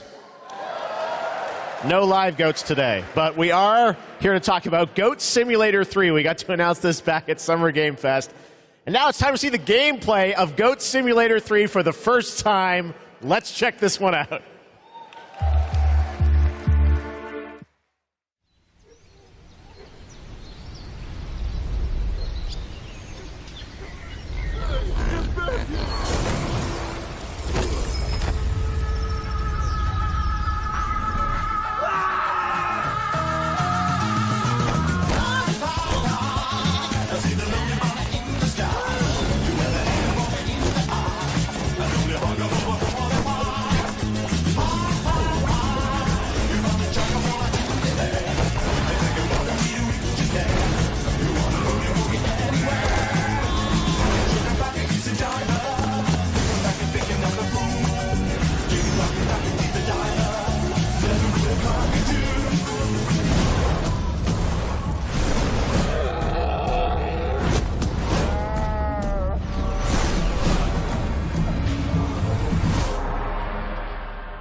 November 17th, that has literally about everything you could imagine in it. Goat Simulator 3. All right. A lot of people ask me how I got started in the industry, and what I loved doing when I was a kid with my brother, we would play PC adventure games, and I grew up playing classic LucasArts and Sierra adventure games. You guys remember Monkey Island by chance? Well, I am so excited because there is a new Monkey Island in development right now. Ron Gilbert, the series creator, is back. You may have heard about it. Return to Monkey Island. And tonight at Gamescom, I am so excited that we get to announce the release date. Or actually, I don't. We get to go to Stan to tell us the release date. Check this out.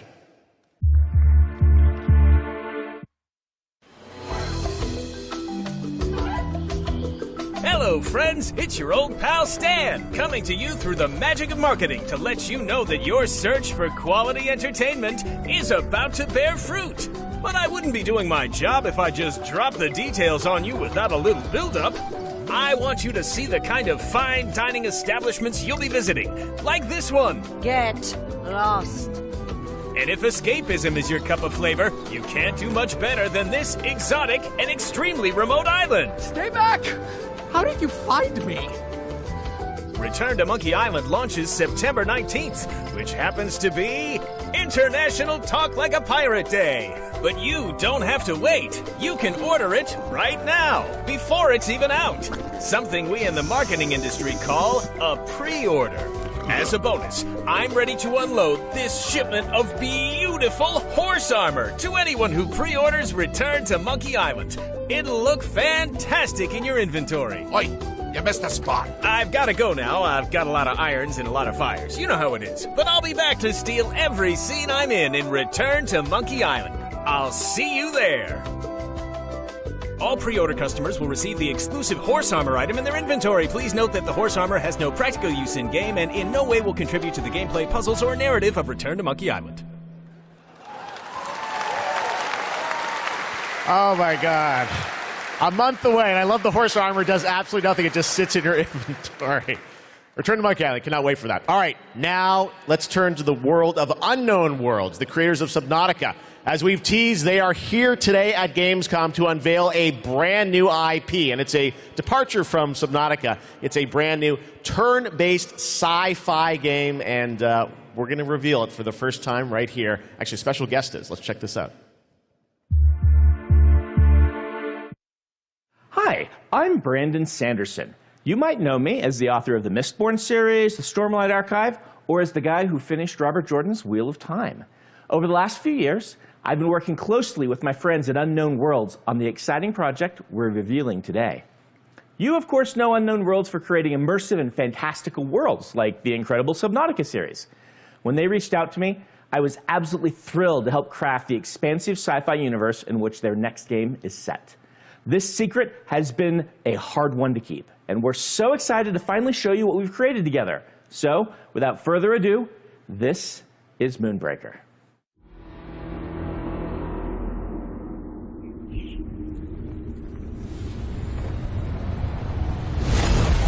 Let us keep this civilized. Welcome to the party. With you till the end. Needles up. Stay alive.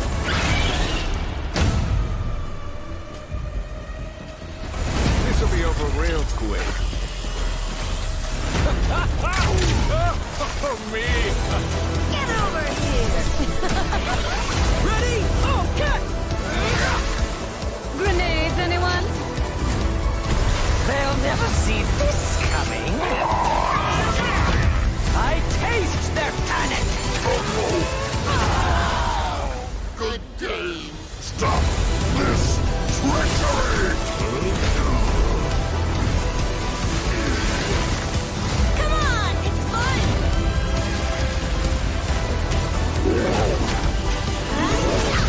The crowd goes wild.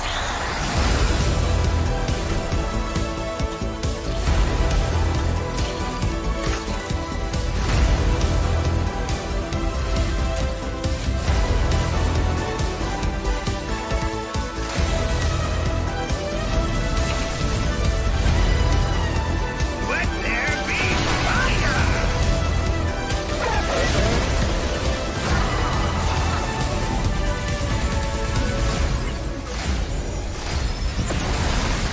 Well, it's been a blast. Or it will be.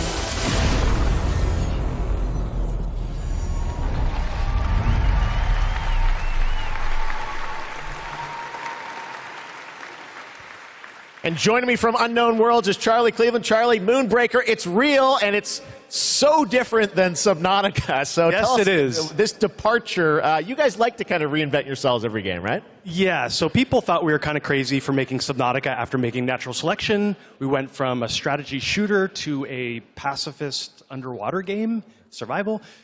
So I feel like we've done this before. We love changing genres, but I'm hoping, our Subnautica fans will still come along for playing a digital miniatures game.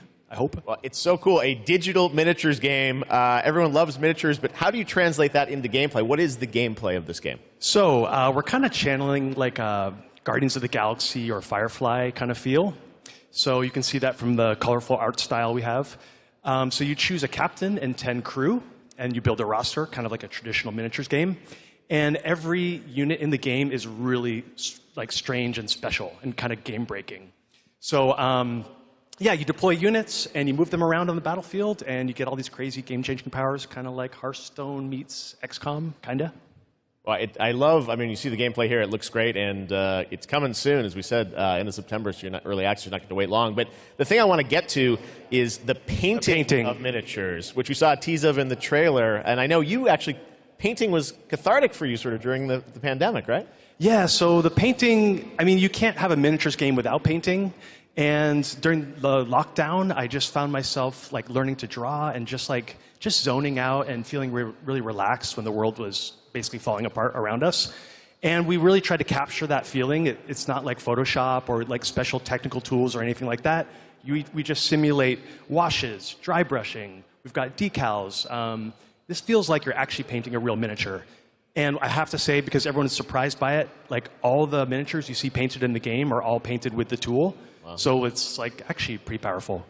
Amazing. Well, it's so cool that you're revealing it here, and it's playable at Gamescom, right? It is. It's here. You guys are the first ones to play it. Wow. And oh yeah, it's more.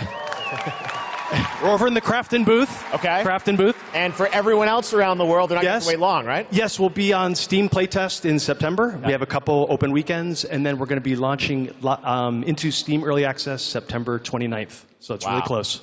Only a month away, Moonbreaker. Charlie, thank you so much for coming all the way out here. Thank you. I know you had a tough time My pleasure. getting here, but Thank you, everyone. All right, Charlie Cleveland with Unknown Worlds. Thank you so much, Charlie. And now it's time to reveal another game with a very catchy tune in the trailer. Check this out. Let me tell you about the friends that invested all they had on a shady site that looked like a scam. It said buy this magic cards to play the coolest game and fight against your friends with no consequence.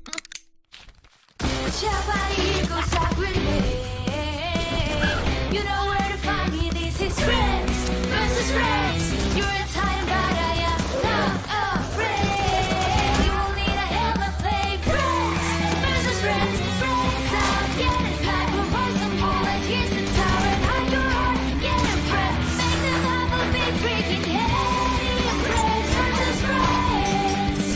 Friends versus friends.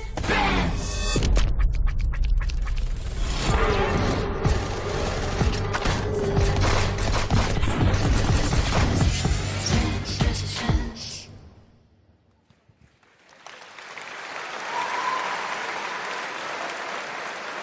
Inspired by the familiar story of Pinocchio, Lies of P is a new action Souls-like game that is coming out from NeoWiz, and you guide Pinocchio on his unrelenting journey to become human. This game looks absolutely great, and we've got a brand new gameplay trailer to show you, and this game is also coming to Xbox Game Pass on day one. Let's check it out.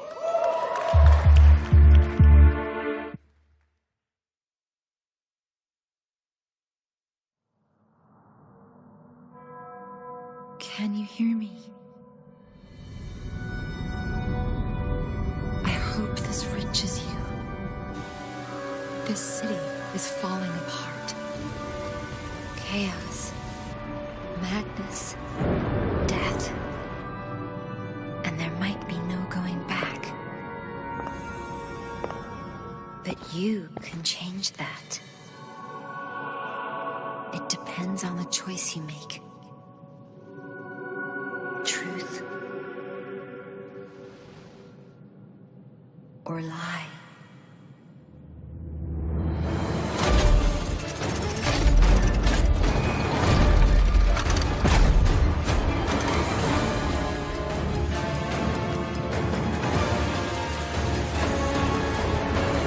I might be asking too much of you. But I don't have a choice.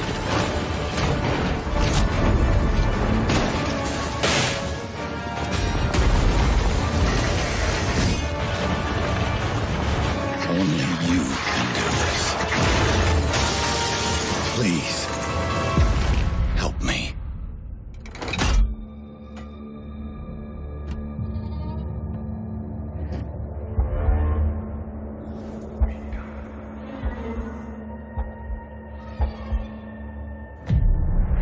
Finally, we meet, son. The stage is set. The light shines brightest in the darkest of times. All right, buddy, I'm here for you. Don't worry.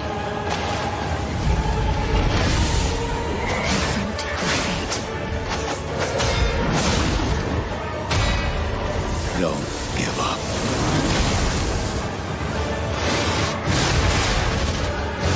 Keep on going.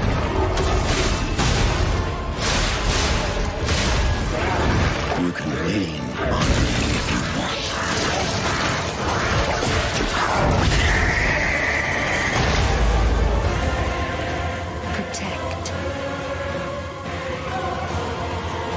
fulfill.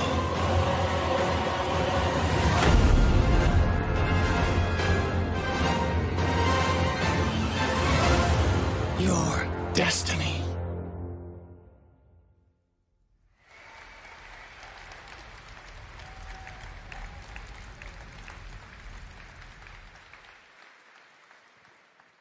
Hey, you! Yes, you! Do you have fun? Fear of missing Gamescom? Relax. Gamescom is everywhere you want. Gamescom now. Register now. That's right. All the fun of Gamescom is available from wherever you are online, obviously. And, well, in case you're wondering who that little guy is, that's Epi, and he's on a mission to save the Gamescomverse from the evil future. And if you want to help him, check out the Epic section at gamescom.global. You can solve quests and win prizes, so take part and help Epi to save the Gamescomverse. But first, I want to tell you more about some of the great program we have for this week, and it's quite a schedule, so please bear with me. There is, for example, the Gamescom Studio by IGN, featuring game spotlights, dev interviews, and all insights into this year's Gamescom, so please make sure to check that out so you don't miss anything.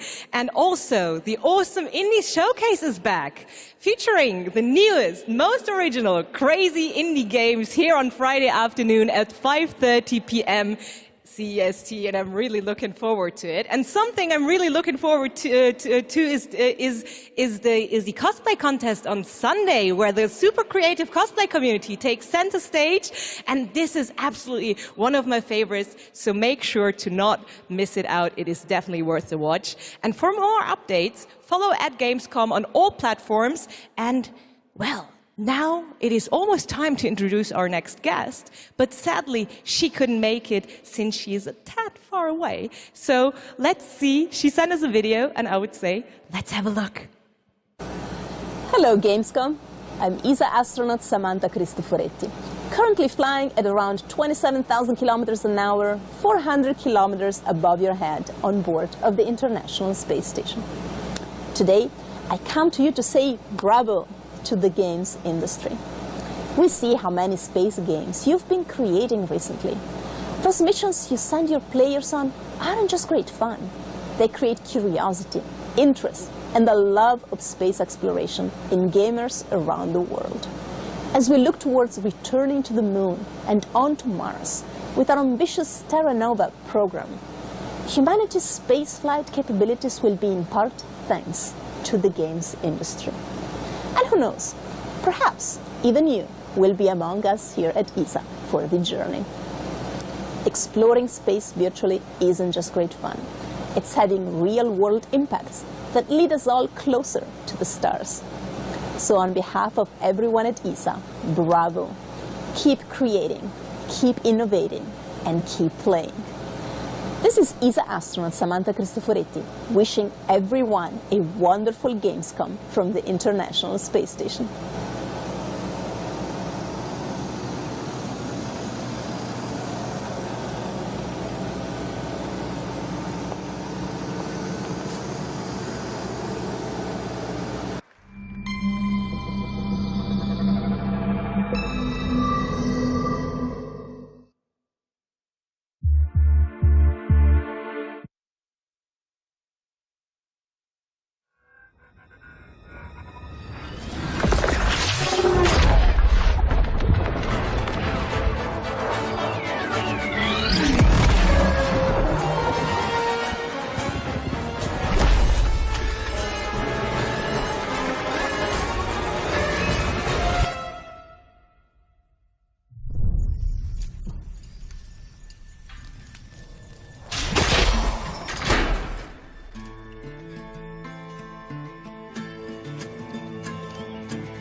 When we were looking at games for Gamescom Opening Night Live, one of the things I was most impressed with this year is there are a lot of European studios that want to debut games here, and also a lot of brand new IP, brand new worlds, and we're going to introduce one of those to you right now, and I think you're going to get pretty excited about it. Check out this world premiere.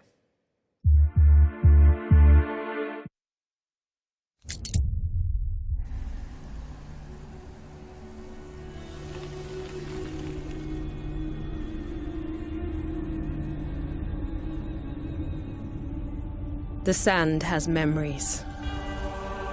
Memories of our past, when gods walked this world, and our heroes stood amongst them.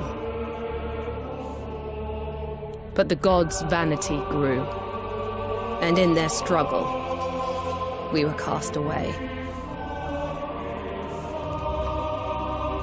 Only remnants of these stories remain in the sand, in the ruins of this shattered, broken world.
Even in ruins, we endure.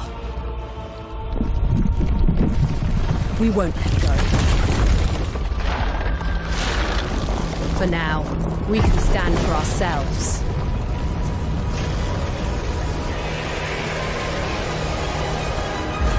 And face gods.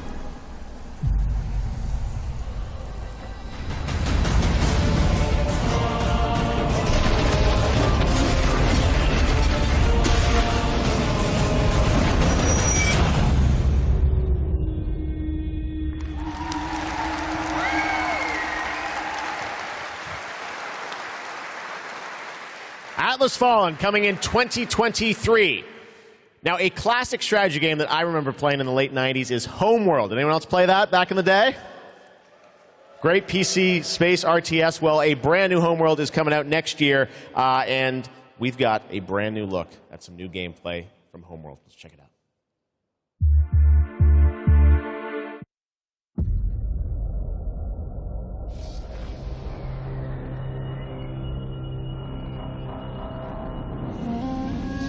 It was a simple perimeter scan, escorting resources. But we were ambushed by Kalan raiders.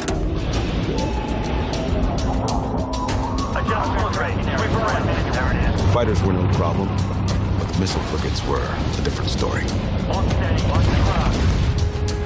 Command got clever. One wing used cover to keep themselves safe on approach. Target acquired. While another group found a tunnel in the structure to sneak behind them. We're on the right top with range. Huge up. Let's do this. It worked. But just before a carrier battle group arrived. We scrambled bombers. Sector confirmed. Scanning zone adjusted. Perfect for attacking capital ships. This is bomber lead. Engaging carrier. We protected the resourcers while they hauled in the goods. Which meant we could roll out assault frigates. Cleared hot. Let's take it to them. Stay on them. Break contact. The raiders weren't pushovers, but Command countered their hit-and-run tactics. The way their carrier exploded, beautiful. And we even grabbed a little souvenir. That missile frigate is ours now.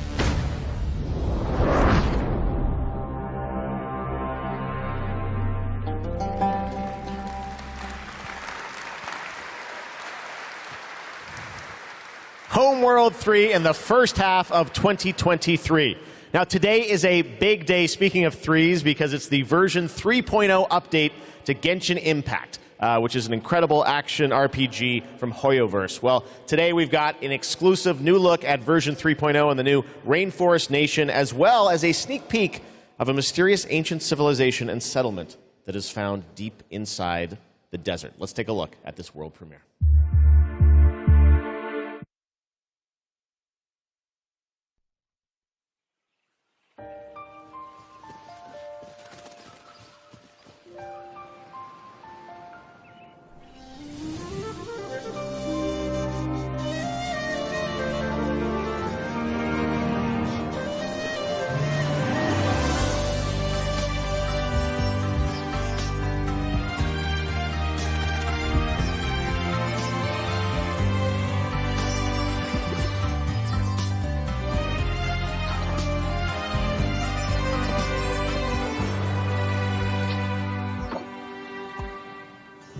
Can't see?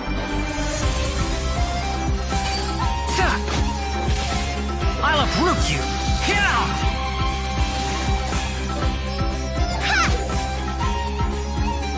Go! Come on, let's go! There's a fortune to be made! You're more than fine! Let's sweeten the deal! Scatter! Germinate!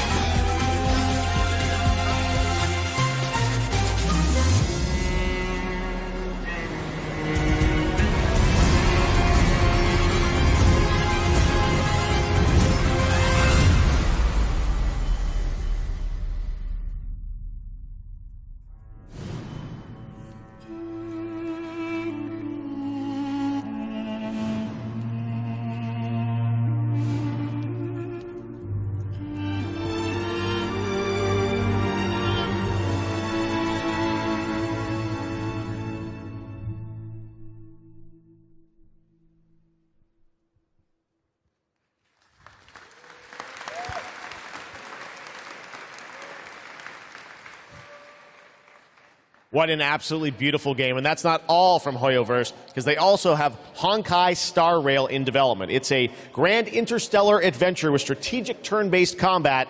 And now we're going to take a new look at the story and adventure that awaits you in Honkai Star Rail.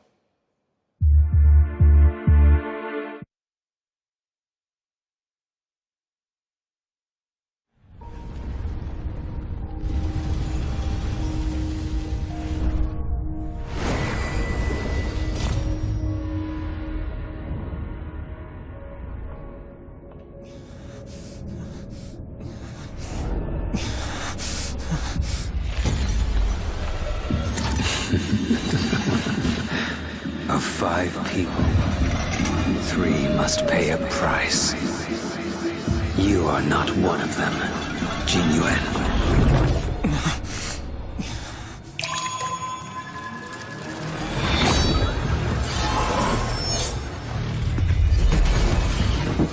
You are one of them.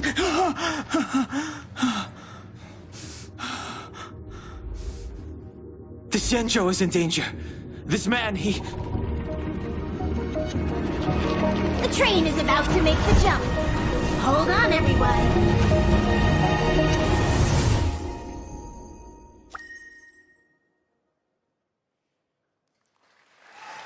Hello again. It is now time for our next Gamescom award. And here are your nominees for the most wanted Microsoft Xbox game. The Dark Pictures, The Devil in Me.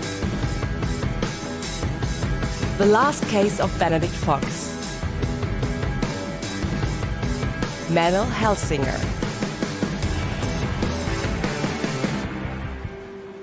And the winner is The Last Case of Benedict Fox. And And here to accept the award is Bartek Leszczakowski, Creative Director at Plot Twist. Congratulations. Thank you. It's quite of a shocker for us. We just love good Metroidvania games, and we are working hard on making Benedict Fox just that. And I would like to thank Xbox team for their support, and Rogue team for being the best publisher ever. And especially I would like to thank my team in Krakow. They are crazy talented, and my hands hold the award, but their hands make the game. Dziękuję wam bardzo. Thank you. Congratulations once again, the last case of Benedict Fox. And Jeff, back to you. Thank you very much, Melly. Anyone here a fan of Justin Roiland? Rick and Morty? Well, he's got a brand new game, which you may have seen at Xbox's show in June, called High on Life. It is coming to Xbox and Game Pass in December, and they wanted to send us just a great gameplay clip. You're going to enjoy this. Talking guns in a boss fight, and that's all I'm going to say to set this up. I think you're going to really... This is a trip. Check this out. World premiere of High on Life.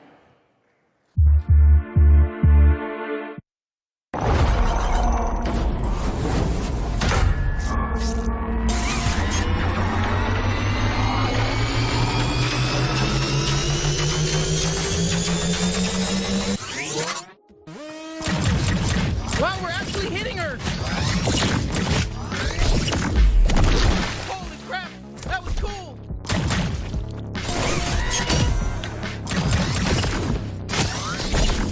Come on, admit it, we're hurting you! No! Fuck you! Are you even a real bounty hunter? Jesus, it's so gross you even went in there!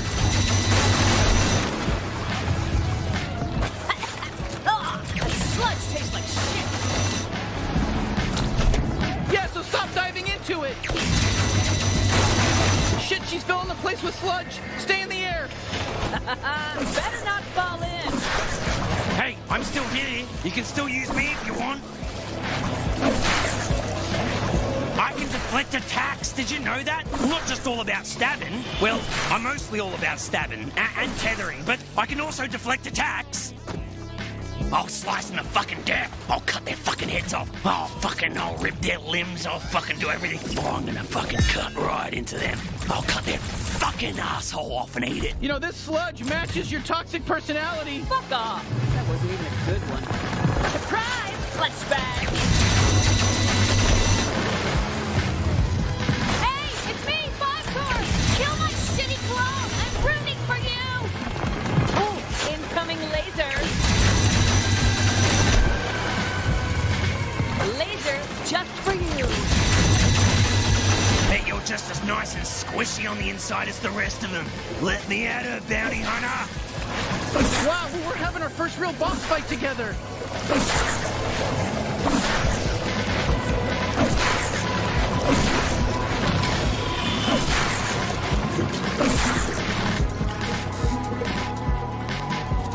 I'm the strongest out of all the Torg clones! I'm impressed you made it this far. My ant soldiers are extremely strong. Honestly, I don't think they were. We're new at this, and it was pretty easy to kill them all. If I'm going out, I'm taking you with me! Just stay alive. I think she's basically done for.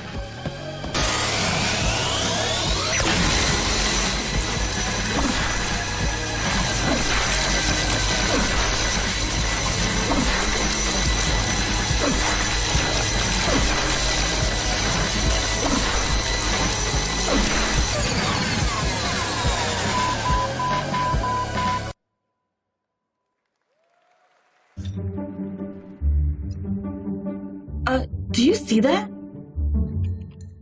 What? Where?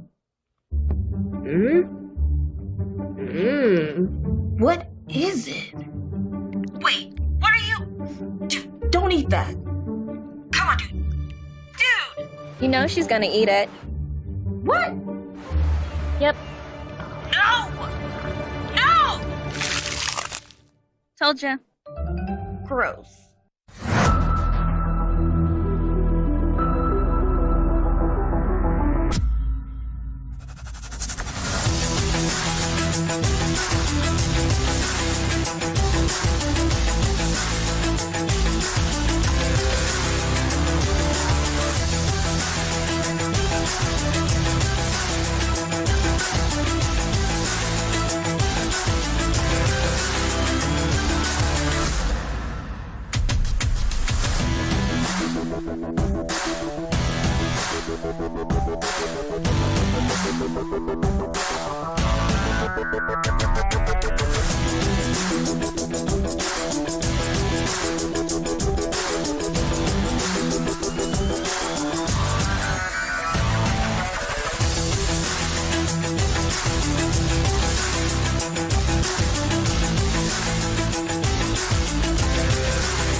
You've been selected from among thousands of candidates Hey, Cutter. to join the Lynx family. You're from Earth, right? This is more than just a job.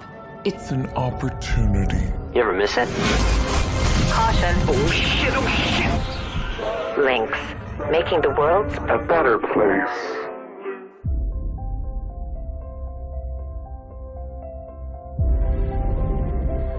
What they say about work in space is true. There's something real special here. You don't have power here. You never will. Look around you. We're expendable. I can hear them in the walls. Ain't a trade like it. Dancing between the ribs of a ship, gaze out at the rest of the human race, buzzing in the distance. That's when the sky fills up with flames. That's the way things go.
First announced back at the Game Awards, Telltale's next project is based on the Prime Video series The Expanse.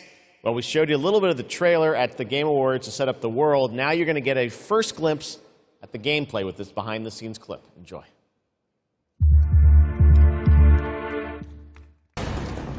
Drummer, his suit is punctured and losing pressure. You need to release the vault attached now or he could die. Hold still. We'll see what we can do. Captain Drummer, what are your orders? The Expanse is obviously one of those universes that has a ton of opportunities to tell great stories. One of the things I'm super excited about is the zero-G stuff that we've been doing. A big part of when we're making the game, not only are we thinking about the characters, we also have to think about how can we evolve the genre in any way that will make players excited to be part of this universe and feel like they're engaging in something rather than just being a passive audience member. You'll figure something out. I know you will. It's actually been a really interesting thing as an actor to explore some of her more vulnerable sides that by the time we meet her in the series, they've been cauterized. Because this score, Drummer, this is the greatest score any scavenger has ever come across. You'll need me if you want any chance of unloading it.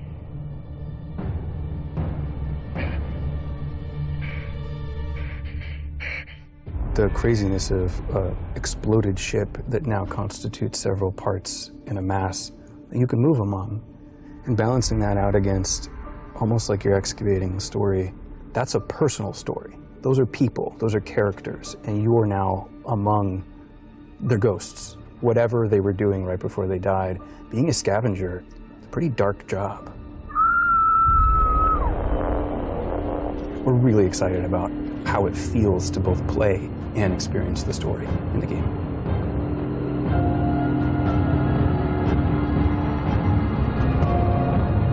Whoever did this is long gone, and we still have a ship that's ready to be scavenged. So get to it.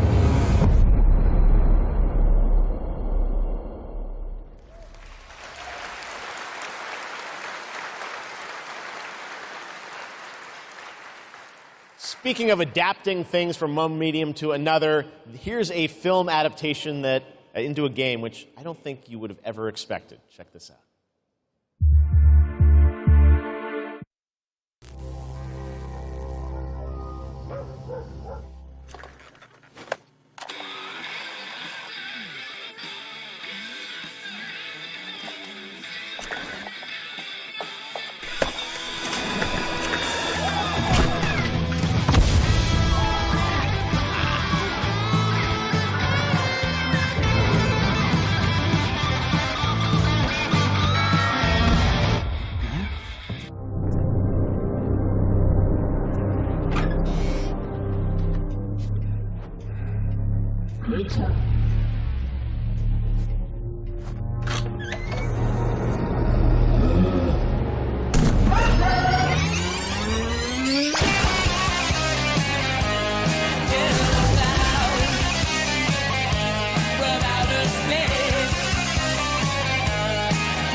Goats, killer clowns, we got it all tonight at Opening Night Live. Now we've got another brand new game announcement from a European publisher for a sci-fi action adventure. Here we go.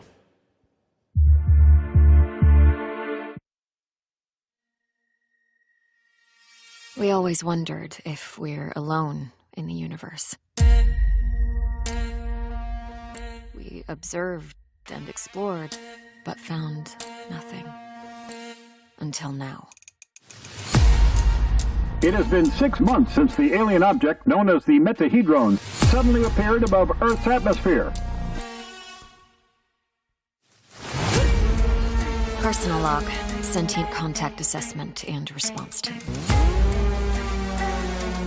Kate, we have an issue.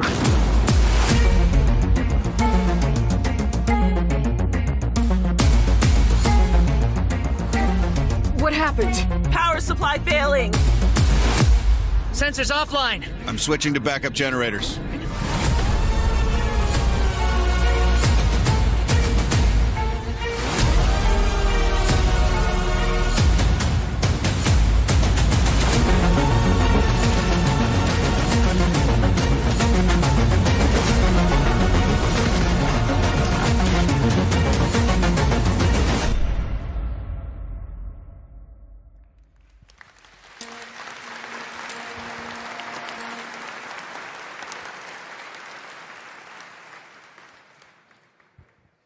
Now we're going to talk about Gamescom Goes Green, which is an initiative that has made Gamescom the first climate-friendly gaming event in the world. The core event and this show, Opening Night Live, I'm happy to say, are 100% climate neutral for the first time, and that's something we all should be very proud of.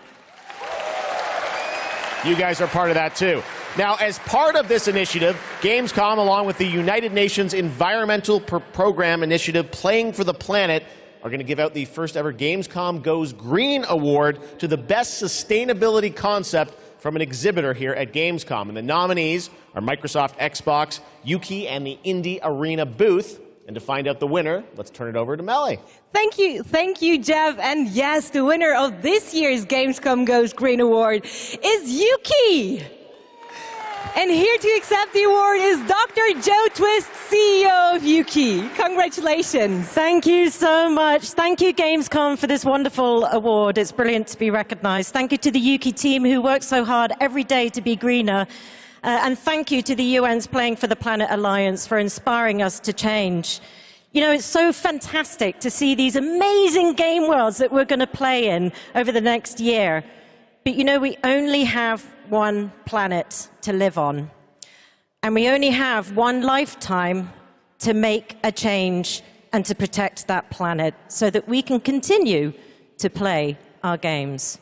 So everybody, whether you're a player or a business, can make one small change starting tomorrow, and together we can play more games together and save the planet. Thank you very much. Thank you, Joe, and congratulations once again to Yuki. And remember, it is not only the organizers or exhibitors that can go green. All of you can also make a change by donating to the Gamescom Forest. So plant your Gamescom tree today. Jeff, back to you. Awesome. Thank you very much, Melly. Congratulations to Yuki. Now it's time to announce a brand new game from a new studio of industry veterans working on an ambitious new RPG. Here's the first tease.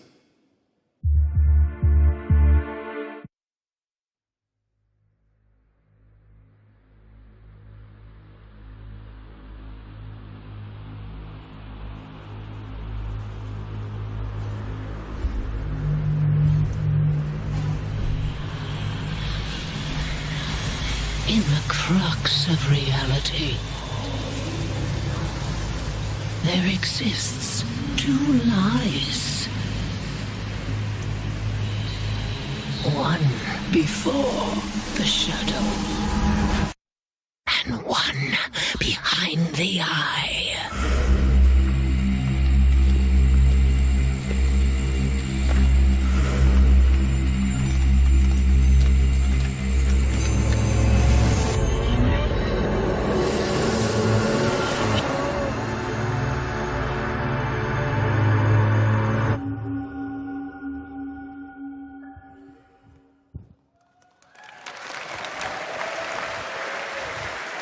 Lots of news here at Gamescom. All right, let's talk about Xbox and Age of Empires 4 that continues to expand. Now we have news on the next civilizations joining the battle as free DLC. If you want to learn more about what's happening with Age of Empires 4, tune into the Xbox booth stream for developer interviews on Thursday. But right now, here's that announcement from Age of Empires 4.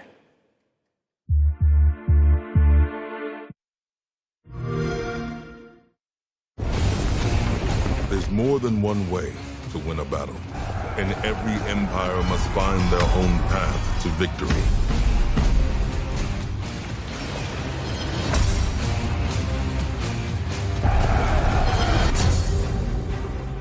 Whether you strike from afar or ambush up close, the Malians will use wit and strategy to outmaneuver their opponents and gain the advantage on the battlefield.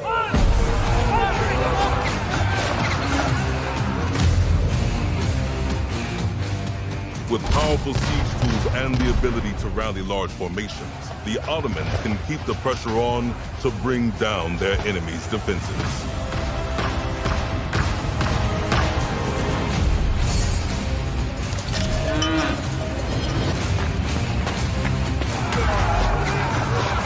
When the drums of war beat, how will you emerge victorious?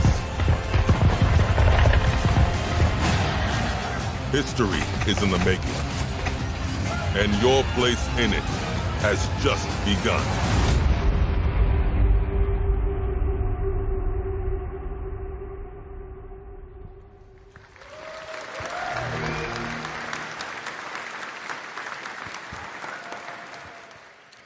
Time to head to Gotham. You guys excited for Gotham Knights? Well, you don't have to wait long. It is coming this October, and Batgirl, Nightwing, Robin, and Red Hood are going to take over in Gotham Knights. You're probably wondering about the story. Who are the villains? Well, we've got a lot to share in this brand new trailer, and also some exciting news.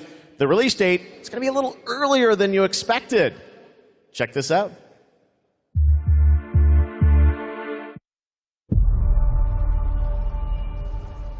Jim Gordon never gave up on anything. That's why Gotham City is still here.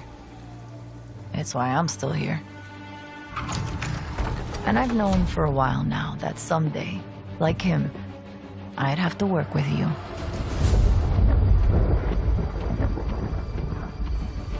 I've seen plenty of criminals in my career, but nothing could have prepared me for this.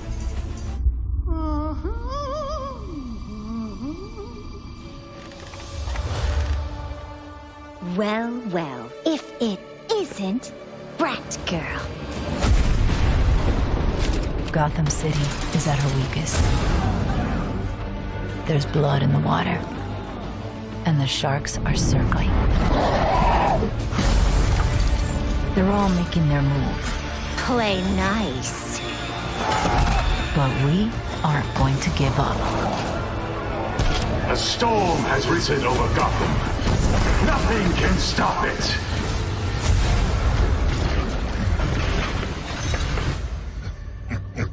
See you at the premiere. I need your help. Your skills. Your knowledge. Your adaptability.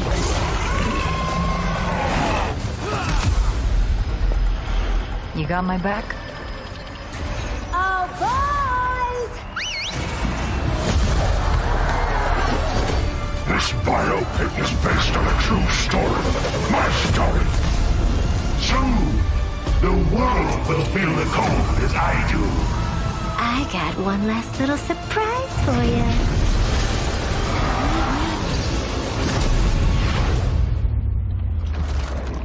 Come to watch the show, Red Hood.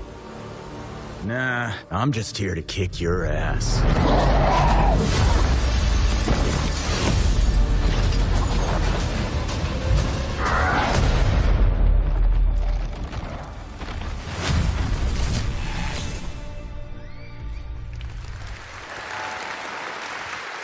Pretty good trailer, right? October 21st now for Gotham Knights. All right, now it's time to announce a brand new game from a new studio, the global announcement of the ambitious new adventure game developed by Everstone Games. It's called Where Winds Meet, and it's an interactive open-world RPG featuring action, adventure, and martial arts set in a turbulent time in the Northern Song Dynasty. The combat looks really cool. Check out this announcement of Where Winds Meet.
Where winds meet. Again, so much new IP tonight. It's really cool. All right.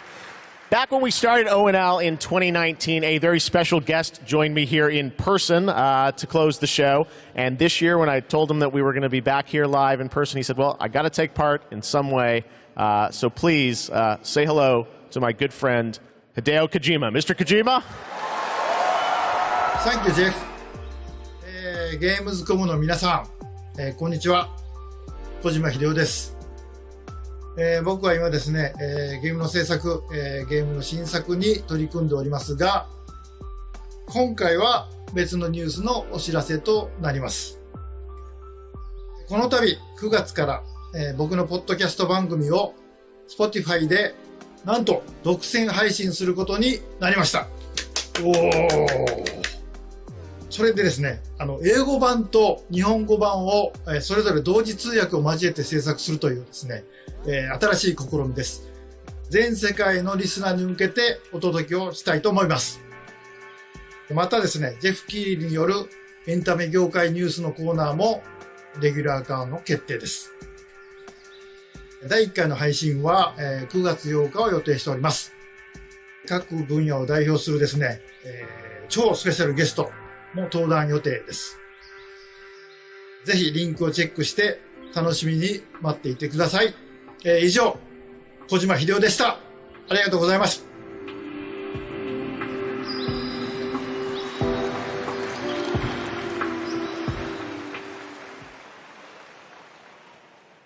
Last year, opening night live, we announced Park Beyond from Limbic Entertainment and Bandai Namco. And this year, they've got an awesome booth experience for those of you here in person. And for those of you at home, we've got a brand new trailer that shows you more of this incredible amusement park simulation game.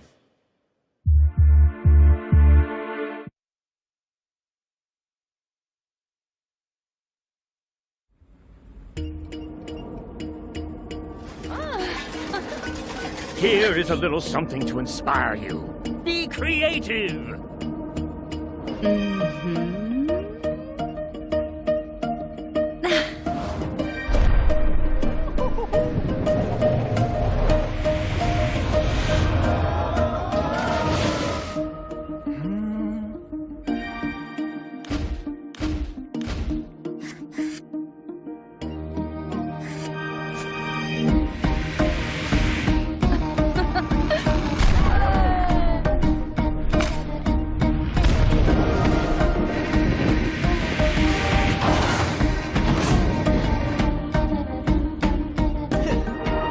Great job, guys. This has a lot of potential. Couldn't we go a step beyond? Ta-da!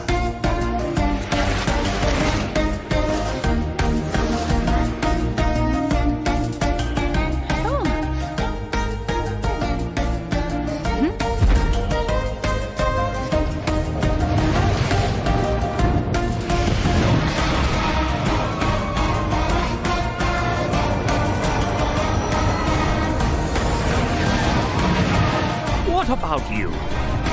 Will you go beyond your imagination? Park Beyond, coming soon. So much fun. I love the diversity of games we have here. Amusement Park Simulator. I love Theme Park back in the day. Great to see that's coming out from Limbic and Bandai Namco. All right, now it's time to share another special announcement here at Gamescom. Not a game, but a concept car. That's right, it's here at Gamescom, and I got to catch up with Oliver Heimer, the head of Mini Design. Let's check it out. All right, I'm over here at the Mini booth with Oliver. This is the Mini Concept Aceman reveal. This looks so cool. I'm glad you like it. Well, let's take a look and learn more in this trailer.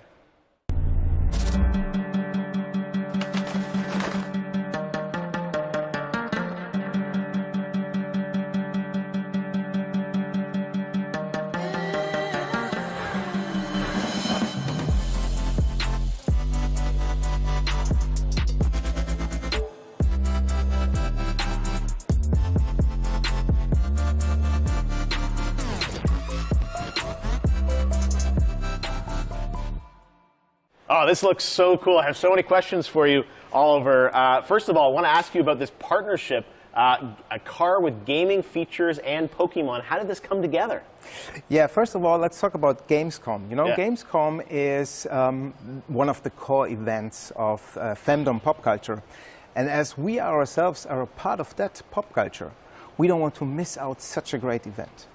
And the Pokemon Company International and we have a lot in common. We're both iconic brands. And Mini is more than a car. It's a character. You partner to explore the world. And the world of Pokemon is full of unique characters with special powers. So we share a love for distinctive design and strong values. I'm going to ask you your favorite Pokemon in a minute, but first, I want to ask about the gaming features. We saw a little bit in the trailer. Tell us, break it down. Why does this appeal to gamers? So, first of all, it's all about the Aceman's gaming features. It's designed to be playful, as the brand is. The Pokemon mode welcomes you inside of the car, and then you can connect your gaming console to your Mini. And all you notice is a lot of details referencing Pikachu in particular. Yeah. The Aceman is fully electric, just like Pikachu is an electric type. So they're a perfect match. Is there an overarching motto to this partnership? So indeed there it is. We asked ourselves the question, what is if a car could connect it with your gaming console, just like it does with your smartphone? So we are promoting a playful mindset, just like our brand and Pokemon. So our Gamescom claim is play on, never stop playing. Well, speaking of never stop playing, will we see you next year at Gamescom as well? Yeah, we plan to stay in the game and play on for sure, like we always have from the get-go. So stay tuned. Awesome. All right, Oliver, thank you so much. And we've got much more O&L still to come.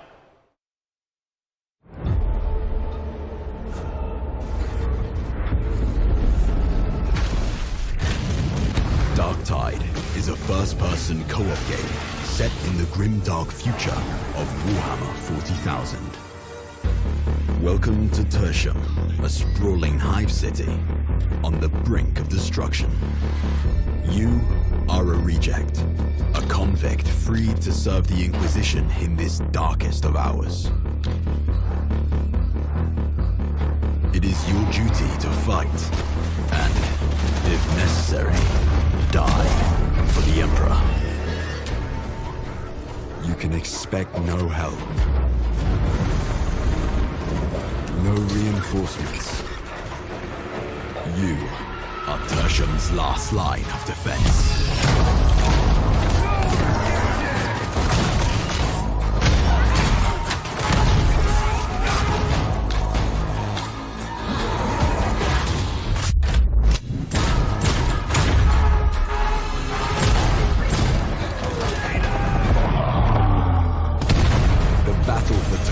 Is about to begin.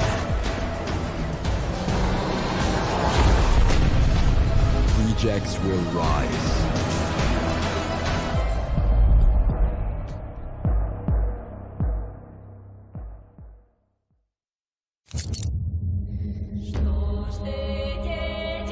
Once upon a time, there were two twin sisters, Zora and Yaga.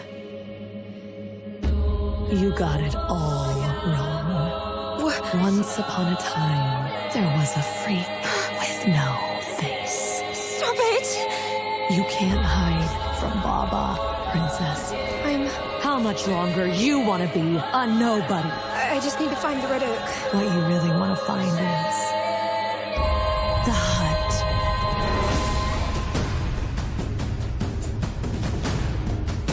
What the hell is wrong with this forest?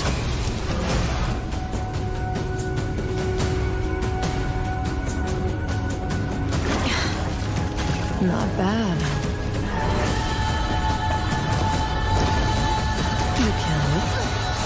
You kill it again.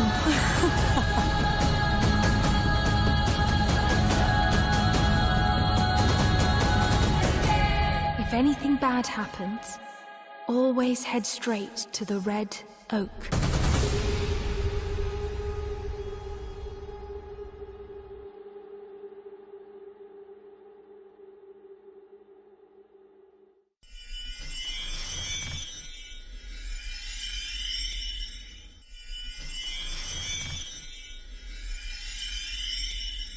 Red Bull gives you wings.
And now it is time for a final award.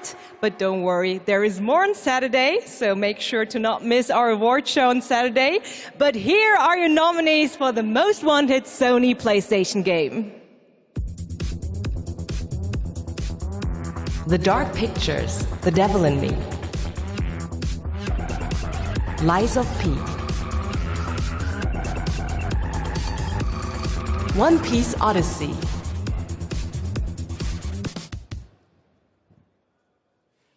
And the winner is Lies of P. Here to accept the award is Ji-won Choi, Project Director at NeoWiz. The stage is yours.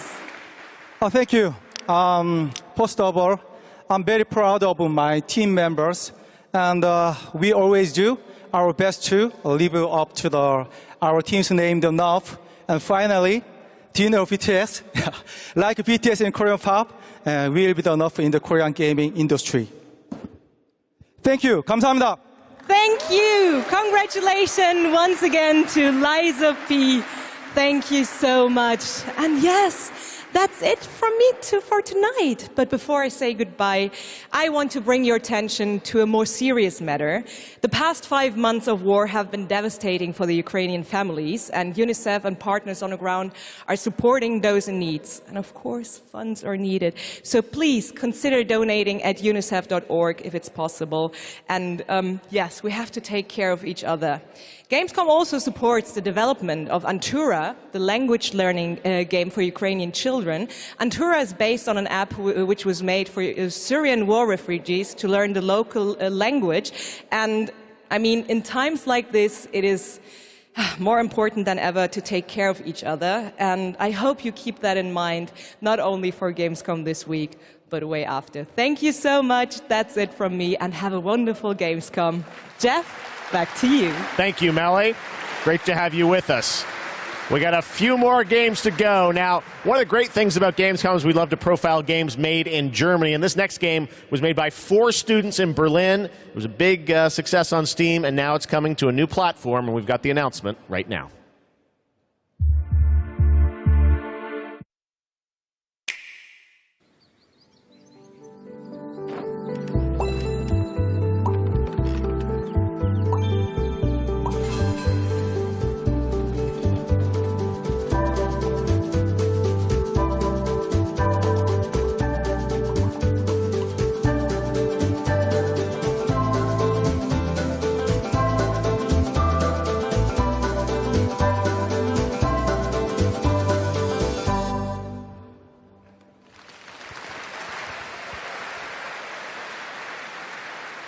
Cute, beautiful. Now we're going to get dark.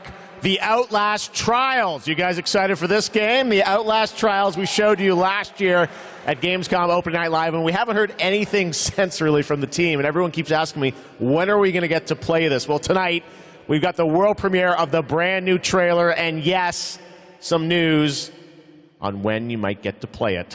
Here we go.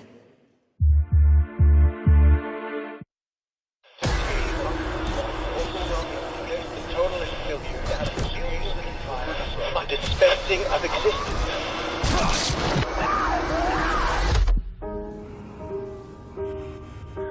To create constant pressure.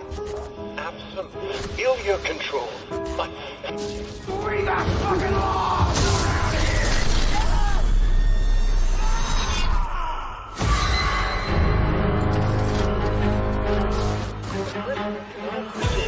An assault upon identity. What do you want from me? Establishment of guilt. Look at that pretty face.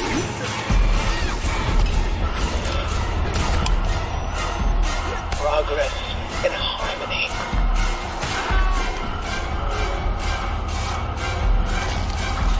Self-betrayal. A subjugation of perception. Guard. Chemical encouragement.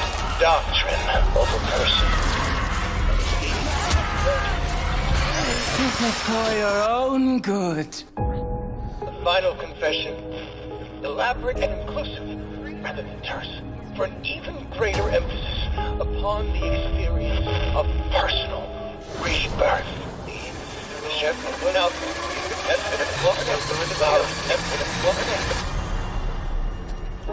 Political criminals are subjected to a literally fatal dispensing of existence by the promise of execution.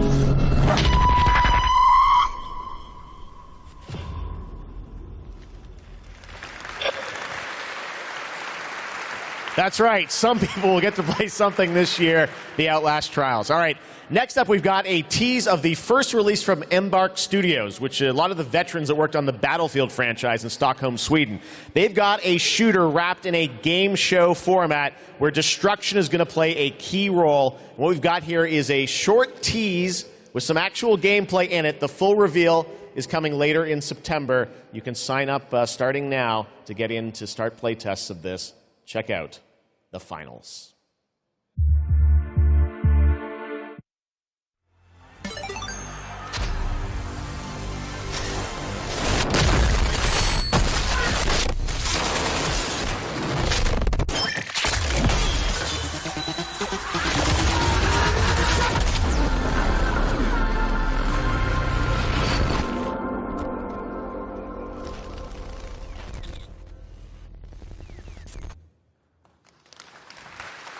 All right, we got one more game for you tonight at Gamescom Opening Night Live, and this is one we've all been waiting a long time for. Here we go.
It's true. Dead Island 2 coming next February, and joining me now to tell us about this long-awaited game is Con. Con, great to have you with us. First of all, let's explain a little context to that trailer we saw. Who is that character that we meet? Thank you, Jeff. It's great to be here. So you just met Jacob, and he is just one of our 6 playable characters. Our zombie slayers have larger-than-life personalities and unique dialogue, which fits in with a very pulpy and irreverent tone, as you could tell. I see the tagline there, see you in Hell A, so it looks like we're heading to Los Angeles in this game?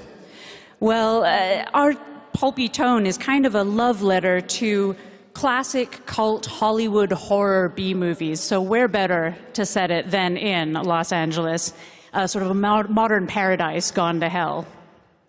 Oh yeah, it looks cool. It's obviously over the top. I know you're working on the narrative for it. This game has been, long awaited for many, many years. You guys have been working on it for a few? Yeah, I'm sure some fans would agree with you. It has been long awaited, but Deep Silver Dambuster Studios started work on it about 4 years ago. We were really lucky. We got to build it from the ground up. We got to focus on what we love about the franchise, the over-the-topness, and we think we've got a really great action RPG out of that. So let's talk about the gameplay. We saw the CG piece, obviously, but what can we expect from the gameplay when you show it? So Dead Island 2's gameplay is all about experimenting with your preferred zombie slaying methods, just kind of going nuts. It's a combat toy box of close quarters, melee brutality with a few guns for fun. Okay, well, can't wait to learn more. When are we going to get to see more, see some gameplay of it? You want to see some gameplay? I think we want to see some gameplay. You guys want to see the gameplay? Can we do it now? How about now? Okay, let's do it. Here's your first look at the gameplay of Dead Island 2. Thanks, Con.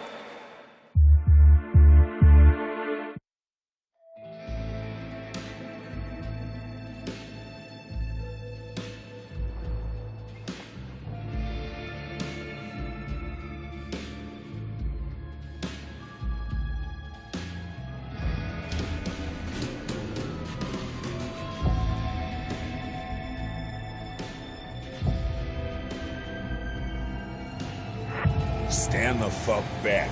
It's hammer time.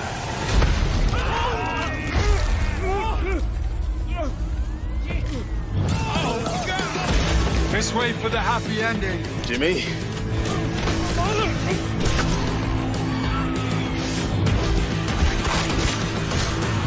Humanity's survival depends on the red gold pumping through my veins. Well, sounds like you're the star of the show now. This motherfucker!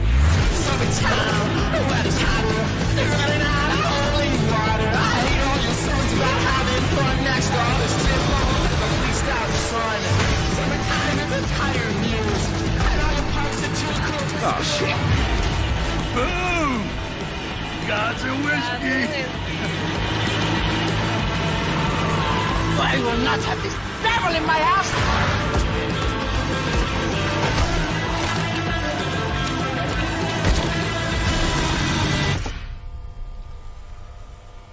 This is beyond insane.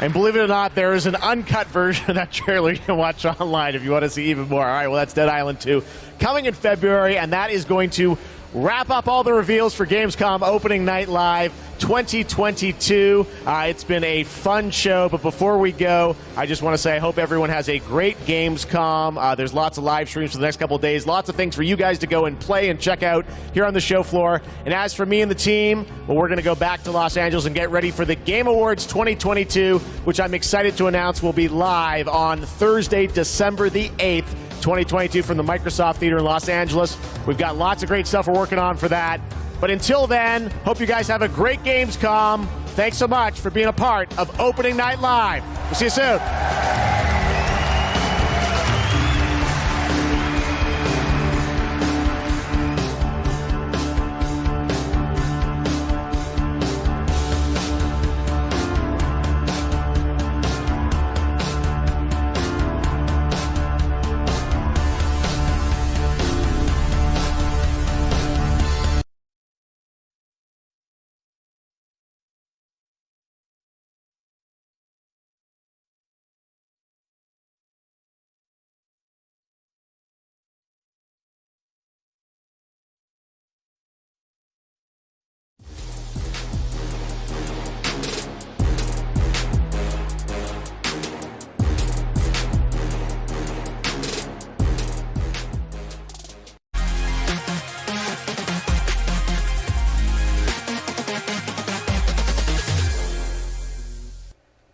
Hello and welcome. I'm Ryan McCaffrey, and that was Opening Night Live, which means that Gamescom 2022 is officially underway. In just a moment, we're going to recap the biggest games that were just shown off, but a public service announcement first that party's just getting started.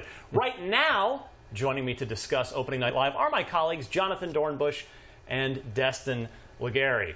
I promise we're going to talk Dead Island 2. We have some time set aside for that because that's probably what everybody's still buzzing about for the moment after such a long delay of waiting to see more of that game. But let's start, Jonathan. We saw a lot. Yeah. There were plenty of video games in there, a lot of new stuff. What jumped out at you? Quite a bit of stuff there. I think one of the things that jumped out for me, biggest reveals-wise, was more gameplay, at least another look at Lies of P. Yeah. I've been really excited about that one. I know the IGN audiences as well. I'm a recent convert to sort of the Soulsborne genre.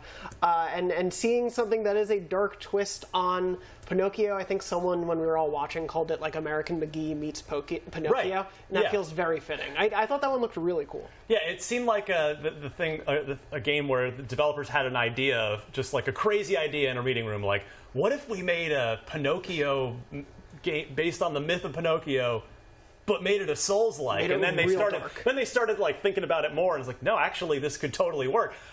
That was probably my favorite art direction of any game. Like, I love a little steampunk, a little kind of Victorian era. Like, it has a really unique, cool-looking world to it. Some of the enemy design we saw in there in particular, like, really excited me. As you said, like, sort of steampunkish, a lot of, like, moving parts with exhaust fumes coming off of them. There was a really nice shot in there at some point of sort of a, looked like an old theater stage that they were in and fighting in. There's a lot of really cool variety to all of it. I think it's very cohesive as a look. But yeah, I'm a sucker for that look, especially it's very Bloodborne-esque. But slightly different, and so I'm really into this one. I think it looks cool. The gameplay looked pretty varied as well. Yeah. Destin, Game Pass, day one for this one too. Yeah, I'm down for it. Obviously, it looks really, really cool, like you guys have already said, and I like that the characters seem to have a little bit of a different flavor to each of the abilities, and I'm excited to play it. I think we saw a lot of these Souls-like games. That is true. That is definitely the flavor of the month going on right now. Yeah, this one has definitely got people talking, though. Yeah, so we'll stay tuned for more on that coming up. Now, Destin, I got to go right back to you, right. Because the pre-show, we saw the next phase, I guess we'll call it, of Destiny. Yeah, so Destiny had a ton of announcements today, including they're doing a cross-promotion with Fortnite. Destiny 2 Lightfall was revealed, which is the next expansion coming up. And we learned that there's going to be a new power that the Guardians are going to have called Strand, which is like, I believe they said it was a psychic power. And I'm just paraphrasing based off of what I watched right before the Gamescom stream. But it's really, really cool to see this new setting. Neo Luna, I believe it's on Neptune, and this is an area that hasn't been like war-torn, so it's really futuristic. We have the new supportive characters who are going to teach the Guardians a few things. I'm blanking off their name off the top of my head, but it's neat because there's this character Callus who's been sort of in the backstory for a really, really long time, and this seems to be when he is coming back with the Witness, who has empowered him to really help the Cabal give the Guardians a run for their money. And I'm really, really excited about this. And today, actually, is the new Season of Plunder, where the Arc abilities were reworked. And I could talk about Destiny for the rest of the show. Yeah, why don't you? I mean, you have your time in Destiny 1 and 2 just since 2013. It's like 2,000 hours. Yeah, it's in the thousands of hours. So, but what you saw clearly, I mean, you had a big smile on your face the whole time you were talking about that. So this is clearly going to be of interest to Destiny players. This is hitting the right note for you? Yeah, absolutely. But Lightfall is something that people have been looking forward to for a long time. And even today we found out that they're bringing back the Kingsfall raid, that they're not going to do content sunsetting. So it's not just Lightfall, it's also all of the other announcements that sort of came along with it. And it's all happening today, not only like literally today because they're launching the content, but we're also getting a look at what's going to be taking place over the next year in the world of Destiny 2.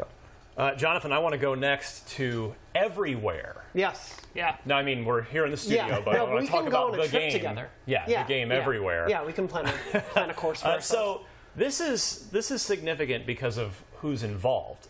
It's a gentleman by the name of Leslie Benzies, and no doubt a talented team working with him. But Leslie was one of the primary creative forces of Grand Theft Auto since GTA 3. Yeah. He was at Rockstar for 20 years.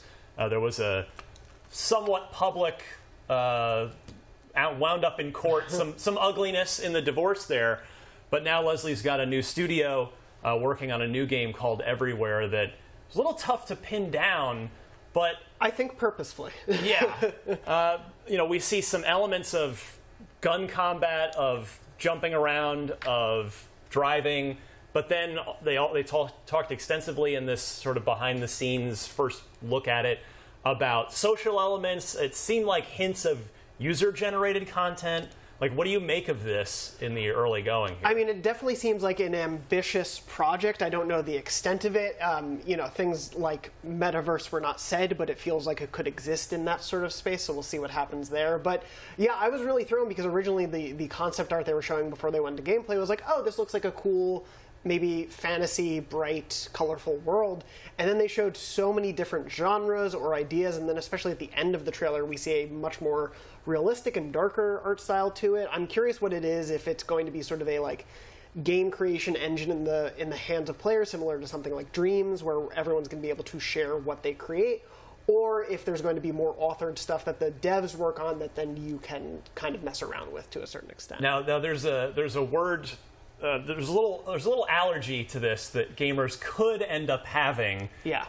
Nothing confirmed, but you were digging around. The internet was digging around, as the internet does. Yeah, there were some after this announcements, and what was unearthed in the job listings. Unconfirmed reports, but I saw some talk going around of sort of like blockchain listings of job listings and interest there, and obviously, stuff like that can be very controversial for certain players. So it might not be the game for everyone, even though it goes everywhere. But, a lot really unconfirmed about this game, a lot still to see what it actually is. But I imagine we'll get more in the days and weeks to come. If there's any truth to that, I'm out. Like, nobody has proven that NFTs or anything like that works really well in games. Most of the people who have implemented them haven't seen a ton of success. But it's not for me. No. Let's pretend I don't have that negativity towards it. And just looking at the concept itself for a second, I think it reminds me of Fortnite. I think they're trying to do like the metaverse style thing. That has been a buzzword. It seems like there's co-op, and it is really interesting to think about a game world where the players are able to create different experiences during that time. So yeah, I mean, for me, it's Leslie Benzies automatically earns this attention and interest on my part, because this is a person who's one of the most decorated. I mean, the resume is unparalleled. So the big question I have is, Leslie, while clearly talented, has had access to effectively unlimited budgets for the last 20 years, because Rockstar North particularly is able to. They've done whatever they want, and they've raised the bar with every new Grand Theft Auto release. So, do his new corporate partners have a big enough bank account to match whatever this is? Because this is clearly an ambitious game, if nothing else. We'll see how it turns out. Yeah. But that's one to keep an eye on for sure.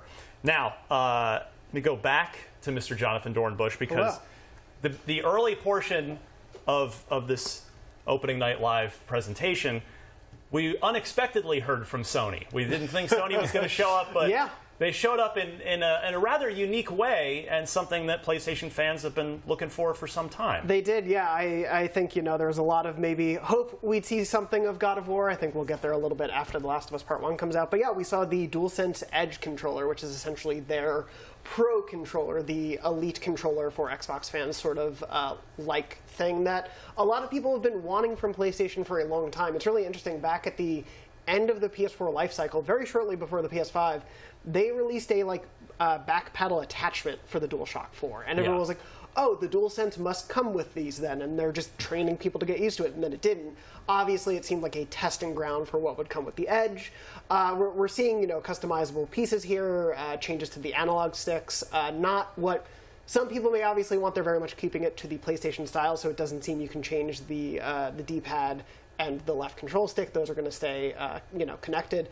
But you can swap pieces out. You can reassign buttons pretty well. There seems to be a lot of customizability to it in that sense, going along with the trend of other things that we've seen from controllers like this. Also, very small note, I really like the way the light bars, lights kind of go along the edge. I think the design of it is really cool. But we didn't get a release date or a price. I think the PlayStation blog post about it said, coming in the months ahead, we're excited to reveal more. So I wouldn't be surprised if this was like early 2023. It'd be cool if it was before Black Friday. If they could get it out for the holidays, that would be really cool. But I would see either before the holidays or after the holidays, sort of thing. They made it a point to confirm that it was designed by Sony, which is great to hear. Like, there's not a third party designing it. And honestly, I've been really excited for PlayStation to announce a new controller for the PlayStation 5. One, because like we've had the Elite, they're on the third, rumored to be doing the third generation of the Elite, right? Over on the Xbox side of things. We talk about it on Unlocked a lot. And I'm really happy to see that PlayStation's getting in on this game, because these controllers, while expensive, offer a lot of cool features. Yeah, it's and I would think the price, we can at least use the Elite's Xbox Elite controller's price as a ballpark for this for this DualSense Edge. Now, that was one of the things that was really kind of buzzed about on social media during the course of Opening Night Live. Something else that was, Destin, was The Lords of the Fallen, the sequel to the 2014 action RPG Lords of the Fallen. So going with a Suicide Squad, the Suicide Squad type of thing here, but trailer looked great. Yeah, the Lords of the Fallen is supposedly a spiritual successor to Lords of the Fallen. Actually, a very popular game that sort of was one of the first Souls-like games before everybody started doing it, right? Right. So it looks like we're going back to that world, and we're going to be killing enemies using their abilities. I didn't play Lords of the Fallen, full disclosure, but I love Souls-like games, and to hear that this game that was positively received by the community is getting some new life brought into it, it's great to hear. And seemingly the team has been working on it for some time, because, again, as I just said, Lords of the Fallen was 2014. That is 8 years ago at this point. So they've been keeping busy on this new one. Now, also buzzed about online, Hogwarts Legacy, one of two big WB games coming up. Both of them were at this show. We're going to talk about Gotham Knights a little later on in this show, I believe, in our wrap-up here. But Hogwarts Legacy, February 2023.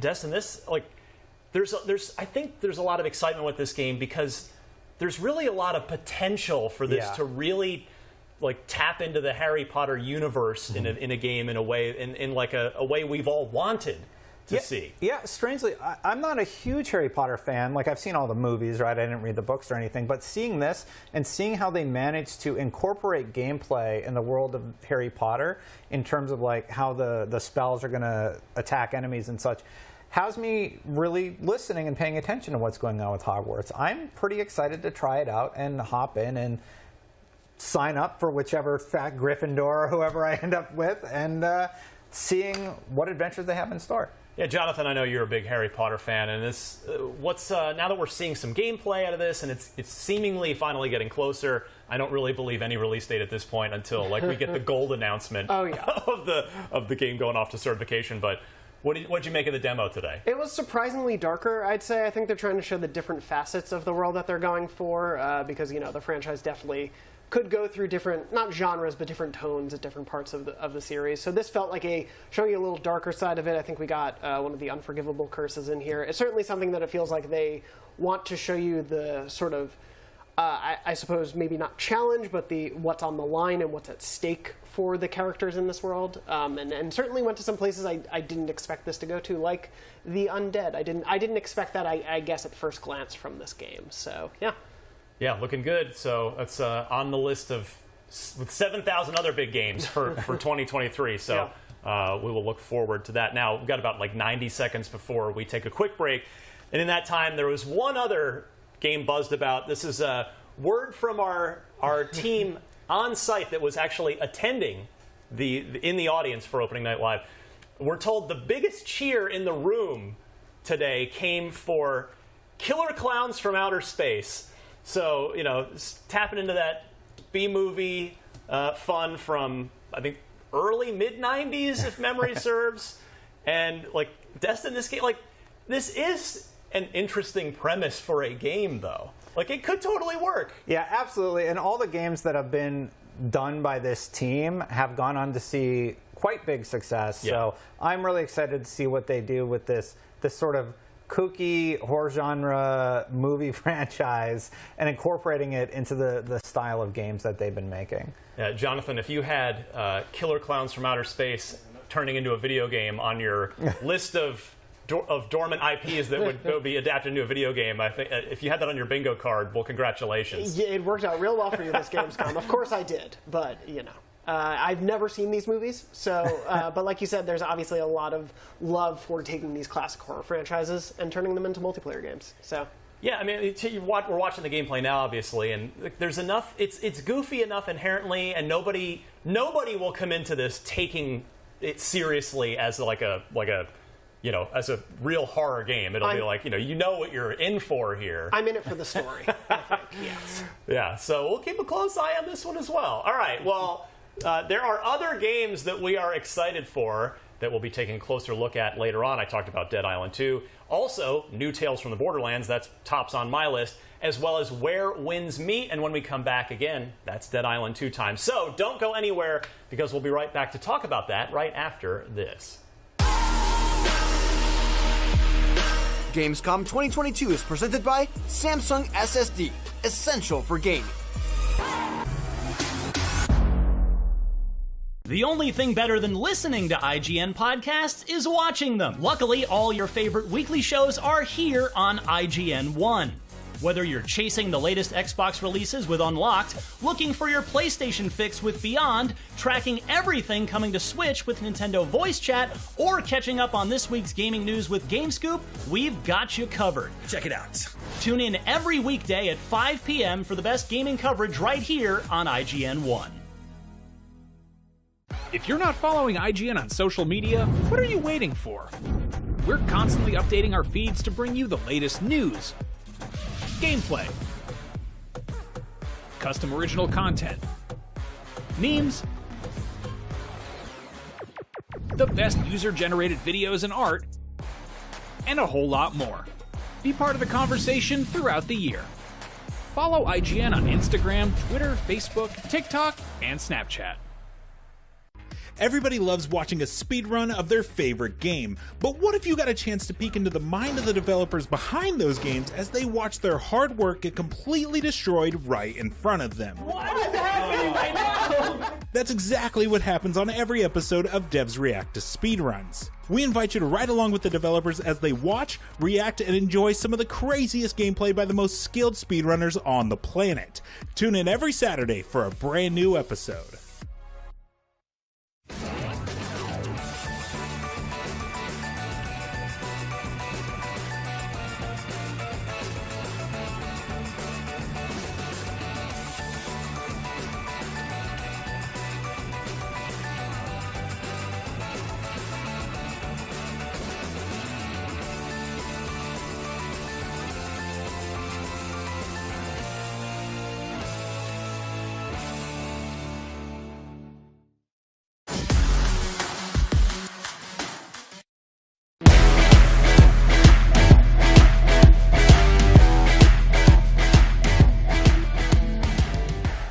The First Descendant is Nexon's new co-op action RPG shooter made in Unreal Engine 5 that transports players to a sci-fi world where they will unravel the secret behind the Descendant's power across various missions and raids in single-player and multiplayer.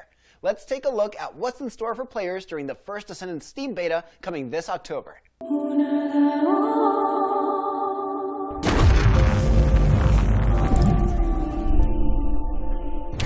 We always ask questions.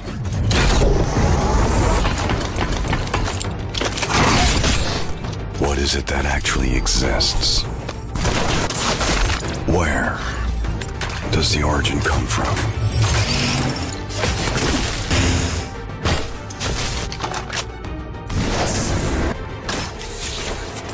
Where are we headed to in the end?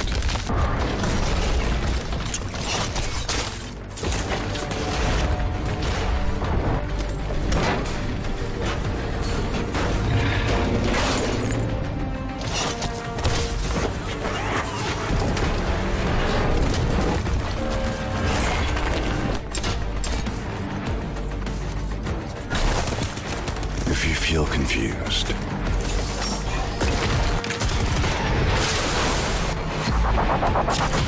Just reload your gun.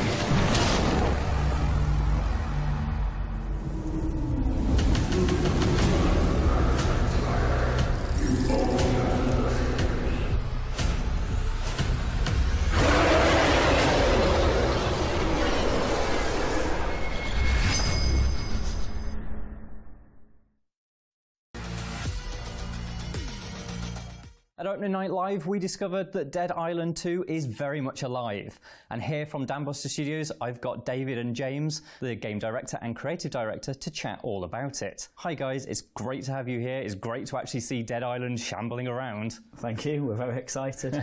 So it's obviously a lot of people have been waiting a very long time for this game, and obviously you guys are now at the helm. And I was just wondering, just for a start, could you give us a quick introduction to kind of what Dead Island 2 actually is? Yeah, sure. So Dead Island 2 is an action RPG first-person zombie-slaying game, and it's set in LA. We take players on a roller coaster ride through all fantastic locations, postcard locations through LA, from the beaches of Venice and Santa Monica through to luxurious mansions in Bel Air, and it's all playable in 3-player co-op. And obviously kind of we first saw Dead Island 2 a long time ago with a very different trailer. What is the current like creative vision? Is it very different to what we glimpsed back in the day? I think the original teaser trailer back in 2014 now had a really good basis.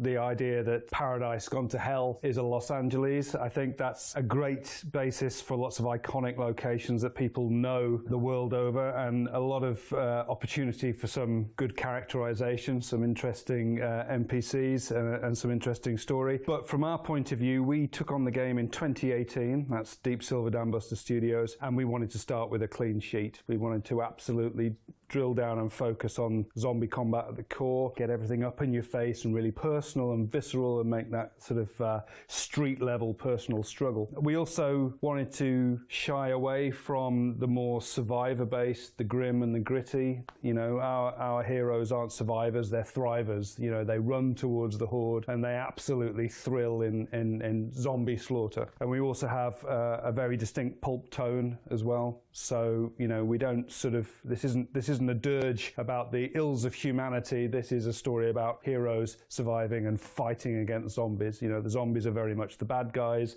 humans are very much the good guys, and we empower the player to just sort of really thrill in that experience. We're in kind of like an era now where there are a few other kind of zombie games that do kind of first-person brawling, but what I've seen of this game, you've got kind of like a unique take on it, right? Like, it seems that these zombies are dropping apart with like procedural perfection almost. So David, could you give me an idea of like how you've made this happen? We've probably spent an unhealthy amount of time passionately developing our own gruesome gore tech, which we codename internally Flesh.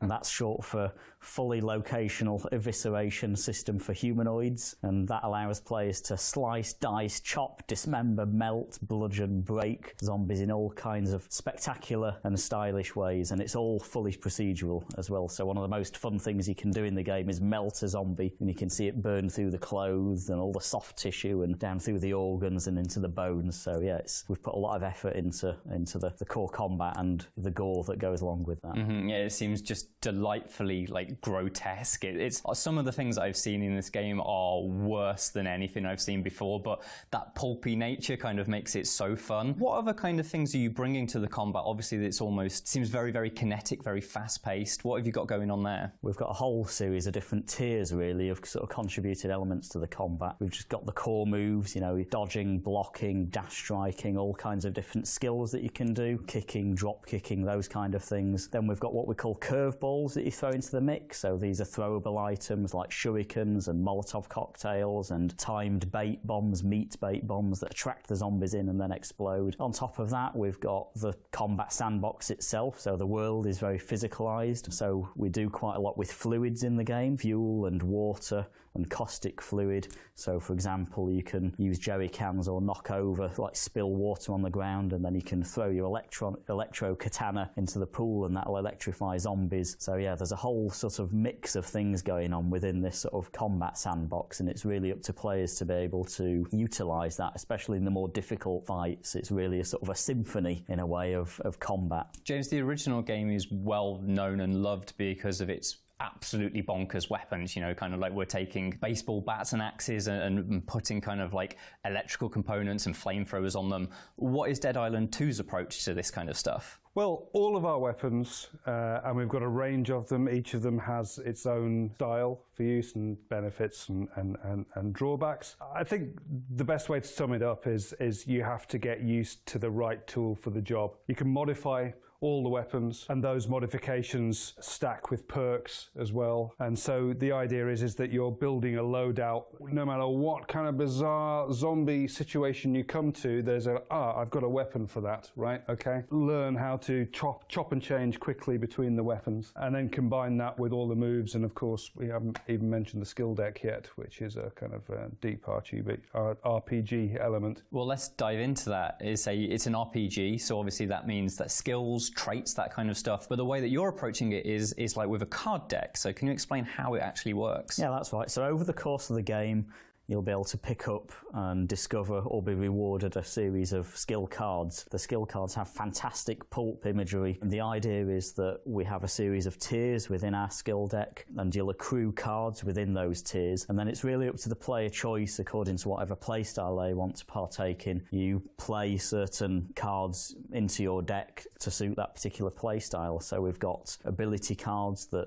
more obvious, like kinetic moves like drop kicks and dodging and blocking. We've got what we call survivor tier cards and slayer tier cards, and then a more secret sort of plot related tier as well. So yeah, the skill deck provides a lot of sort of rich gameplay customization to suit whatever playstyle players prefer. And one of the things that we haven't like really touched on yet is the fact that like you've got all of this cool equipment and these cool card decks, but there's also something unique about your player character, right? Like their nature. They're not entirely all human, are they? Yes, I mean, we don't want to give too much away, but you know, you are bitten and infected, and it's changing you in powerful and perhaps disturbing ways. So as you adventure through the game and as you unlock different tiers of your skill deck and different cards to go into that skill deck, you kind of have to embrace your slayer. Perhaps you're also embracing a bit of the zombie as well. So as you go through the game, you're constantly getting glimpses of what it's like to kind of let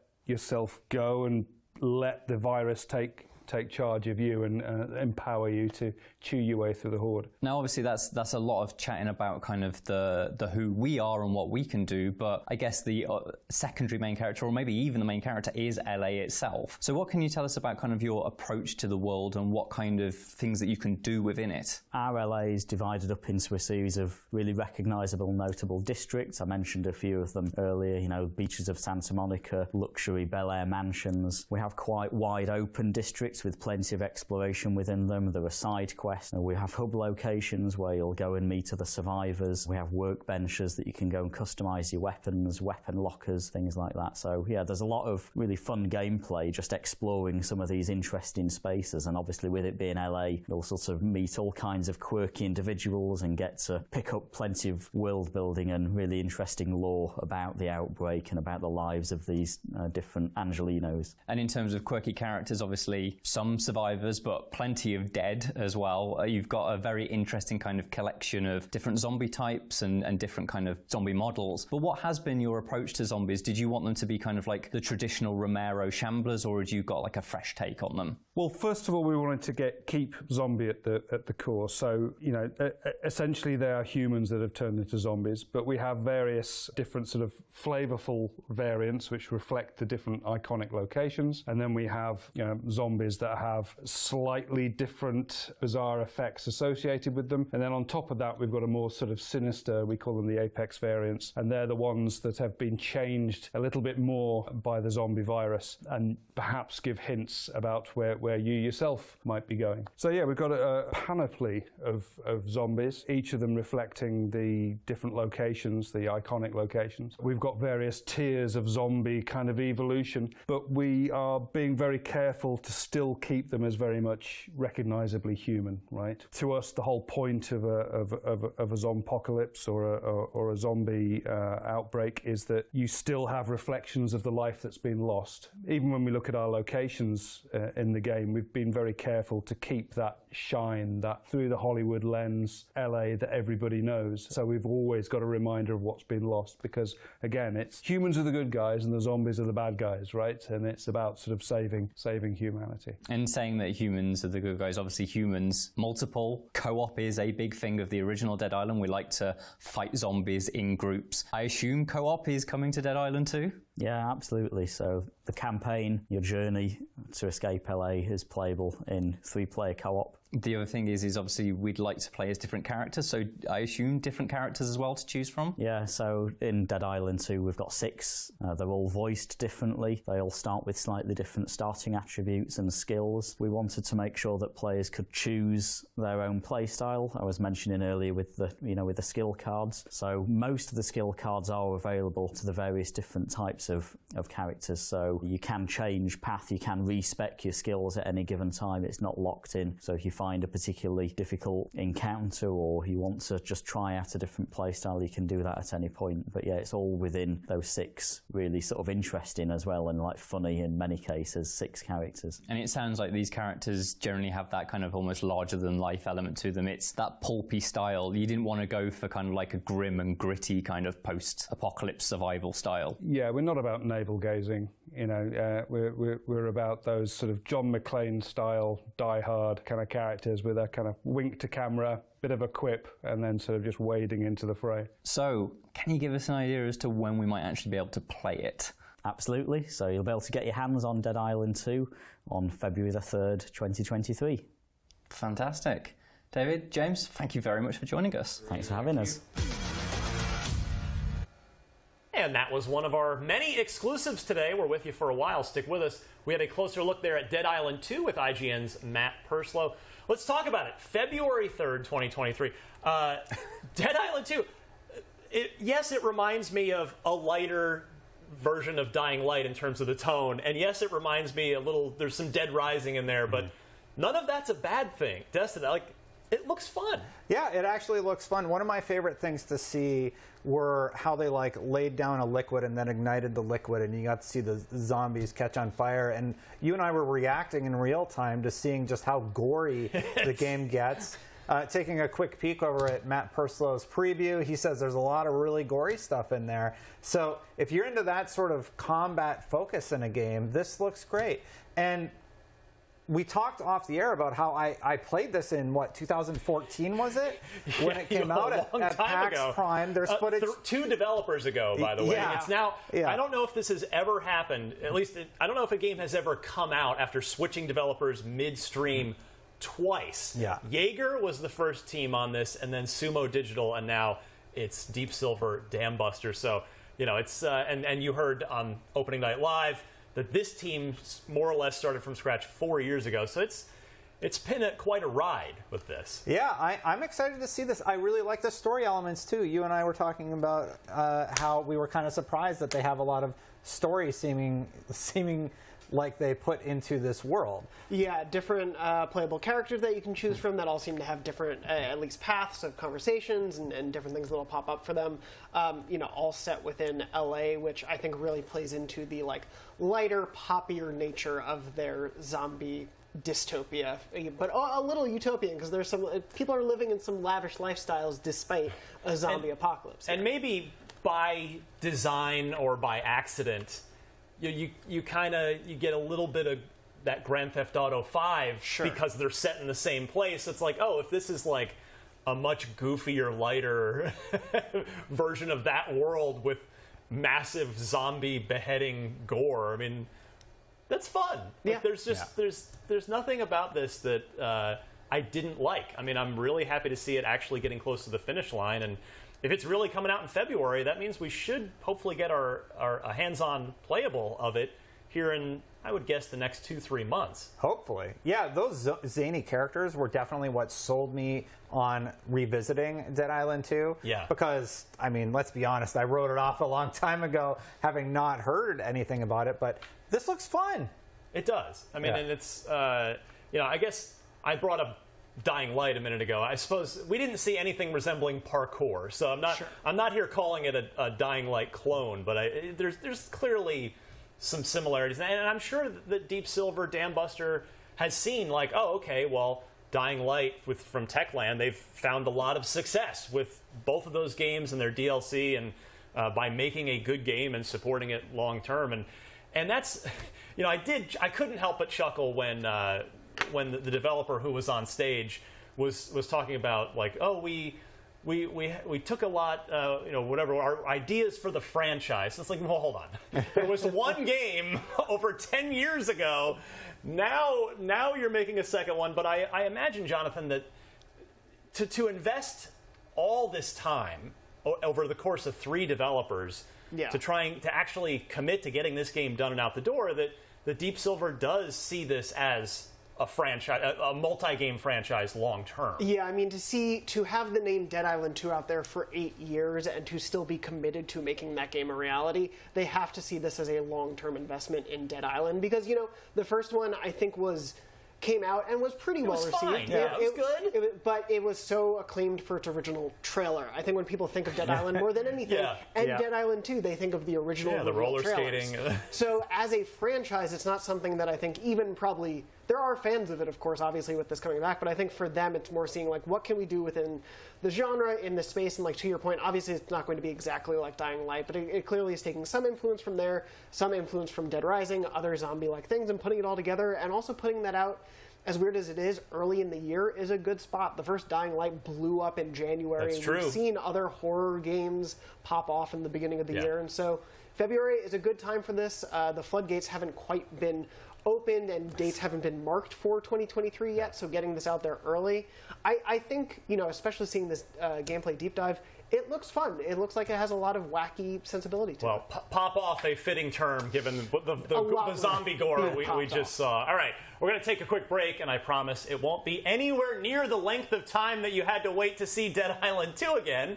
IGN's coverage of Opening Night Live, including an exclusive look at gameplay from Where Winds Meet, which was one of the highlights today, will return right after this. Gamescom 2022 is presented by Samsung SSD, essential for gaming.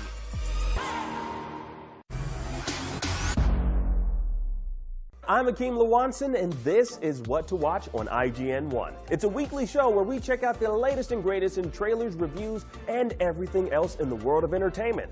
Tune in to new episodes every Friday at 9 p.m. on IGN1. IGN is your go-to for the latest and best in games, movies, and television. And with over 50 million IGN subscribers, you're in good company. Oh, we're shooting turkeys! Thanks to your help, we've raised over $100,000 for charity. Brought you and creators the world over together for events like Gamescom and DC Fandom. Brenton Thwaites here. I played Dick Grayson. And made your voices heard. You voted almost 30 million times in our best video game of all time and Super Movie Madness tournaments, and posted over 40 million times on IGN's message boards. The chat must flow. Catch our unending stream of up-to-date news and so much more over at IGN.com, or subscribe to IGN on YouTube. And check out IGN Games and IGN Movies and TV for deep dives into your preferred pop culture. Plus, IGN guides to get help on veritably any game from our team of experts. No matter where you are, IGN.com, YouTube, Twitter, Facebook, or Instagram, IGN has you covered. Hey you! Yes, you! Do you have FOMC? Fear of missing Gamescom? Relax. Gamescom is everywhere you want.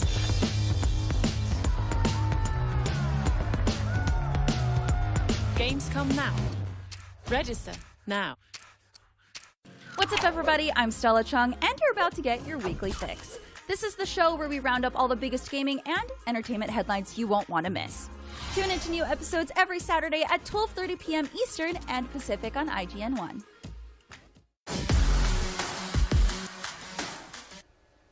Welcome back to IGN's Opening Night Live. After after show. Thank you so much for sticking with us. Well, from Job Simulator to Cosmonious High and even a Rick and Morty game, the folks at Alchemy Labs have had a busy few years, and it does not seem like they're slowing down anytime soon. Tonight on opening night, well, tonight German time on Opening Night Live, we got a brief sneak peek at what they're working on next. But you deserve a little more than that, don't you? Of course you do. Let's take a longer look at what Alchemy Labs is working on next.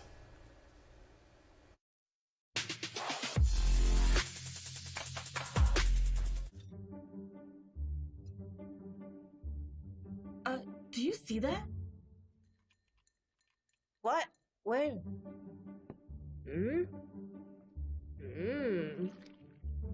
What is it? Wait. What are you? Don't eat that. Don't eat that. You don't even know what it is. Come on, dude. Dude. You know she's gonna eat it. What? No. Yep. No. No. No. Told you. Gross. All right, well, we saw a lot of cool game reveals during Opening Night Live, and now it's time to talk about the games that we thought were the most intriguing. Not necessarily the biggest games, but the ones that really caught our interest. I will start. I will be a selfish host and start with a game that I've had my eye on since the Xbox Game Showcase, Destin, in the summer. Justin Roiland, Squanch Games, High on Life. Now, I think you and I agreed that the boss battle that they showed today was sort of a jarring bit of gameplay to just jump into. It was kind of an old school style, like, arena boss fight, but I am really excited for this game because it's Roiland's sense of humor, which I love, both Rick and Morty and Solar Opposites. It's a beautiful art style and it's Unreal Engine. You've got these talking guns. I just think this is going to be something somewhat fresh in the first-person shooter genre. It did get pushed back a little bit. It's December now, but it is a day one Xbox exclusive and Game Pass as well. So I wasn't super high on this in the context of today.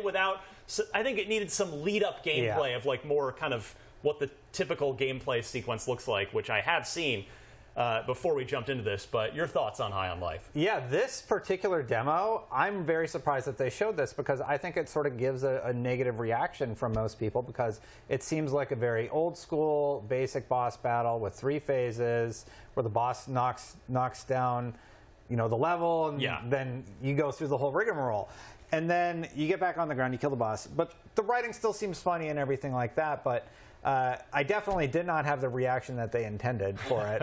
For me, I was like, what was that demo? Because I was just thrown into the middle of it. And again, I have seen more of this game, and I'm very high on it, if you will. I apologize for the lame wordplay there, but yeah, so this got pushed out a little bit, still scheduled to make 2022, and it's on a short list of big games coming out this fall, so I'm looking forward to it, and the Game Pass is just a bonus. Jonathan, let me go your way next. Yeah. I think you've got a deep cut for us. I hope so, but it certainly comes from, I think, a pretty notable dev right now, Honkai Star Rail, which I believe comes from the Genshin Impact developers.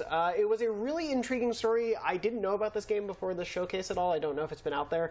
But what we saw was this very interesting, I guess almost like Murder on the Orient Express in space style mystery happening. I was really emphasizing the mysterious aspects of this world and the story that we're going to embark on. We got a little bit of mostly like voiceover and looks at characters, but I just thought this was a really cool setup for that world, a lot of potential. It reminded me, this is also somewhat of a deep cut, but of a Doctor Who episode that is essentially a Murder on the Orient Express ripoff or parody, but set in a train traveling in space. So, putting that together with Genshin Impact style animation and sort of the beautiful character work that they do, I thought this looked really intriguing for me. I don't know what the full gameplay experience is going to be like, but I was really into it. I am always a sucker for good cel-shaded artwork and cel-shaded anime style. You're right. I mean, I just love the look of this. And you're right, the space train having a kind of unique artistic vibe within it as well. That was out of nowhere, and it's definitely one to keep an eye on. That's right. Destin, I have you down for Dune. Yeah. So full disclosure, I do totally realize that it was mostly just a CG thing, but I love to imagine the potential behind a IP like Dune and what open world MMO could be like. Yeah, survival set in that MMO universe. as well. Yeah, I mean that seems super intriguing to me. We see this character at the beginning. I'm curious about, like, is there going to be character customization, unique armor that you can pick up? It's survival, so I'm guessing you can upgrade in some way. It seems like he's hunting the worms, which is really, really cool to see actually take place in real time. The way that they did it, it looks like it's in-engine. But yeah, this one has me really excited because of the potential that a game like this offers you, you know? And I like to sort of enjoy those early marketing days where you're dreaming about the potential, and then it's a card battle or survival open world MMO, you know. No, it's, I mean, but yeah, in a MMO world here with other players and no doubt other sort of quests and other maybe raids involving sandworms as well. There's a lot of potential here. Yeah, so like as a Destiny fan, I'm very intrigued and I'm very curious what they are going to do with the Dune IP. We just recently had the movie that I watched on HBO Max that was hugely popular. Well, and this game is taking from both the original book and the film as well. So they're really going, you know, whichever flavor of Dune you prefer, this game is going to try to tap into it. Yeah, so for the lore fans, there's going to be plenty to dive into. I have high hopes for what ends up happening with the Dune MMO. All right, Opening Night Live also debuted some brand new DLC for, we were just talking about Dying Light 2, and that DLC is called Bloody Ties. So right now we're going to sit down with the developers so they can tell us a little bit more about it. Take a look.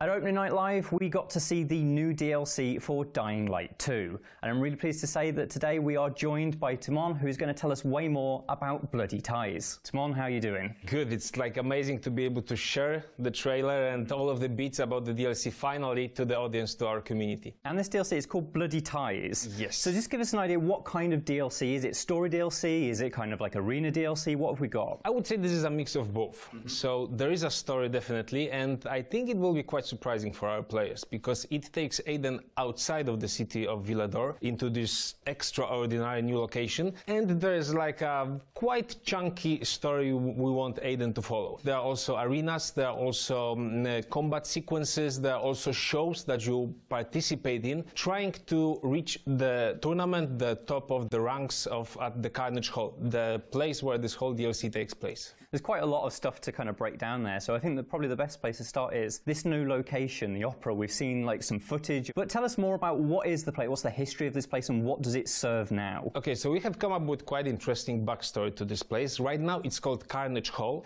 but it wasn't called like that, of course, before the apocalypse. So previously it was Royal Stage Hall, and it was a place of opera, of theater shows, a place where the high society was seeing all of the exquisite shows. Right now the shows are still exquisite, but they are really wicked and twisted and quite bloody, as the name suggests. But the thing is that this is the place where the people in Villador post-apocalypse can have their entertainment. So it's not only about fights, there are also additional shows, there are entertainers showing their craft, and if you want you can even look at the monsters, the infected, from the safety because they are closed, hidden in cages.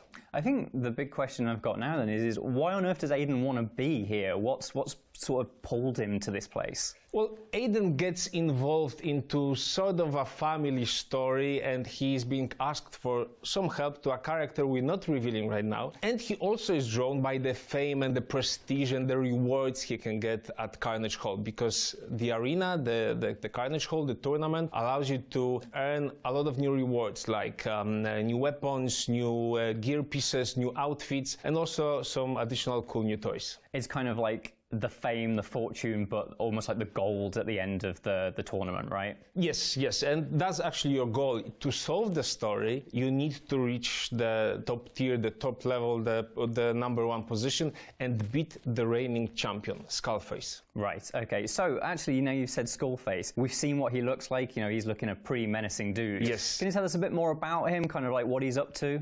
Maybe not yet. I think we want to keep the cards close to our hearts for now, but we are revealing actually 2 new characters. One is Skullface, the champion, and as you said, he's quite menacing, and he's using a very interesting weapon, a very interesting device that gives him this ultimate power, which of course players can get if they beat Skullface. And there's also another character that we are revealing. Her name is Astrid, and she's like a former media personality that now runs the show. So she's not only organizing the whole tournament at Carnage Hall, but also serves as a commentator on the shows themselves, because these are not just very simple arenas where you go out and kill a lot of enemies. Those are spectacles that resemble modern day fables. They use myths or stories known from the history of humankind, but they twist them and bend them into those grandiose, violent spectacles.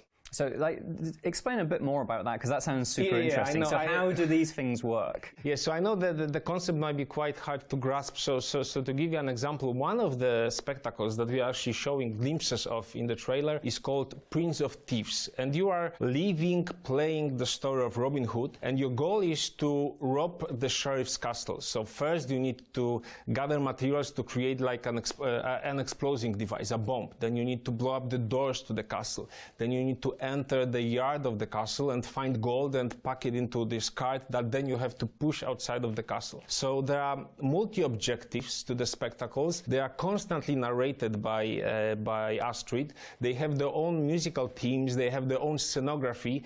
So they're really something quite unique, something quite original. Mm-hmm. So it's almost kind of like living theatre, but yes, the people that are living within the theatre are almost certainly going to die, right? Yes, so your job is to survive those theatres. Mm-hmm. And is there anything else that kind of Astrid can do with us? Has she got another purpose in the game? You meet her also outside of the spectacles. You get to interact with her. You get to help her with some things, with some backstories of the main thing. I can suggest this to the players. I think they should follow the side story that she gives you, because at the end of this side story, not only you will uncover one part of the secret of the whole DLC and the Carnage Hall and Skullface, but you will also get a fan favorite item from the first game. So in Bloody Ties, one of the things that I love about the base game is there's a lot of morally grey characters that ask you to do some pretty awful things, and you have to make very, very complicated decisions. Is that like interesting decision making back for Bloody Ties? Definitely. This was one of the goals for the expansion, that we wanted to focus on the choices and make them more interesting and maybe even more organic than in the base game. So actually there are a few moments where we ask players to make a choice, not by choosing like a dialogue line, but actually by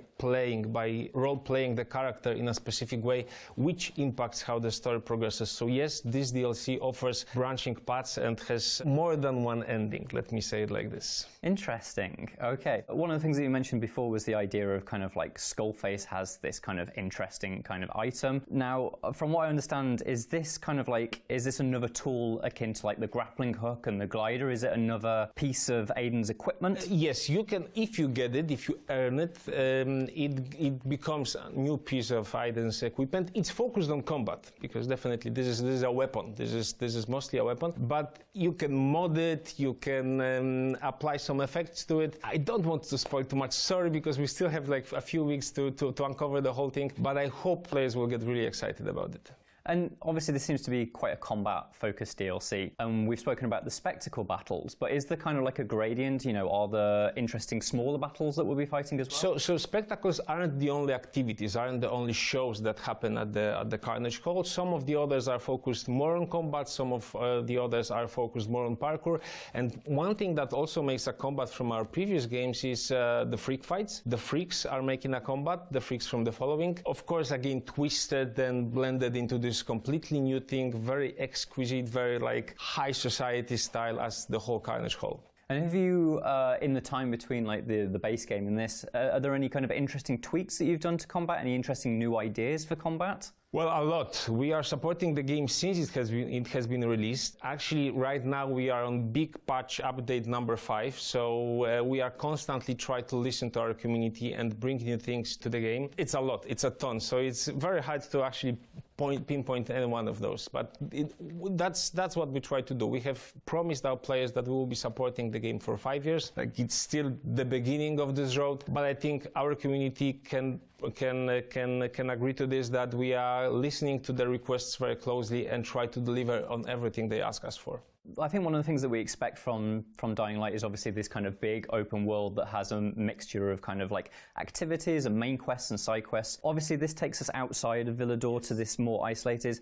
Can we still expect sort of like side quests and main quests, or have you got a different approach? Of course, definitely. So this really is like a story DLC with additional missions, micro quests, side quests. There's actually plenty to do. Maybe the map isn't, of course, it's not as big as the map of the original game, but it's not just the interior of the Carnage Hall. There's also a very nice surrounding. The map might be small, but it's actually quite packed, and there are a lot of secrets, a lot of like passageways and nooks and crannies that you can look behind to find some interesting stuff. So aside from just this main expansion, we've already had a look at Chapter 2, which you announced a little while ago. I was just wondering, could you give us a little bit more interesting kind of tidbits on that? So it's getting live quite soon. It's just days that divide us till the date.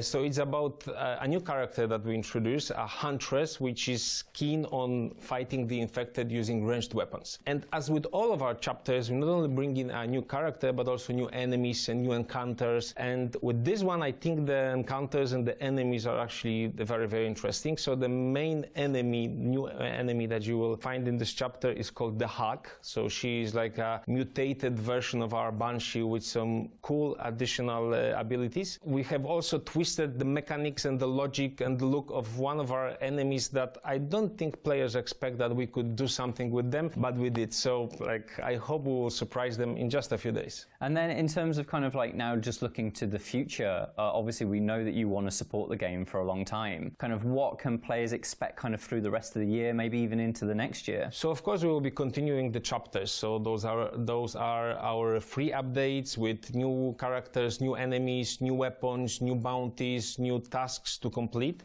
Again, I'm not really able to reveal all of our plans, but this is something that the fans of the original game will be very keen on. Of course, there's another DLC on the horizon, but for right now we are focusing on Bloody Ties. Also, the community can expect a lot more community updates. As I said, we are browsing all of the Twitter feeds, Reddit forums, Steam reviews, trying to find what the community requests. Well, Simon, it's been great to speak to you. I'm really excited to check it out, Bloody Ties. Thank you for having me. Thank you. Thanks. Gamescom 2022 is presented by Samsung SSD, essential for gaming.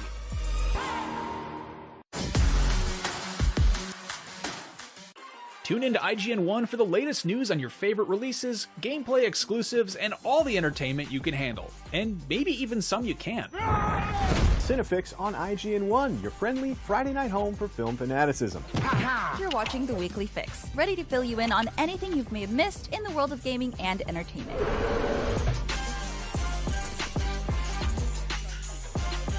Find it all in one place on IGN 1. They turned into a network. Who knew?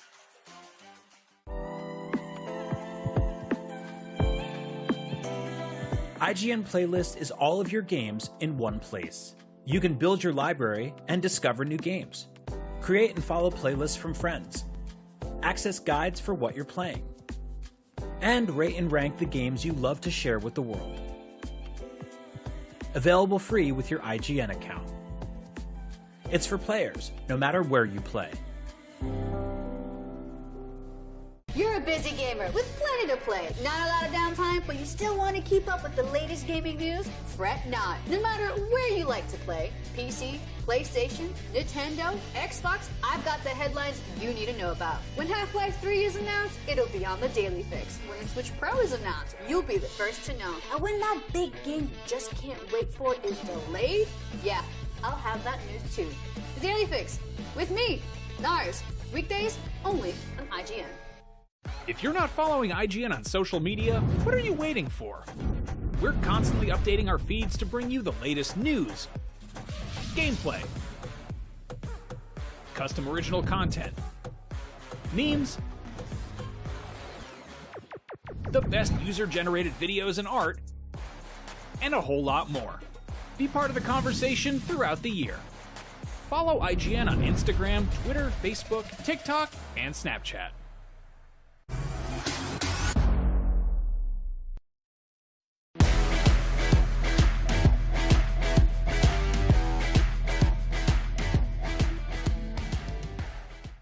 First Descendant is Nexon's new co-op action RPG shooter made in Unreal Engine 5 that transports players to a sci-fi world where they will unravel the secret behind the Descendant's power across various missions and raids in single-player and multiplayer. Let's take a look at what's in store for players during the First Descendant Steam beta coming this October.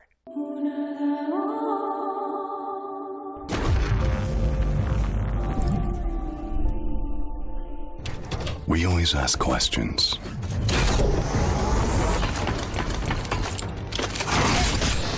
What is it that actually exists?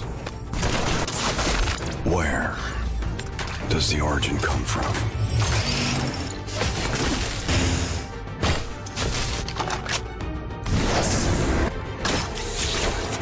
Where are we headed to in the end?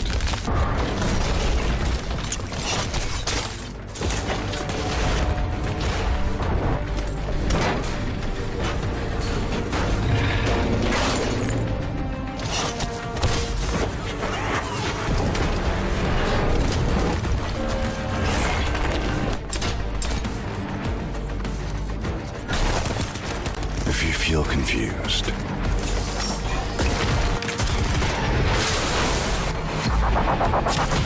just reload your gun.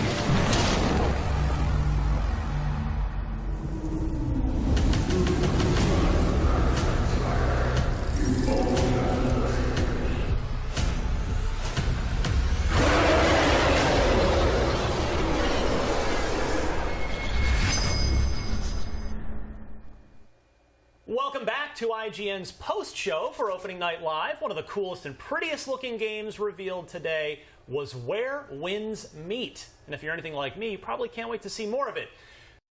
Here at IGN, we've got some exclusive brand new gameplay for it right now. Let's take a look.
right, that was an exclusive look at Where Winds Meet from Everstone Studio. It's a hyper-stylish action game with a big, gorgeous world to run around in, and some super interesting gameplay mechanics that we saw there as well to play with. So, how are we all feeling about this? That looked great. That was awesome. That's probably my game of the show, honestly. I really, really enjoyed that reveal. Dorno, what do you think? I really appreciate, especially in that extended gameplay look, sort of the variety of gameplay we got to see. I think that's one of the coolest things was because from minute to minute, I was like, oh, I think I get what this game is. Oh, there's new elements to it. It's like, oh, and then you see them sort of infiltrating and doing some cool combat around a ship, and then you see them doing stuff and sneaking around in more of like a town-based area, and then really diving into some like Chinese mythology and diving deep into some fantastical stuff. I think there's a lot of variety there, and that really has me excited to explore what it's going to be like through the path of that game. Our reaction was Ghost of Tsushima until a few moments later when we got more of an Assassin's Creed vibe. Yeah, and that's really like, you know, we've, for years, fans have been crying out for an Assassin's Creed game set in the Far East, and this seems to be the game that's delivering that, obviously in its own unique way, because there's some really interesting powers we saw on display there as well with it's almost like you could chain together a couple of things, which I presume is based on some sort of, you know, renewable resource that you'll earn, and then you can just clear out a handful of bad guys at once. It looked great. Yeah, they're really neat in how you like seem to mark people and then execute this sort of AoE attack. I really, really love that. One of the things that I thought this trailer did really well was it showed a wide variety of different styles of gameplay, because it opens up and you actually talk to the little girl on the street, basically, and get some information from her. You trade that information to steal a secret, and then they show traversal. They show the open world aspect of the game, and there's so much going on here that I do see vibes of Assassin's Creed, and I do see... And we're talking now, I guess, because we got to remember that Assassin's Creed is now basically an open world role-playing game. Not that there aren't RPG elements in this. In fact, it is described as an interactive open world action RPG. But this, it's more like classic Assassin's Creed for a lot of those bits. Yeah, and then like combat-wise, just there we were looking at swordplay, and that gives me Ghost of Tsushima vibes again, you know. So I am stoked for this. I really want to learn more about all those different magical abilities, for lack of a better term, and whatever is going on here. So like anything that relates to mythology and stuff like that, it's always super intriguing to me. So I'm really, really excited about this. So Jonathan, this is set during the Song Dynasty, so somewhere between the year 960 and 1279. If you're going to ask me history questions, no, I'm not going to make it that tough on you, but yeah, like I feel like this is kind of we don't see this Chinese mythology and this era of history explored much in video games. I mean, we do have Black Myth Wukong to look forward to. That's also tapping into some Chinese mythology, and that probably not coincidentally also looks amazing. That's really using its setting and its mythology really well. But this was a standout. I mean, what do we know? Can we surmise anything else from that trailer, Jonathan? There was a lot, as Destin was noting there. There are kind of hints of a lot of things. Yeah, I think what surprised me the most was some of the, dense, I don't want to say city, but like sort of settlement areas or cultural hotspots that it seems your character will be. And I'm curious of sort of what the flow of gameplay will be, if there will be these like sort of hub towns you go to, if there's one or two main ones that we'll be going in and out of. But I really like showing sort of life and culture going on as well, because I think what this trailer really does well is sort of show you what you think is kind of it's going to be a bit more grounded and realistic take on things, and then it really jumps into the mythological toward the end, as Destin was really saying, like, I really want to know, as someone who doesn't know this mythology well, of what was going on toward the end of those trailers. I'm sure people who do know that myth better than us will be able to explain some of it, but I think there was a really great balance of sort of grounded swordplay and interaction with other people, and then really unique and interesting mythological takes. Destin, I'll give you the last word on this, but one thing I liked about this trailer, one of many things, is that it would have just been an awesome trailer had it just been that CG bit at the beginning, like the first minute or whatever it was, minute and a half of it. But then we got gameplay too, which was so nice to see. Yeah, we saw a lot of CG trailers during opening night live, so this was sort of a treat to see actual gameplay, actually going into the city and seeing like sort of on the ground, and then also seeing traversal. We also got to look at those set pieces at the beginning. This is definitely a standout for me. Absolutely. All right, so we got another look at Homeworld 3 for you old school PC fans at Opening Night Live as well. And we have Akeem here with the developers to give us all the details. Akeem, take it away.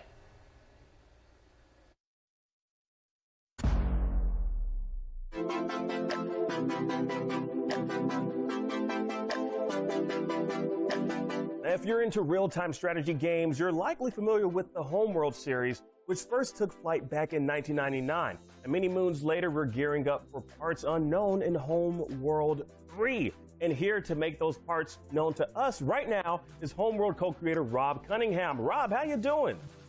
I'm well, thanks. How are you, sir? I'm doing fantastic. Now, let's kick this off. Now, Homeworld returning represents the return of, I would have to say, one of the most iconic space strategy games of all time. How is today's technology kind of like allowing your team to truly bring Homeworld back the way you first envisioned it? Back in the day, and I'm talking like 2000, 2001, we had dreams of what we would love to do with the fantasy and the sci-fi, style and world. And it was simply impossible. It just couldn't be done. So we ended up putting stuff into the backdrops and the skyboxes and stuff like that. But now with Unreal and the technology we've got, we're totally able to bring that into the game and just really give it the depth and structure that we dreamed of back in those days. Homeworld 3 is a continuation of the story you first set out to explore many years ago. Like, what can you tell us about the expansive universe we'll get to explore in the campaign? So the campaign it's obviously a sequel. So the campaign is the continuing of events after Homeworld 2. So at the end of Homeworld 2, the player is shown there's a huge discovery of a hyperspace gate network across the entire galaxy. So travel could be easy and ubiquitous for everyone, and it was sort of billed as this glorious golden age of Sajet that was going to take place. And as is often the case, what appears to be wonderful turns out to not be quite so wonderful. And there's darkness and problems, of course, to deal with as the story develops. Now with that knowledge that we have now, what key elements can you kind of tell us that'll, I guess, help us understand the narrative direction moving forward in Homeworld 3? So the hero of the Homeworld franchise from Homeworld 1 to Homeworld 2 was Karen Sajet. She was fleet command and the sort of mind of the mothership, and she was the navigator of the mothership, and she was mentally, plugged in with cables into her head, into the hyperspace core of the mothership, which allowed her to, travel vast distances and so forth. Homeworld 3 takes place about 100 years after Homeworld 2, and the hero from Homeworld 2, Karen Sajet, has been lost in space, and a great problem is taking place in the galaxy. Gates we're having all sorts of catastrophic problems. So the player is introduced to a new character called Imogen Sajet from the same kith, which is the science kith in the fiction.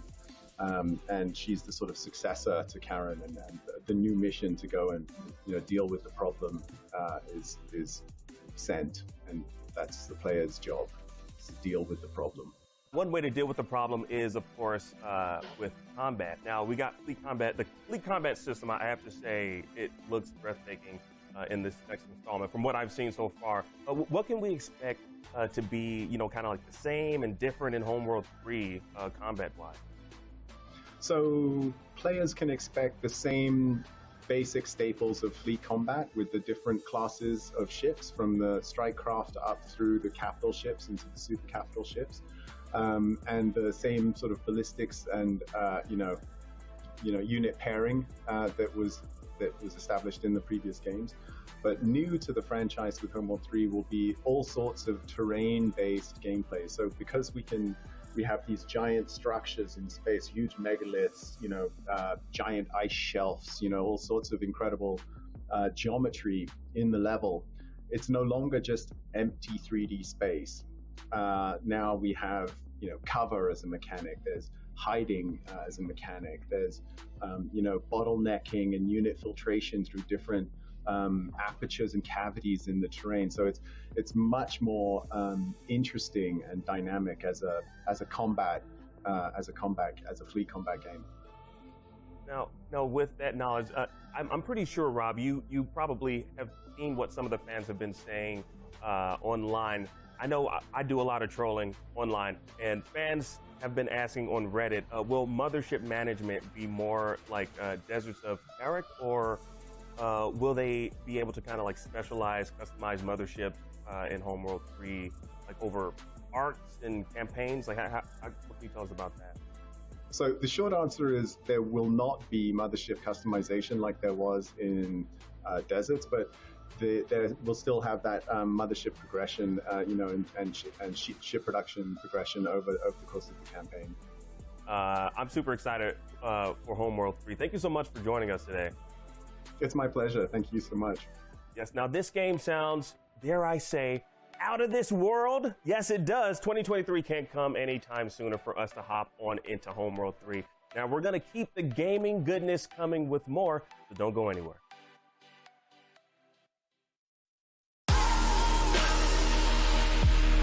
Gamescom 2022 is presented by Samsung SSD, essential for gaming.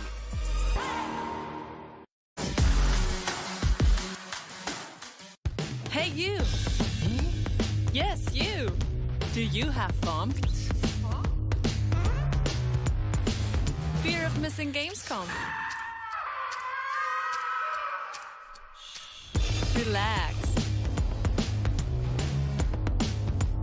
Gamescom is everywhere you want.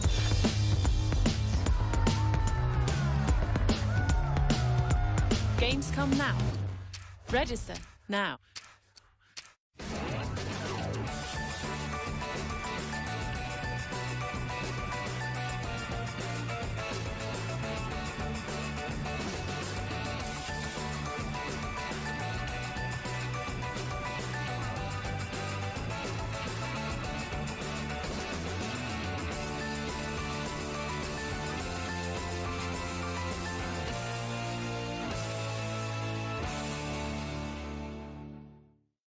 In a world with non-stop news about Marvel, Netflix, and Star Wars, you need a show with accurate reporting, hard-hitting commentary, and me.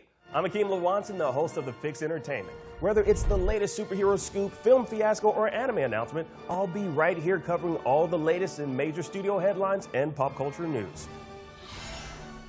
Make sure to catch The Fix Entertainment wherever you watch IGN.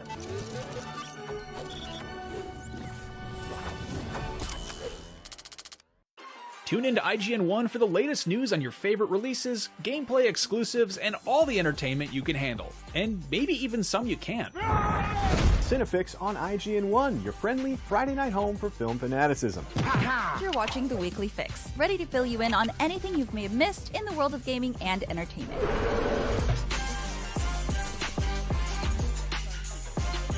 Find it all in one place on IGN 1. They turned into a network. Who knew?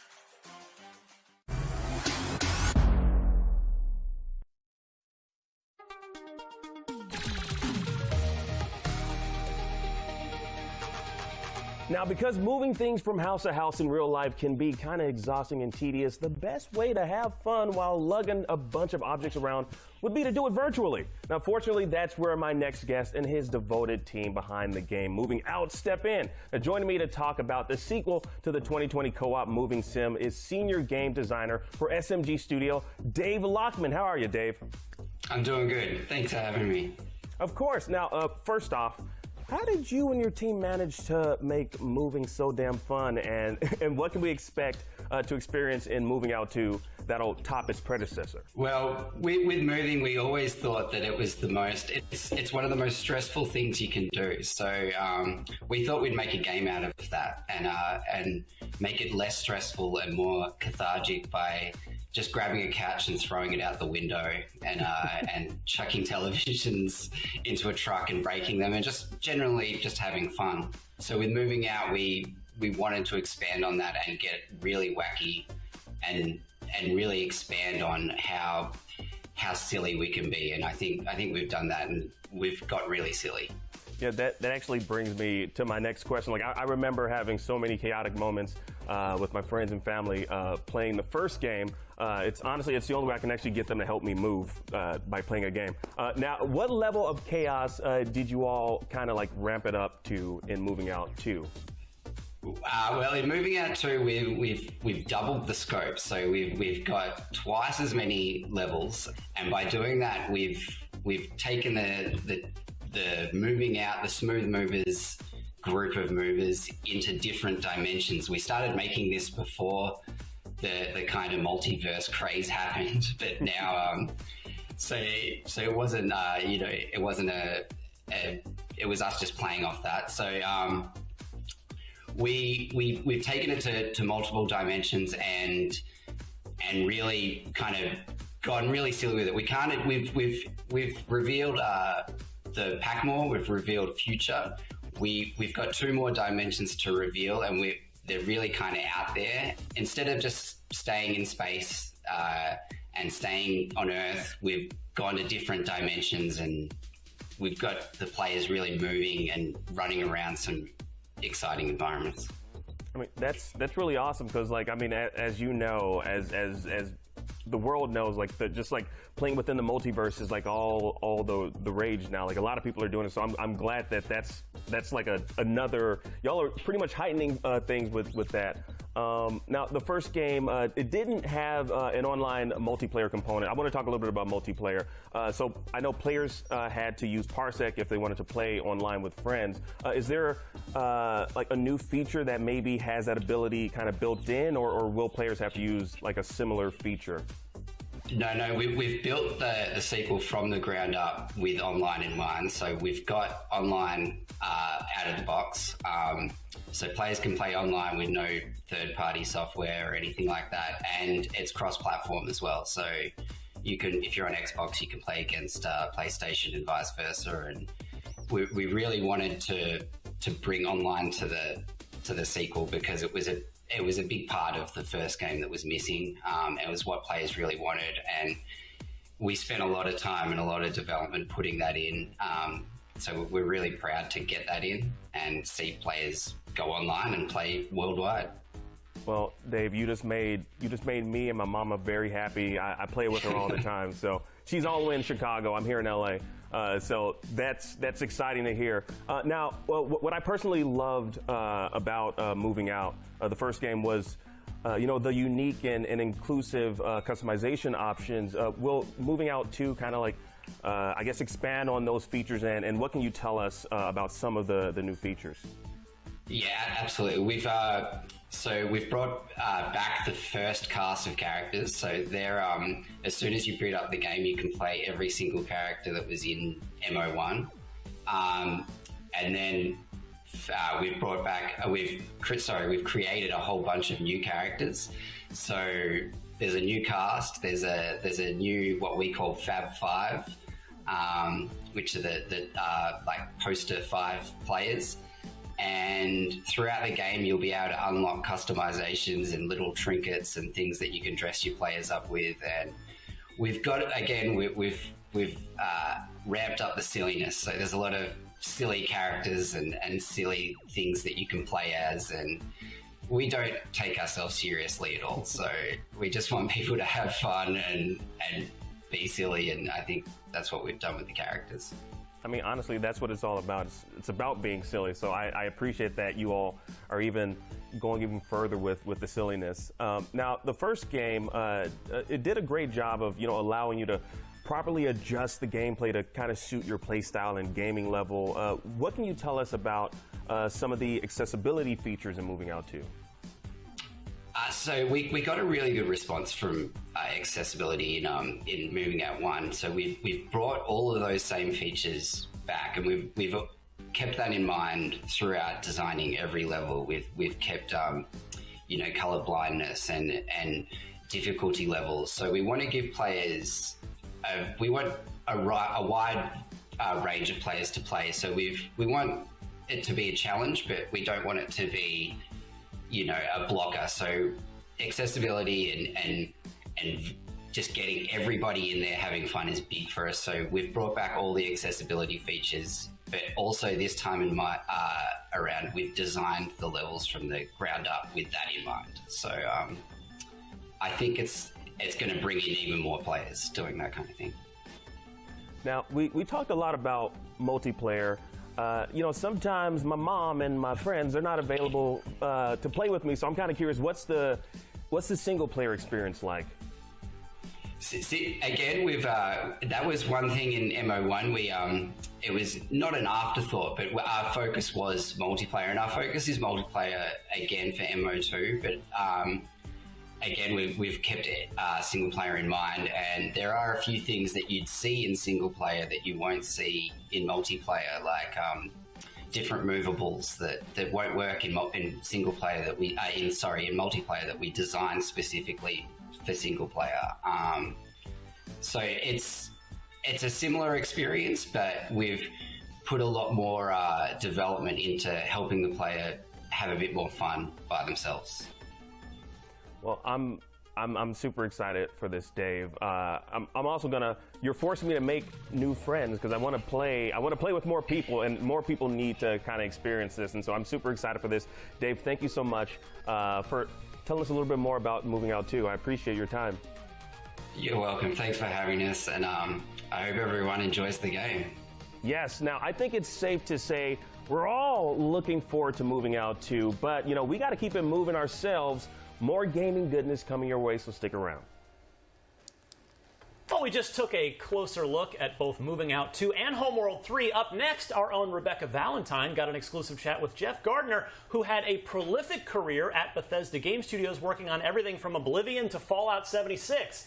His new studio, Something Wicked Games, teased a new game called Word Song. Well, what is it? Let's find out.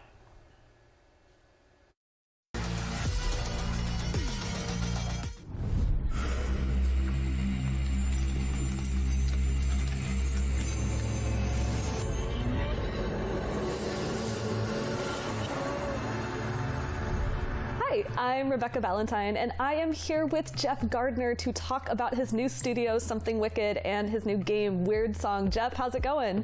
It's going great. Thank you so much for the opportunity to be here today. Thank you for being here. So let's just get a baseline idea of what we just saw. Jeff, what is Weird Song? Weird Song is a preternatural or occult historical fantasy game set in the Middle Ages Portugal, where the player not only will be able to explore that reality of that time period in a very, very fantastical way, but also to explore the nature of their reality. We really wanted this game to be about the idea that there's no such thing as a reliable narrator. Your brain is not a passive receptor of information. We're going to plumb the depths of the player's subconscious and how that affects the waking world. Wow, that's a lot. That sounds really cool. So, Middle Ages Portugal. What was going on in Middle Ages Portugal that you were really interested to explore? So after I got part of Bethesda about a year ago, I took some time to reflect, and I was reading a book called First Templar Nation, which is an alternative history book about the origin of the Knights Templar. I'm very into both. I like to read all sorts of different things from different points of view. And as I was reading this book, it was a lot of synchronicity was happening because I had visited Portugal right before COVID with my wife, and we had happened to visit some of the historical locations featured heavily in this book, Tamar Castle in particular, and Sintra also. And as this idea was coming together of really what the Templars were about, again, in a mythological sense, they had this thing called the Ritual Rebirth. And so you're just like, what can we explore in this space that also would make a compelling and also ultimately an amazingly entertaining RPG? Wow. So who are you in Weird Song? Are you just sort of a bystander? What kind of person are you? This is interesting because we are setting the studio up to allow people to come in and sort of give us their great ideas. So we really haven't defined the story yet or what the player is going to be. You're definitely going to be able to play any race or gender you want, and you're going to be able to sort of, set your course as you dictate and play who you want to play. Again, very fantastical version of the Templars in Portugal in particular. And we want to attract talent that's going to come in and help us create this. So we don't want to define too many things and make it too rigid and let people give us their great ideas as we're building the story. That's really cool. So I know a lot of people, when they start to make a game, they often have a story in mind already, but it sounds like you don't have a story. You have just this sort of place and these ideas you want to explore, and you're going to let the story flow from that. Is that right?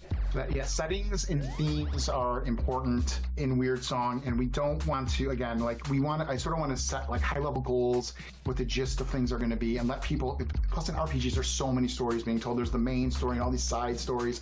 I want people to come in and really dictate what they find interesting and compelling, explore different versions of this narrative and this world, and see sort of what makes a compelling game. Oh, that's really cool.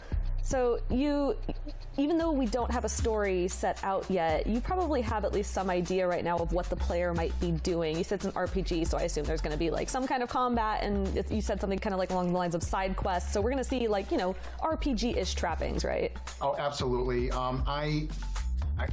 I've been playing RPGs for years. Obviously, I was blessed to be able to create some. Hopefully, some people here watching this have played.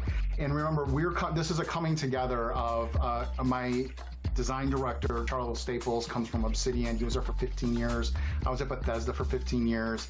Charles was in charge of the design for The Outer Worlds. He was a lead level designer on Fallout New Vegas. So this is a coming together of these two great RPG houses to make something unique and cool, and we're doing so with Weird Song. Yeah, and you haven't just played RPGs for a really long time. Like you've worked on some of the arguably best RPGs out there, right? Like you worked on Skyrim, you worked on multiple Fallout games. What of their DNA should we expect to see in Weird Song? I learned so much at my time at Bethesda, and it's funny because I have been working there since. I mean, the last game I was able to play as a fan there was more, right? Which dates me a little bit. But, you know, you will see, you know, there's obvious things to say, choice and consequence, you know, but we'll bring in the Obsidian, like shades of gray in deep and in-depth dialogue trees. And then we're going to bring in these we really want to have big, monumental, these elements that you can only do in single-player games where you are really affecting the world around you and maybe other worlds as well. It's really cool. Well, I think we're running out of time. So, Jeff, do you know when we might expect to see a little bit more from Weird Song? We plan on engaging the community really soon and getting their opinions and ideas. Again, like if anything, I'm aware, games are a collaborative experience, and not only do you want to bring in people that you're able to collaborate with in amazing, unique ways, but you want to involve fans as well to get their ideas and opinions. And there's a lot of fans of RPGs, and they have a lot of opinions, which is awesome. And so hopefully we will reveal more in the coming year, you know, at least some teases of actual gameplay. But we're really excited to be working on this, and I really appreciate the opportunity today. Thank you so much. Thank you. I'm really excited to see more. Jeff, thank you so much for your time. And for more on Weird Song and a lot of the other games that we've seen this week, keep it here at IGN. There exists two lies. One before the shadow, and one behind the eye. Gamescom 2022 is presented by Samsung SSD, essential for gaming.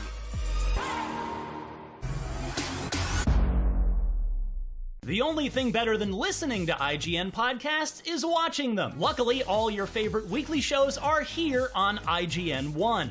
Whether you're chasing the latest Xbox releases with Unlocked, looking for your PlayStation fix with Beyond, tracking everything coming to Switch with Nintendo Voice Chat, or catching up on this week's gaming news with GameScoop, we've got you covered. Check it out.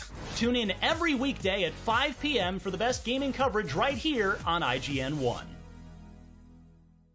If you're not following IGN on social media, what are you waiting for? We're constantly updating our feeds to bring you the latest news, gameplay, custom original content, memes, the best user-generated videos and art, and a whole lot more. Be part of the conversation throughout the year. Follow IGN on Instagram, Twitter, Facebook, TikTok, and Snapchat. Everybody loves watching a speedrun of their favorite game, but what if you got a chance to peek into the mind of the developers behind those games as they watch their hard work get completely destroyed right in front of them? What is happening right now? That's exactly what happens on every episode of Devs React to Speedruns. We invite you to ride along with the developers as they watch, react, and enjoy some of the craziest gameplay by the most skilled speedrunners on the planet. Tune in every Saturday for a brand new episode.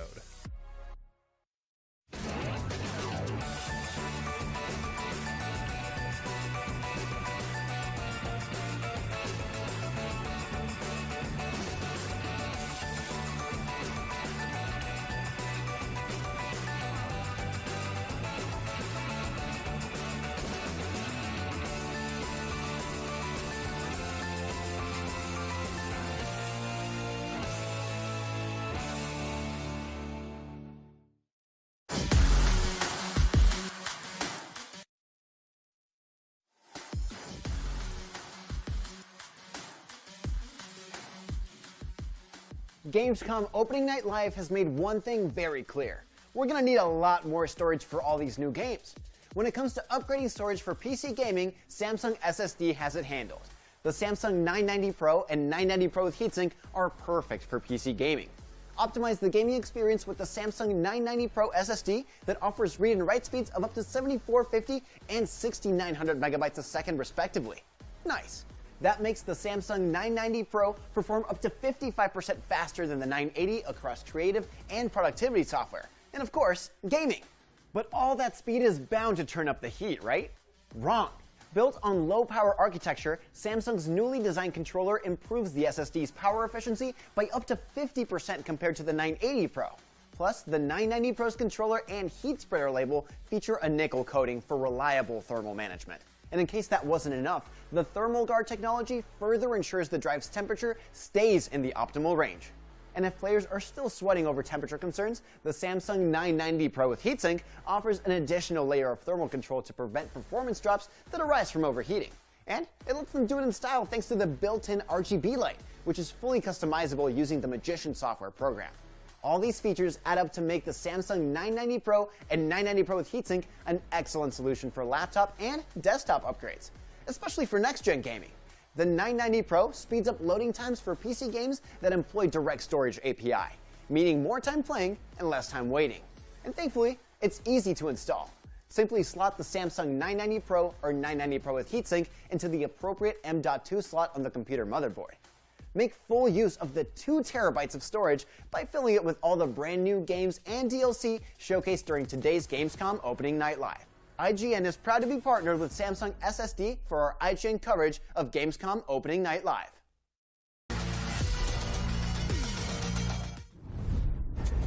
Sometimes, all it takes to change the galaxy is a trio of losers trying to get through a bad day.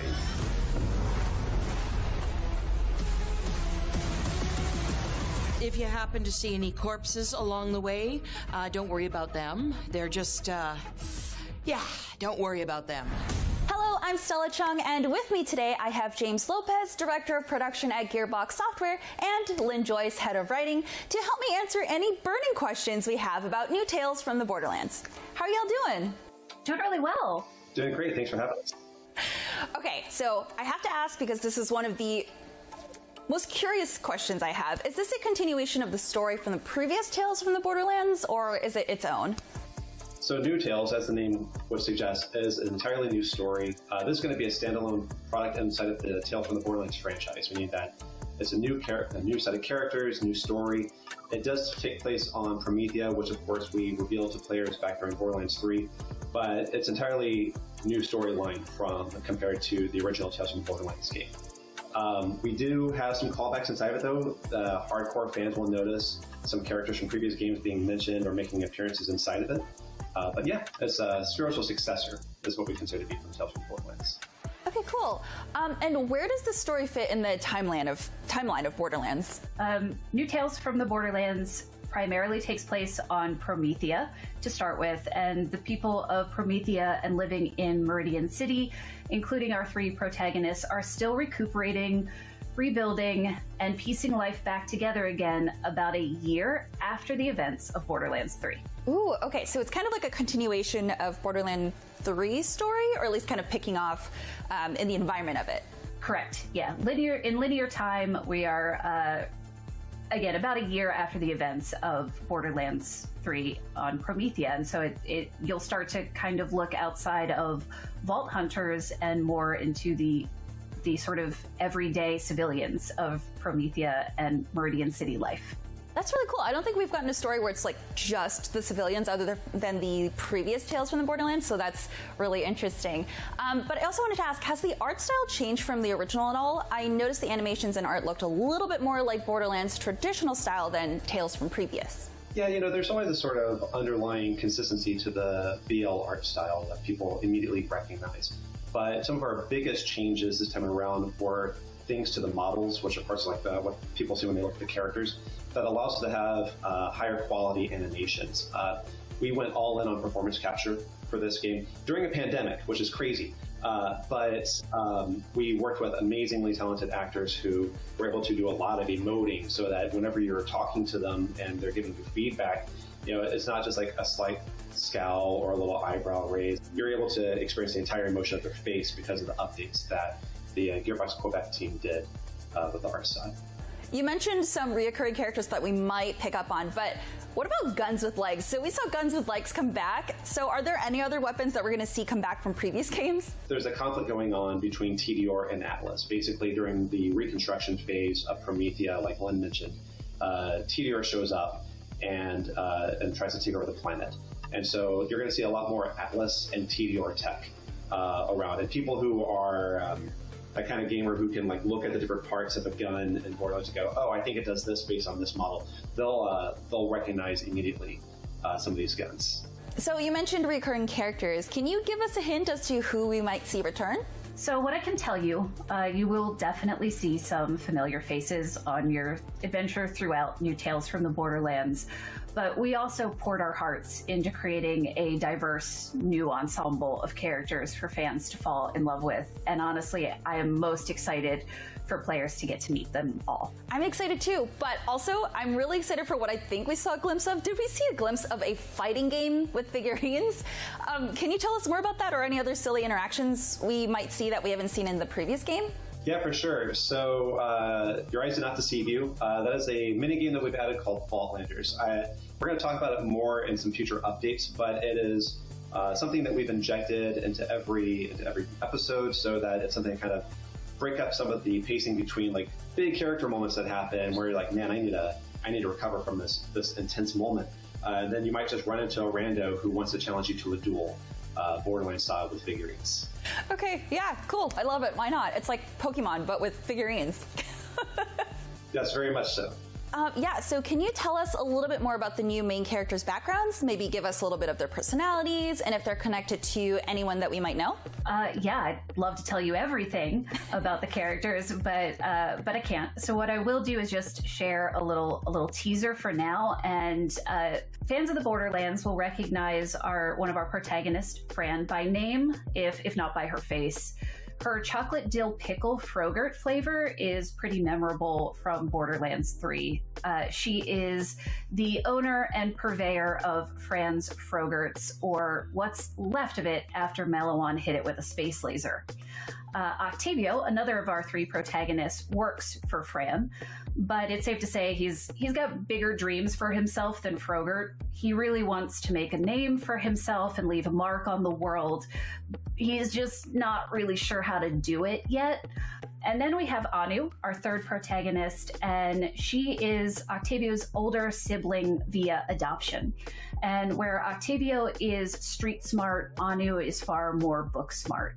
Anu is also a realist and an idealist, and that's going to lead her some pretty interesting directions in New Tales from the Borderlands. So what is the difference between building the world and story of Tales versus your usual Borderlands game? Kind of the key difference in building these kinds of games is that with a traditional Borderlands game, you have we introduce the premise really quickly on, and it's like the whole point of you playing this game is to go fight this thing over here.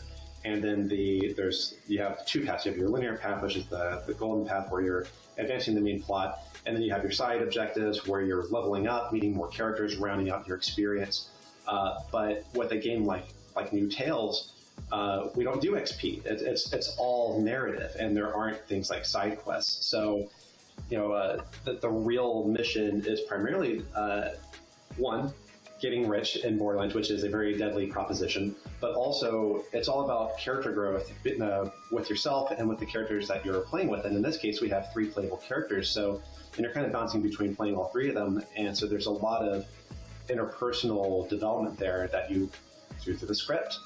And we have a lot of excellent writers between our Gearbox studios who have spent a lot of time building the Borderlands universe, but we definitely wanted some guys, and we partnered with key alumni from the original Tales game to kind of help us understand, how do you build this sort of thing, and understand, how does one choice lead to another choice, but how can it also branch off, and how do you converge these things back together? And also, and I don't want to put Lynn on the spot too much, but we do have a doctor of interactive narrative writing on the team, which helps quite a bit. And how many episodes will be in this story?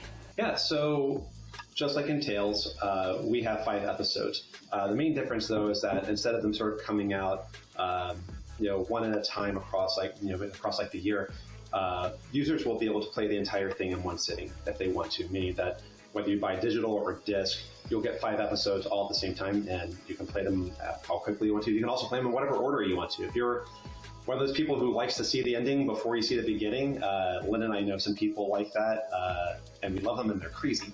But if you want to do it that way, you totally can also.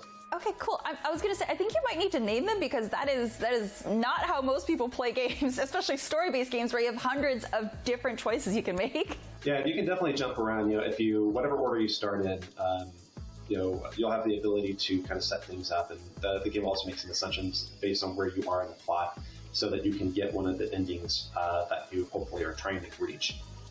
But yeah, it's pretty neat. But again, in case I wasn't super clear, you'll get all 5 at one time. So, do you plan for this to go into a second season or continue making more Borderlands stories in this format? Man, we sure would love to. But right now, we're definitely focused on landing this and delivering a fun experience this time around. And Lynn, did you have anything else to add about the development of this and how this has been for you? The experience from start to finish was a joy. All of the collaborators between Gearbox Studio Quebec, working with the alumni from Telltale, the mocap studio, and the talent that we brought in the cast was just incredible. And to have done that in a pandemic, New Tales from the Borderlands was a passion project for all of us. It gave us something to unite around and rally for throughout some pretty difficult years. And we are just elated to be able to finally share it with the public. And then one last fun question just for me. James, if you could make any Frogurt flavor, what would you make? Definitely not that dill pickle flavor. I think in my heart of hearts, I would love for it to just be a combination of all the Dole Whip flavors that you can get at Disney World and just all in one, because I find myself getting all of them every time I go. So just having them all in one sitting would be amazing for me. Wow. Okay. And Lynn, how about you? I'm going to name drop one that you'll hear in the game, but I always loved it. Was we've got like a Peanutty Buddy, which just sounds like my jam. I also became allergic to bananas during the pandemic, is a weird thing that happened, and so that is taken bananas off the flavor list for me, sadly. So I think Peanutty Buddy is a safe one. That sounds pretty good. Yeah, that's so sad though. I'm so sorry. Yeah. Who knew that could happen? But I'm discovering all the things bananas are in that I didn't before. Well, thankfully, I don't think there are any bananas in New Tales from the Borderlands, at least not that you could ingest, so that's good. I think we're safe. Thank you so much, James and Lynn, for sitting down to talk to us about the New Tales from the Borderlands. Thank you. Our pleasure. Thanks for having us. For up-to-date news on New Tales, be sure to stay tuned to IGN for more. We're bad at this, like really bad. Tidio has many guns, talking guns, guns with legs. I'm gonna blast you so freaking bad! Look at New Tales from the Borderlands. That's one game I know a lot of people are happy to see more of, myself included. We're starting to wind down, but before we go, we have to talk about this and our just overall favorite games of opening night live. I'll just start with New Tales from Borderlands, because this is a game we were just saying while that was rolling off mic, that finally a game that we know isn't going to get delayed, because they were kind enough to not even formally announce it until it was done. So that's a rare thing. We're in a nice treat. Yeah, it feels like we're pretty safe about that one and the October release date. Like you were saying, Ryan, I can't wait for this one. I love the original Tales from the Borderlands. Obviously, especially in our deeper look, we heard that they brought in some of the alumni from Telltale to work with them, which is great to hear. But it definitely seems like it's prettier, seems to run well, seems to be sort of a unique spin on Borderlands itself. And I think there's a lot of interesting storytelling that can happen in this universe. Yeah, the original Telltale made a lot of games that I love, but honestly, Tales from Borderlands was my favorite of their games. Yeah. And I say that, I'm actually not even a big Borderlands player of the mainline shooter games, but there's just Tales from Borderlands was so well written. The story was great. It was really funny. Yeah. It was just such a well done episodic series, and now I'm glad that this one is going to just be everything in one package. You don't have to wait, weeks or months at a time to get the next chunk of it. So. Yeah, this one just went like right near the top of my fall 2022 must play list for me. Destin, sand. You like sand. That was Atlas Fallen. I know you wanted to talk about that as one of your picks, one of your favorite picks of this event. Well, I already talked about Where Winds Meet, which we did find out is getting a beta this year. We don't know if that means closed beta or open beta, but that's exciting. So I'll talk about my second pick, Atlas Fallen. That was slated for 2023, and a lot of sand-based abilities, like you can glide along the sand, and it's reminding a lot of people on Twitter of Forspoken, because you have these abilities. But if you go read the description about what the game actually is, yes, it has fast traversal, yes, it has those magical abilities, but you are utilizing the sand to make these really, really cool weapons and hunt these sand monsters to gain new powers. Yeah. And it just looks really, really pretty, first of all. And I love the idea of using magic to traverse a world. And we're seeing that more and more in modern games. They're pushing higher resolution. They're pushing higher frame rate. It's a next-gen only game, right? Yeah, next-gen only. It's coming to Xbox Series X and S, PlayStation 5, and PC. 2023, no concrete date yet. But yeah, so there's... you can use sand-infused weapons, you hunt monsters, and develop your own custom play style. So I have to imagine that means branching trees. Yeah. It's actually by Deck 13, the same people who made The Surge, The Surge 2, which some people are really big fans of, especially the IGN audience. And it's a fast fantasy RPG. Nice. Jonathan. Yes. We saw a lot of games. Give me a favorite. We did. I really enjoyed one that we haven't talked about. I do want to shout out was Moonbreaker. Actually, this one, I'll be honest. Mostly, I am excited for the names that are involved with it and a little bit of the spin on the genre that we saw. It's sort of a turn-based sci-fi game. I believe it's going to early access later this year. But what really excited me was the combination of Unknown Worlds, the developers of Subnautica, which I haven't played all of, but I played a bit of and really enjoyed it. And they're really great devs. Married with the creative mind of Brandon Sanderson, who is an extremely prolific fantasy writer, sci-fi writer.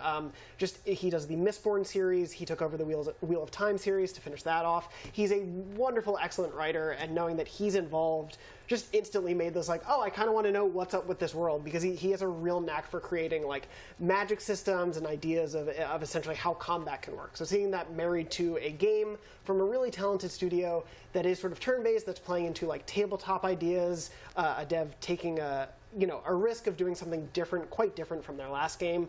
I love the combination of all that stuff, whether or not, what it's going to play like, what it's going to feel like, and how exciting that's going to be.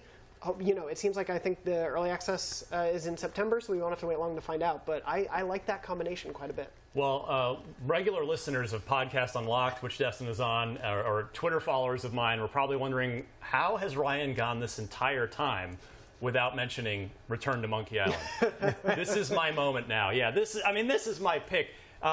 This comes out the day before my birthday, and it's the last time I got a birthday game that was completely up my alley, that I was super crazy excited for, was whatever year Gears of War 3 came out actually on my birthday. This is the day before. And this is, again, this whole thing, Return to Monkey Island, is so improbable if you're a fan of this series and you're aware of kind of the backstory of how Ron Gilbert, the original creator, a legendary adventure game designer, had left LucasArts. There were a couple of Monkey Island games made without him.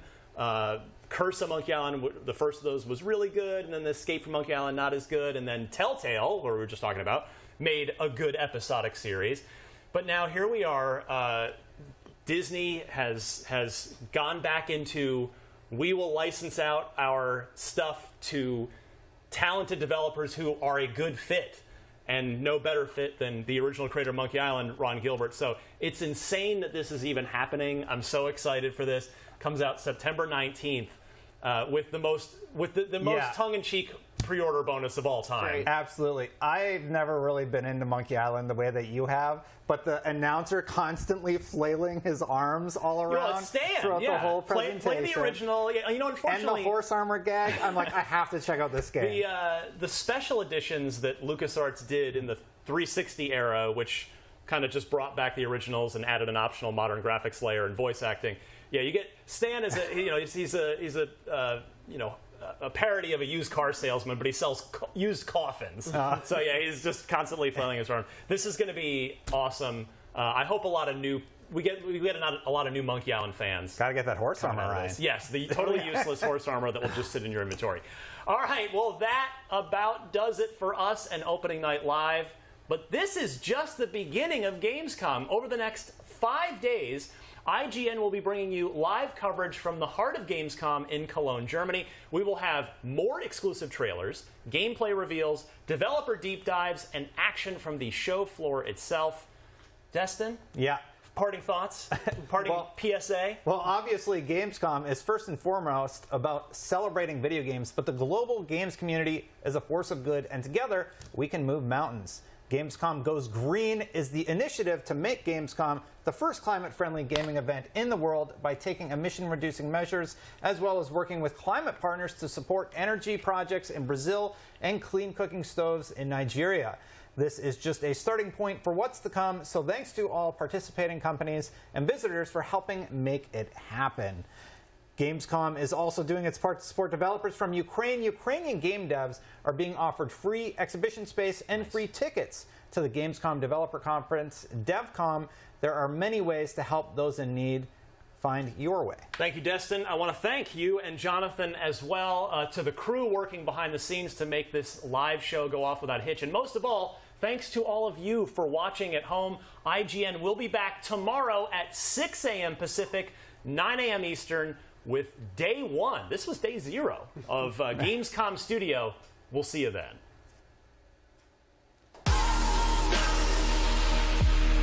Gamescom 2022 is presented by Samsung SSD, essential for gaming.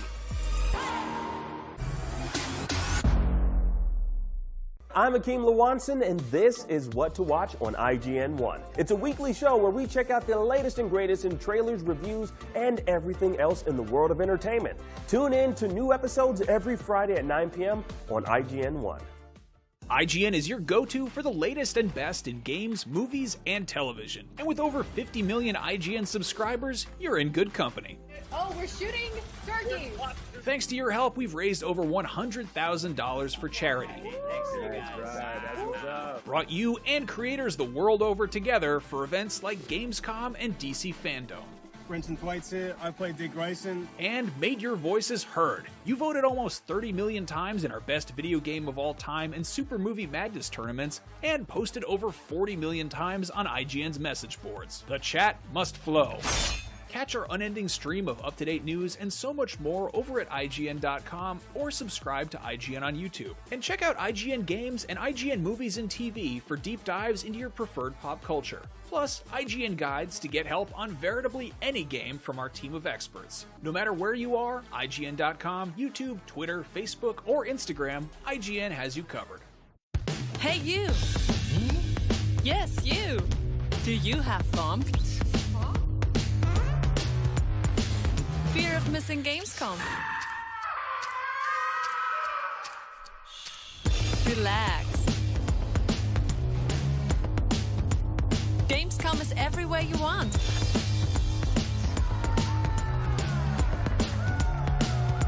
Gamescom now. Register now. What's up, everybody? I'm Stella Chung, and you're about to get your weekly fix. This is the show where we round up all the biggest gaming and entertainment headlines you won't want to miss. Tune into new episodes every Saturday at 12:30 p.m. Eastern and Pacific on IGN1.